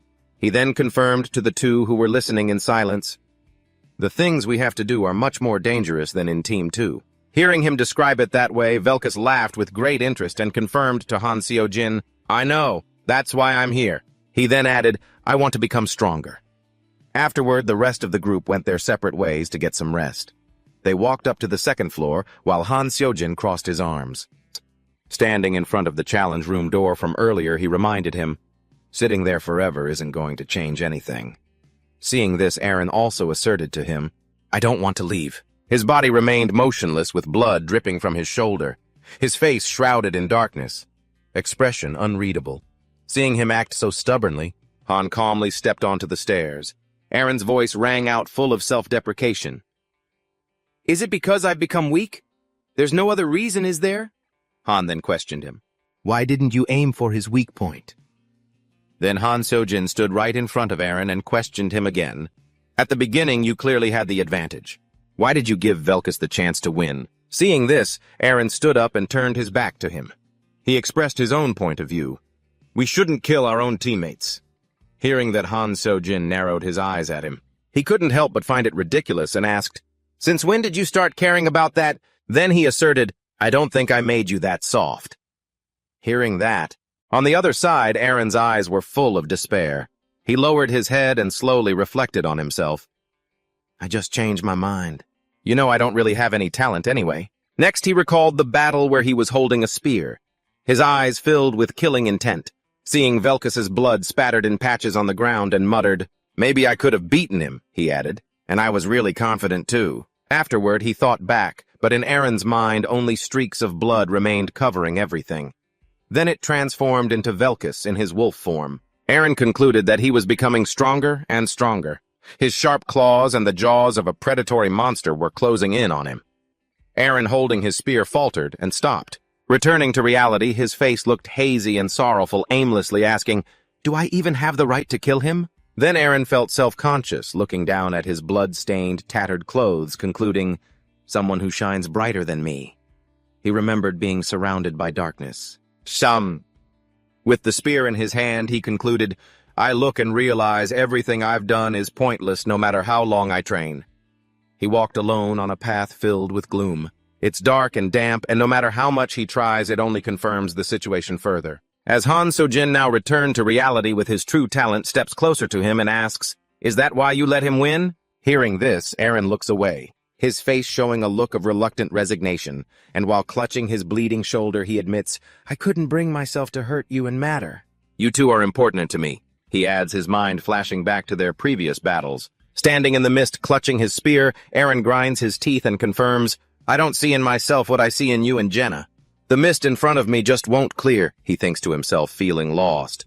It feels like I'm just wandering aimlessly. Seeing this, Han Seo-jin narrows his eyes, glancing at him with an unreadable expression, thinking, looks like he's suffering from trauma. Then he calmly speaks up. There's an opening for a training instructor position, Han Seo-jin announces, causing Aaron's eyes to widen in shock. The voice continues explaining the role is to train newcomers on the first floor. I think you'd be a perfect fit for it, Han Seo-jin adds. He remembers the training grounds filled with large pillars and adds, Dika would be a good fit too. Afterward, Han Seo-jin explains the purpose of the position. You only need to teach the rookies in a safe location. He continues, noting that the position is usually highly competitive, and he thinks of the person currently holding the role while a crowd of people keeps fighting. Usually it's 10-1, but I'm going to personally nominate the two of you. Han Seo-jin then asks softly, what do you think, Aaron? Aaron looks down, his expression unreadable, and mumbles, teaching others. Seeing his reaction, Han Seo-jin crosses his arms and challenges him. What are you still hesitating for? What is your goal to become as strong as Belkis? Aaron keeps his head bowed. Their shadows stretch across the training room floor, mixed with splatters of blood. Han Seo-jin speaks again. No, isn't your goal to return to your family? Seeing this, Aaron struggles to respond. Aaron looks up at him and confirms, that's right, but... He pauses. Han Seo-jin glares at him coldly and presses, but what? The words catch in Aaron's throat. He raises his head. He bites his lip, struggling to swallow, his eyes tightly shut. Finally, Aaron decides not to say more. He grips his bleeding shoulder and bows his head. With a dark expression, he walks past him in silence. I'm sorry, he says, I'll become an instructor. Han Seo-jin doesn't even turn to look at him as he retorts, forget it! Before those words, Aaron stops holding his spear in one hand and clutching his bleeding shoulder with the other. He glances back confused and asks, what was that behind him? Han Seo-jin closes his eyes, his face full of disappointment. If you don't want to, then don't do it. He adds, I knew someone like you once. He was also very talentless. He remembers his companion from his previous life, the back of Muzan Nidel. Holding a spear in his hand, he continues, when he was your age, his swordsmanship was only level 2. I considered kicking him out so many times because he was just that bad. Right after, Han Seo-jin glances back at him, his expression cold. Do you want to become stronger? Hearing this, Aaron freezes. Aaron looks at him, eyes wide and shock mouth agape, unable to find his voice. Han Seo-jin, hearing no answer, concludes, I guess not. But suddenly Aaron drops to his knees, shouting back toward him, no! Tears begin to fall as Aaron sobs, teeth clenched. Bowing his head toward the ground, he trembles as he tells him, I want to become stronger. He adds, I don't want to be this pathetic anymore. Crying uncontrollably, he questions himself, but is there any way for someone like me to get stronger? Hearing this, the other man confirms. There is. Hearing that, Aaron seems enlightened. His eyes widen in surprise as the tears continue to stream down his face. Next, he regained his composure, kneeling on the ground with his spear placed beside him as he wiped the tears from his face. Han Seo-jin glanced off into the distance. He spoke up to confirm, waiting with a calm expression. Han Seo-jin looked down at the spatial rift in the surrounding silence, staring at the gate featuring 2 goddesses. Twins right there. He confirmed the time remaining until the gate would open, then turned toward Aaron behind him and made his decision. I'm taking you to Nile. Seeing that, he looked up at him and asked, where? Hearing this, Han Seo-jin smiled with pride and anticipation, his black hair blowing in the wind, and confirmed, a great place, our base. It's got a defensive shield all around it. The next morning, Jenna smiled cheerfully, reaching out to introduce herself. It's nice to meet you two. I'm Jenna Sarai. But she was met only with cold indifference from the 2 newcomers. They were Belkis and Nerissa. One was pretending to be deaf, picking at his ear and looking elsewhere, while the other was cold, showing no sign of wanting to respond. Jenna could only leave her hand hanging in the air, offering an awkward smile. Nearby, Han Seo-jin crossed his arms, assessed the situation, and remarked, they're still a bit shy. Then he called out to the 2 of them, Belkis, Nerissa, there's someone you need to meet. Seeing this, Jenna glanced behind him at Ivanka. Then he recalled the previous floor within the spatial rift. Having to face the intense fire, he confirmed to the 2 of them, you 2 already know that you'll recover from any wounds while you're here, and we'll be fighting a fire element mage. Then Han Seo-jin assigned their roles. You 2 need to get used to that. Hearing this, Nerissa stood up straight, looked at him, and asked for confirmation. You mean we need fire resistance? She folded her arms behind her back. Hearing her, he didn't explain further, just watched them, crossed his arms, and urged, "Learn it as fast as you can. Do you know how?" Belkis, standing to the side with one hand in his pocket, raised his other hand palm facing toward him and asked with a smirk, "Just by sticking my hands into the fire." To his method, he replied, confirming, "That's a very stupid way to do it." Seeing this, Han Seo-jin smirked, gestured toward him, and joked, "Stupid, but very effective." Hearing that, Belkis crossed his arms smugly, then looked at Nerissa beside him and stated, "I'll learn it in 4 days." He muttered to himself, "I bet this lady is going to say she's scared, just watch." Nerissa, hearing this, lowered her head with a look of disdain, closed her eyes, and said softly, "Then I only need 3 days." Next, Han Seo-jin put his hands in his pockets, looked at Jenna, and assigned her role. "Next up, Jenna, you'll fill Aaron's position." She turned to him, hands on her hips, and confirmed, "You want me to handle the archery, right?" Behind them, Ivanka watched them without a word. Shortly after, he walked up to Belkis, looked at him, and stated, "Belkis, both you and I are frontline fighters." With a calm expression and hands still in his pockets, he warned, "But don't get cocky. Fight within a distance where your teammates can provide support." Belkis looked back at him. Finally, Han Seo-jin added, "If you only trust yourself and refuse to cooperate, you'll be considered useless. Remember that." Belkis smirked and mocked him, looking at him, crossed his arms, and confirmed, "All right." Then Han Seo-jin's eyes glowed with a blue light as he scanned in a certain direction. He looked at Nerissa while she offered him a cold, calculating smile. Han Seo-jin's vision was flooded with all of her skills. He thought to himself, Nerissa Ear has a lot of sword and dagger skills plus many others. Fast movement, stealth, and various agility skills. He added, "She also has decent observation and scouting abilities plus skills for poison making and ambushes." Immediately after, he looked at her skeptically and asked coldly, "What were you before coming here? A hitman or something?" She looked at him and replied, "Something like that." After hearing this, Han Seo-jin pondered in his thoughts. If she were truly an elite assassin, she would have asked for 1,000,000 in high-level recovery, probably mid-tier. Then, with a serious expression, Han Seo-jin assigned her tasks. "Nerissa, your main position will be mid-tier," he added, "but depending on the situation, you must be able to fight, close range, and protect Jenna and Ivanka. You might also need to slip behind the enemy to attack if necessary." Then Han Seo-jin continued, "And you'll be in charge of intel as well. When ordered, that's what you must do." Hearing this, she bowed her head, closed her eyes to acknowledge, and said, "I'll keep that in mind." Beside her, Han Seo-jin watched her squinting with wariness. He thought to himself, someone like her might agree on the surface, but if she doesn't fully accept it, there could be conflict later. She continued to look at him silently. Han Seo-jin figured she might have developed bad habits from the environment on the first floor. When he finished assigning tasks to everyone, Ivanka walked up, pointed at herself, and closed her eyes. Smiling confidently, she asked, "What about me? What do I have to do?" Hearing this, Han Seo-jin glanced at her and replied, "Just go run with those sandbags." Ivanka was so shocked she lost her soul, carrying the sandbags in her hands and walking away sluggishly. With an unbelievable, soul-crushed expression, while the other four were still discussing things in the distance, Edith Kanan walked over and saw Ivanka in that state. With a look of confusion, she stands behind him, hands on her hips, sighing with her eyes closed. Seeing this, Han Seo-jin glances at her and asks, "I guess you're still short on members." She sighs, confirming that Team 2 is always short-handed because the master isn't spending any money on gacha pulls. Paying up, he turns, crosses his arms, looks at her, and suggests in a calm tone, "If you can't find anyone, go check the first floor." Edith Cannon's eyes widen in surprise as she asks, "The first floor?" Hearing her query, Han Seo-jin adds, "If you look closely, you'll find someone useful." Immediately after, Han Seo-jin adds slowly, "Dika has decided to become an instructor on the first floor. Right now, he's busy pushing the people down there to practice striking wooden stakes." Hands on his hips, urging the group on.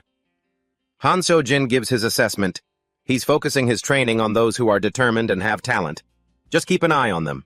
He continues, albeit reluctantly. If we aren't getting new summons, that's your only option. He then adds, "The free gacha is still ongoing too, so there must be over 20 people on the first floor waiting list by now. Surely at least one of them has talent." Below them, a girl holding a shield and sword slashes at a wooden stake, yelling with wide eyes. Hearing his suggestion, Edith Cannon looks down, hand on her chin. She muses, "Guess I have to listen to you." Leaning against the second-floor railing, he reminds her, But when you're scouting for talent, don't get arrogant or overdo it. It might lead to discrimination against the first floor members. Understanding the implication, Ivanka asks, "You mean bullying?" Down below the blue-haired girl with the shield, Sharon Edno is surrounded by a group of people. Sensing eyes on her, she turns to face them. Three odd-looking guys, one with a mohawk, one with messy, frizzy hair, and one with a mullet, all smirking nastily at her. She glares back at them. Hansel Jean observes that in this environment, many people bully others who are better than them just to feel powerful. They target those superior to themselves just to show off their own strength. Current team rosters. Team 1 has Hansel Jean, Xena, Ivanka, Belkist, and Nerissa. Team 2 has Edith, Cannon, Roderick, and Urs. Then in the private training room on the second floor, the lights snap on. Hansel Jean stands with his arms crossed, face stern, looking at the group below as he confirms, "If we truly understand each other's strengths and weaknesses, it will be to our advantage." A sword is strapped to his back. Standing on the stairs with the door open, he crosses his arms and clarifies. With Nerissa and Belkist, there are no rules. Everyone can feel free to use live weapons. The two look at him. Hearing this, Belkist can't help but grin widely. He steps forward and comments, "Nice." Nerissa just stands there, silently observing. Han Seo-jin looks at them and says softly, "Are you sure you're okay fighting alone? Nerissa, you come too." He adds, "I thought you wanted me to go all out." Belkist steps forward, grinning eyes narrowed playfully, and asks, "Hansel Jean, are you sure you're going to be okay? This battle is going to be very different from your average sparring match." Hearing this, he narrows his eyes from the steps and says coldly, "You want a one-on-one with me?" Suddenly, the guy's eyes light up, grinning excitedly. He stares at Han Seo-jin and confirms, "If I can." Facing Belkist's arrogance, he agrees, "Fine." A menacing dark red aura begins to radiate from his body, and he quickly draws the long sword from his back. The system announces Han 2 stars is in a state of frenzy. He thinks to himself. According to Chloe, the heroes on the first floor had met with Belkist a few days ago while he was training. A different group of people had approached him. Seeing this, holding his sword, he glances at them, the three guys with the mohawk, the frizzy hair, and the mullet. They all glare at Belkist, snarling and cursing. As far as Hansel Jean knows, they are that group. They include those who were kicked out of Team 3 after losing to Belkist. In the end, no one could lay a hand on him. While Belkist was training, that group approached him. Belkist stands in their midst holding his sword, watching silently. He recalls seeing those same three guys bullying Sharon Edno, and he adds, "Some in that group still seem to bully heroes they don't like or second-floor candidates." But this time her face darkens, eyes widening. She looks at them as if to say, "Do you want to die?" It scares the three guys, making them shrink back. He adds, "Of course that's no big deal." Finally, Han Seo-jin confirms, "Not anymore. No hero can match the second-floor candidates." Returning to the present, Belkist lunges toward him with a sharp blade, eyes flashing with excitement. He didn't hesitate to grip his sword tightly, lost in thought. But he needed to know that Han Seo-jin had stopped while Belkist sensed the immense power from him. His eyes widened in shock, and then he swiped his sword in an arc, clashing with Belkist's incoming blade and knocking it aside. The clash of metal rang out, followed by a sudden, stunned silence in the air. Han Seo-jin stood there, barely moving as the sword spun through the air before embedding itself deep into the ground, and they remained in their landing poses in silence. Next, Han Seo-jin took a combat stance, his arms crossed in an X shape, his eyes flashing with a crimson glow as a violent red-black aura radiated from him while he stared down Belkist. Mentally noting that there were still those far stronger than him, Han Seo-jin spoke up. "You seem pretty arrogant after beating up those weaklings on the lower floors, don't you, Belkist?" Seeing his strength, the guy grinned with excitement and replied, "You're just as strong as I thought." Then added, "You arrogant bastard." This result wasn't a surprise. He turned to sheath his sword, then turned back to look at him, his hand resting on the hilt as he said with a confident, cheerful expression, "Good thing I joined this team. I'll fight you along with this woman." Nerissa leaned against the wall, looked at him, and said softly, "All right, then." Shortly after, she stepped into the arena, and seeing that he sheathed his sword and looked at her, asking, "Are you really planning to use that?" Hearing this, she just bowed her head, preparing herself, eyes closed, as she quietly asked, "Seems like that's what you wanted, right?" Then Belkist bowed toward Han Seo-jin. He bowed and confirmed, "This time it's 2 against 1. This match won't be easy," while Nerissa beside him pointed her sword at him with a serious expression. Hearing this, his eyes flashed red, and he took an X-shaped stance with his blades bracing to charge at them. his red-black aura intensifying as he calmly said, "Bring it." And then he found out. The time they spent fighting drifted by in the quiet space of the waiting hall, with sunlight streaming down into the arena on the second floor. Belkis leaned on his sword to support himself, panting as he looked at him and muttered, "I thought both of us together would win." Beside him, Nerissa was also leaning on her leg sword, dropped, breathing heavily. Han Seo-jin on the other side sheathed his blade as his aura gradually faded. He warned them 2 people doesn't mean you're stronger, then added, "You 2 can't even coordinate with each other," and continued, "Fighting Eren or Ursa would be one thing, but I don't think you 2 could beat Jenna even working together." Hearing her name mentioned, Jenna looked over stunned with a confused expression and pointed at herself. Seeing that, he glanced over and asked, "What are you doing? Get up here." Then urged her, "They're waiting." Hearing that, she grabbed her quiver, slung it over her shoulder, and grabbed her bow as she walked over. Arriving, she felt a bit insecure and confessed her feelings to him. "I'm a bit scared." Han Seo-jin looked at her and comforted her. "Don't worry, you're stronger than them." Then he walked past Nerissa and Belkis and instructed them, "You 2 form a team. I won't allow any more one-on-one fights."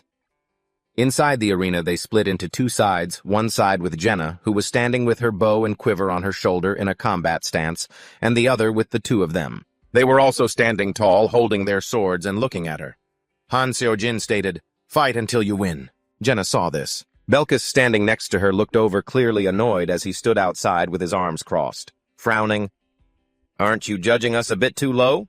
I don't think I'll lose to her." Beside him, Nerissa remained silent, but Han Seo-jin retorted, "You'll see soon enough." Immediately after, he looked at Nerissa beside him, gripping his sword with a look of extreme annoyance. "I don't like fighting with this woman. She just gets in my way." Hearing that, she stood beside him, nonchalantly looking at him with an equally annoyed expression. "I was about to say the same thing." Hearing them grumble about being paired up like that, Han Seo-jin from the outside looked at them inside and urged them, "Then just do it. Stop running your mouths. I'll fight you as many times as you want, if you can beat Jenna." Hearing this, Belkis got excited and took a combat stance, reminding him, "I hope you keep your word," while Nerissa stood by. She sheathed her sword at her hip and crossed her arms in dissatisfaction. Next, he turned to Nerissa and said, "Back off." Seeing that she moved away, and he held his sword in front ready for combat, confirming, "Let me show you." Over on the other side, Jenna also raised her bow, reached back to her quiver to pull an arrow, and looked at him. "All right, then." Next, she calmly pulled an arrow from the quiver, knocked it to the bow, and fired a powerful shot. This forceful arrow, Belkis lunged forward, slashing at the arrow in shock. Then his eyes widened and he frowned as a barrage of arrows from Jenna flew at him incessantly. Each one was aimed at the weak point on the crown of his head. Belkis froze in midair, eyes wide, unable to react, filled with sheer astonishment. His body was still lunging toward the razor-sharp arrows, but then he regained his composure, decisively swinging his sword to deflect the deadly projectiles, sending them spiraling off course. In the distance, she kept drawing her bow, her eyes flashing with a piercing focus, her mouth set in a grim line while Belkis was still struggling to deal with the previous volley of arrows. She unleashed a more powerful shot at him when he least expected it. Finally, the arrow struck straight at Belkis, forcing him to stumble backward, his body stiffening. Thanks to his own reflexes, he managed to tilt his head just in time to avoid a lethal blow to his throat, grimacing as he stared at the arrow embedded in the wall. It left a deep gouge. Gritting his teeth and sweating profusely, he looked on as Han Seo-jin, standing outside, watched the scene of the arrows pinned to the wall and spoke up to warn him. "I told you so, she's stronger than you." Hearing this and witnessing her power, he smirked with growing excitement, regaining his spirit as he confirmed. "So I really was just a frog at the bottom of a well, huh?" Next, Han Seo-jin gave the 2 of them a second chance, saying, "Try again, fight Nerissa." He then set the goal, asserting they had to defeat Jenna within 2 days. On the other side, Nerissa held her bow with a killer's gaze still drawn and in a ready stance. The ground beneath them was littered with powerful arrows, causing the earth to crumble under the force of the impacts. Then Han Seo-jin spoke from the outside to remind Belkis. "Furthermore, you've seen it for yourself. We have to fight many powerful enemies while on missions." Outside the training arena, in the heavy silence, he asked him, "Then why do you want to fight alone? It's such a basic thing. Don't you 2 feel belittled like this?" Nerissa couldn't help but shoot him a glare of resentment, saying, "I still had 1 turn left to fight, you know." Hearing this, Han Seo-jin outside sighed in exasperation, closing his eyes and hanging his head, concluding, "You really are stubborn." Then the battle between the 2 women resumed in the arena. Finally, Nerissa panted heavily, struggling while arrows were once again pinned to the walls. Deeply embedded, her sword was stuck in the wall, surrounded by arrows both on the ground and behind her. Seeing this, Han Sojin outside was filled with disappointment. Folding his arms and looking down, he remarked, "Neither of you can last more than a minute." His provocations from the outside made the two inside completely enraged. Belkist stood behind his face, darkening his eyes, flashing like a beast's as he asked him, "So we just need to take her down together, right? That'll do, won't it?" Then he added, "I don't like the idea of 2-on-1, but I'll give it a try." Beside him, Nerissa looked at Jenna with cold blue eyes, confirming, "It won't be that easy to beat us this time." Then both of them lunged toward Jenna, while she continued to draw her bow, her killer eyes fixed on them as they charged. Inside, the sounds of combat clashed while he stood there, arms folded, silently observing them. Eventually, Han Sojin's face showed his impatience as he watched them in the arena. He remarked, "Pathetic." Inside, Jenna's arrows continued to rain down on Nerissa, who charged forward while struggling to swing her sword to deflect the incoming shots. Next, she lunged toward Nerissa with a lethal gaze. Nerissa was stunned, unable to react in time as Jenna darted past, disappearing into the flurry of arrows. She swung her sword, knocking Nerissa's blade away, leaving her stunned and frozen in midair, unable to react. Her eyes looked as if she truly wanted to kill. Right after that, Jenna skillfully rolled near the arena's iron fence, using the momentum of her legs to run along it, aiming her arrow toward them with a decisive focus. Next, the arrow targeted Belkist, who was trying to approach her. Realizing he'd been spotted, he gritted his teeth. Glancing toward her, finally a barrage of Jenna's arrows was fired, and Belkist, unable to react, could only raise his arms to shield his face and brace for impact. Blood spurted from wounds all over his body. Outside, watching him struggle within, he crossed his arms and asked, "What are you doing?" Then he commented, "You're performing even worse than when you were fighting alone." Hearing the provocation, he couldn't help but scream an expletive, "Damn it, outside!" He kept his arms crossed, silently watching, and then reminded him, "Cursing won't change anything. Or do you want to switch to Team 2? They don't train like this over there." Hearing this, inside, Belkist gritted his teeth, glaring. Staring up in a desperate struggle, he confirmed, "I'll try one more time." Immediately after, he stepped past Nerissa, who was standing there, and taunted her irritably, "You couldn't even last 10 seconds, you useless." Seeing this, she didn't back down either. Glancing at him with even more contempt, she shot back, "Talk is cheap, you couldn't even swing your sword once." Outside, Han Sojin stood silently, his face dark and sullen, looking like he'd swallowed something foul. Seeing Belkist gritting his teeth, he came to his own conclusion. "It's certain that your pride is wounded." Then he looked at her, standing there, drawing her bow with a vacant expression while watching the other two, and thought to himself, "Jenna grew up in this forest, so she's more accustomed to wild beasts than domesticated animals." Just then, the other two charged at Jenna. Belkist was so angry that veins were popping out. While Nerissa was calmer, glancing at him, Han Sojin mused about Belkist in his thoughts. "You need to learn fast when facing intelligent beasts." Opposite her, she didn't hesitate to draw her bow, pulling the string tight, her eyes flashing as she aimed precisely at them. In Han Sojin's mind, he involuntarily added, "Even the fiercest beasts." She released her grip, and the arrows flew toward the two people. In Jenna's eyes, they were no different from wild animals ferociously charging at her, and with this arrow, she was certain she would hit her mark. Outside, Han Sojin felt it too, thinking to himself, "In the end, they are just prey to a trained hunter." Nerissa's face was twisted in madness. He laughed manically, his eyes flashing with a fierce crimson glint. Han Sojin thought to himself, "A monster," and came to a stop. Then, looking at Nerissa with a cold, sharp, and determined gaze, he lunged forward, thinking to himself that they really needed to get used to pack hunting before they started fighting. By the time it began to grow dark inside the arena, Nerissa was gasping for air, pinned to the wall by arrows, his body stained with blood. Across from him, Belkis was also pinned to the wall by arrows through her chest, panting heavily as blood poured from her body. She collapsed in a struggle. Nerissa wasn't doing much better. With one hand still pinned to the wall, he clung tightly to his sword, fighting for breath. Outside, Han Sojin watched with his arms crossed, eyes narrowed. He spoke up to remind them, "Stop wasting time. You guys will heal automatically once you step out of the arena." Then he urged them, "Quit straining yourselves and get out here." Right after that, the two stepped out and collapsed next to the arena floor. One hung his head while the other looked up, breathing rapidly. Their bodies were healing quickly. On the other side, Ivanka was wearing her fur coat, her hand holding a fan to cover her mouth as she looked at the two of them. She walked toward him, remarking, "Those two are strangely compatible." Han Seo-jin, seeing this, picked up his bow and arrows. He turned to look at her and asked, "What are you doing here?" And then followed up with, "Aren't you supposed to be practicing advanced psychic training?" Immediately he threatened her, "If you aren't at training in 10 seconds, I'm telling Chloe." Hearing that, Ivanka panicked and shouted at him, I'm going. Then she grumbled about how mean he was. On the other side, Aaron watched them as they practiced. Belkis touched her now-healed muscles, looked at them, and said softly, "Once more, please." Jenna, who had just picked up her water bottle and opened the cap to take a drink, looked over at him, feeling awkward and stammering, "No, Just as he finished collecting the arrows, he slung the bow case over his shoulder. He looked at the group and warned them, "That's it for today. We'll pick up again tomorrow." Hearing this, Nerissa looked over and asked, "Don't we still have plenty of time?" He then looked toward Jenna, who was standing with her hands on her hips, drinking water and breathing hard, and remarked, "You two have been dogging Jenna for over 10 times now. She can't even get her own training done because of you."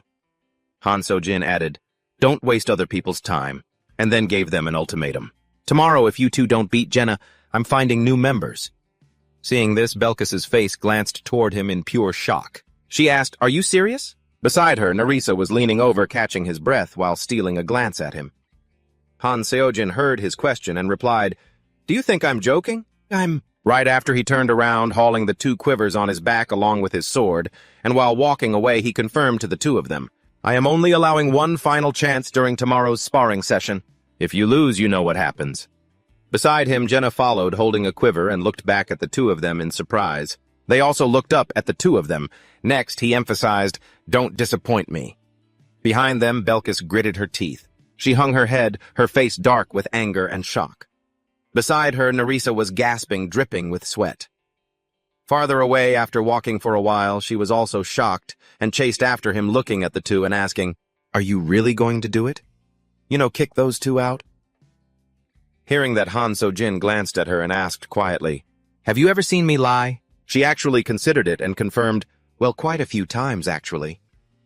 But before she could finish, Han Seo-jin dropped a quiver of arrows onto her head. It hurt, making her jump and drop the quiver in her hands. He walked ahead, pulled the quiver back with a calm expression while she was fuming with rage. He stated, "If you don't know how to cooperate in battle, then having special talent is useless." Behind them, Jenna rubbed her forehead, soothing it. She pouted in grievance and reminded him, "But if you expel those two, I don't see anyone else who can join the first team." Then she looked hopeful and asked, "Wait, what about Aaron?" Hearing this, Han Seo-jin denied it immediately. "Not Aaron." He muttered while lost in his own thoughts. "Their combat techniques are fine, they just don't trust the teammate standing next to them." On the other side, Belkis's hand was trembling with rage, gripping her sword tightly. Han Seo-jin added, "Or perhaps they are just too confident in themselves." He then stated firmly, "But if that doesn't change—" On the other side, Belkis's face had turned dark and murderous, her eyes flashing crimson as she gritted her teeth and gripped her sword hilt so hard that the veins on her arms popped out, and she vowed, "I will kill you." That morning at the castle, the three of them, Ivanka, Jenna, and Han Seo-jin, gathered at the training ground. Jenna stood with her hands on her hips, confused, and asked, "Where are those two? Did they run off again?" Looking at her, he replied gently, "No, they went down to the first floor." Ivanka stood with her arms crossed, watching them. Hearing this, she asked curiously, "What are they doing down there?" He saw this and confirmed to her, "They asked me to give them a little more time." Hearing this, Ivanka was excited, looking at him, and asked, "So today's training?" Before she could finish, Han Seo-jin smirked, closed his eyes, and confirmed, "We'll need to increase the intensity since we're missing 2 people." Faced with his words, Ivanka was frustrated, her face twisting as she yelled, "I knew it!" Suddenly, Jenna caught sight of someone approaching and looked over in mild surprise. It was Nerissa and Belkis walking up with complete calm. Han Seo-jin noticed both of them glancing over as well. With firm determination, he called out and asked them, "Are you two fully prepared?" Belkis stood nearby, a beautiful sword at his waist, and calmly replied to him as best he could. Beside him, Belkis also stepped forward, clenching his fists with a serious expression as he confirmed, "I'm ready." Then to the group standing outside the arena, he reminded them, "The rules are the same as yesterday. Real weapons are allowed, nothing is off limits. You two only get 1 shot at this." Inside the arena, Nerissa calmly looked toward Jenna, who was drawing her bow, reaching back to grab an arrow as she replied, "I know." Beside her, Belkist also looked toward Jenna, who was in a ready stance, and muttered to himself, "Coordinated combat isn't really my thing, but I'll—" He paused. Jenna, having just drawn her bow and aimed at them, scowled and shouted, "I'm coming at you!" Suddenly, she noticed something strange up ahead. Her eyes widened in astonishment. The other two held their swords in a ready stance, looking at her while she aimed her bow back at them, prepared for battle. In the face of this situation, Jenna was confused and wondered to herself, why are they just standing there instead of charging? Next, she fired a volley of arrows, her face tightening as she warned, "I'm still attacking you two." As the arrows whistled toward Nerissa, she remained in a defensive stance, waiting for them, while Belkist quickly swung his sword to deflect the blows for her. Sending the arrows scattering overhead, she wore a fierce expression as she decisively threw a dagger toward Jenna the moment the projectile path was clear. Immediately, Jenna leapt aside to dodge the flying dagger, her eyes sharp, as she fired even more arrows toward them. Seeing this, Jenna felt a rush of excitement. Her eyes widened as she smiled and shouted, "Now I see it!" Following their words and actions, she was taken aback, eyes wide as Belkist lunged forward, smashing into Jenna's arrows and cutting their flight path mid-air. He did it with total conviction, his face drenched in sweat, eyes bloodshot and hyper-focused. As he held his sword, the system notification rang out. Belkist has awakened the ranged damage evasion skill. Next, Jenna knelt to pull out more arrows while the two of them didn't stop sprinting toward her.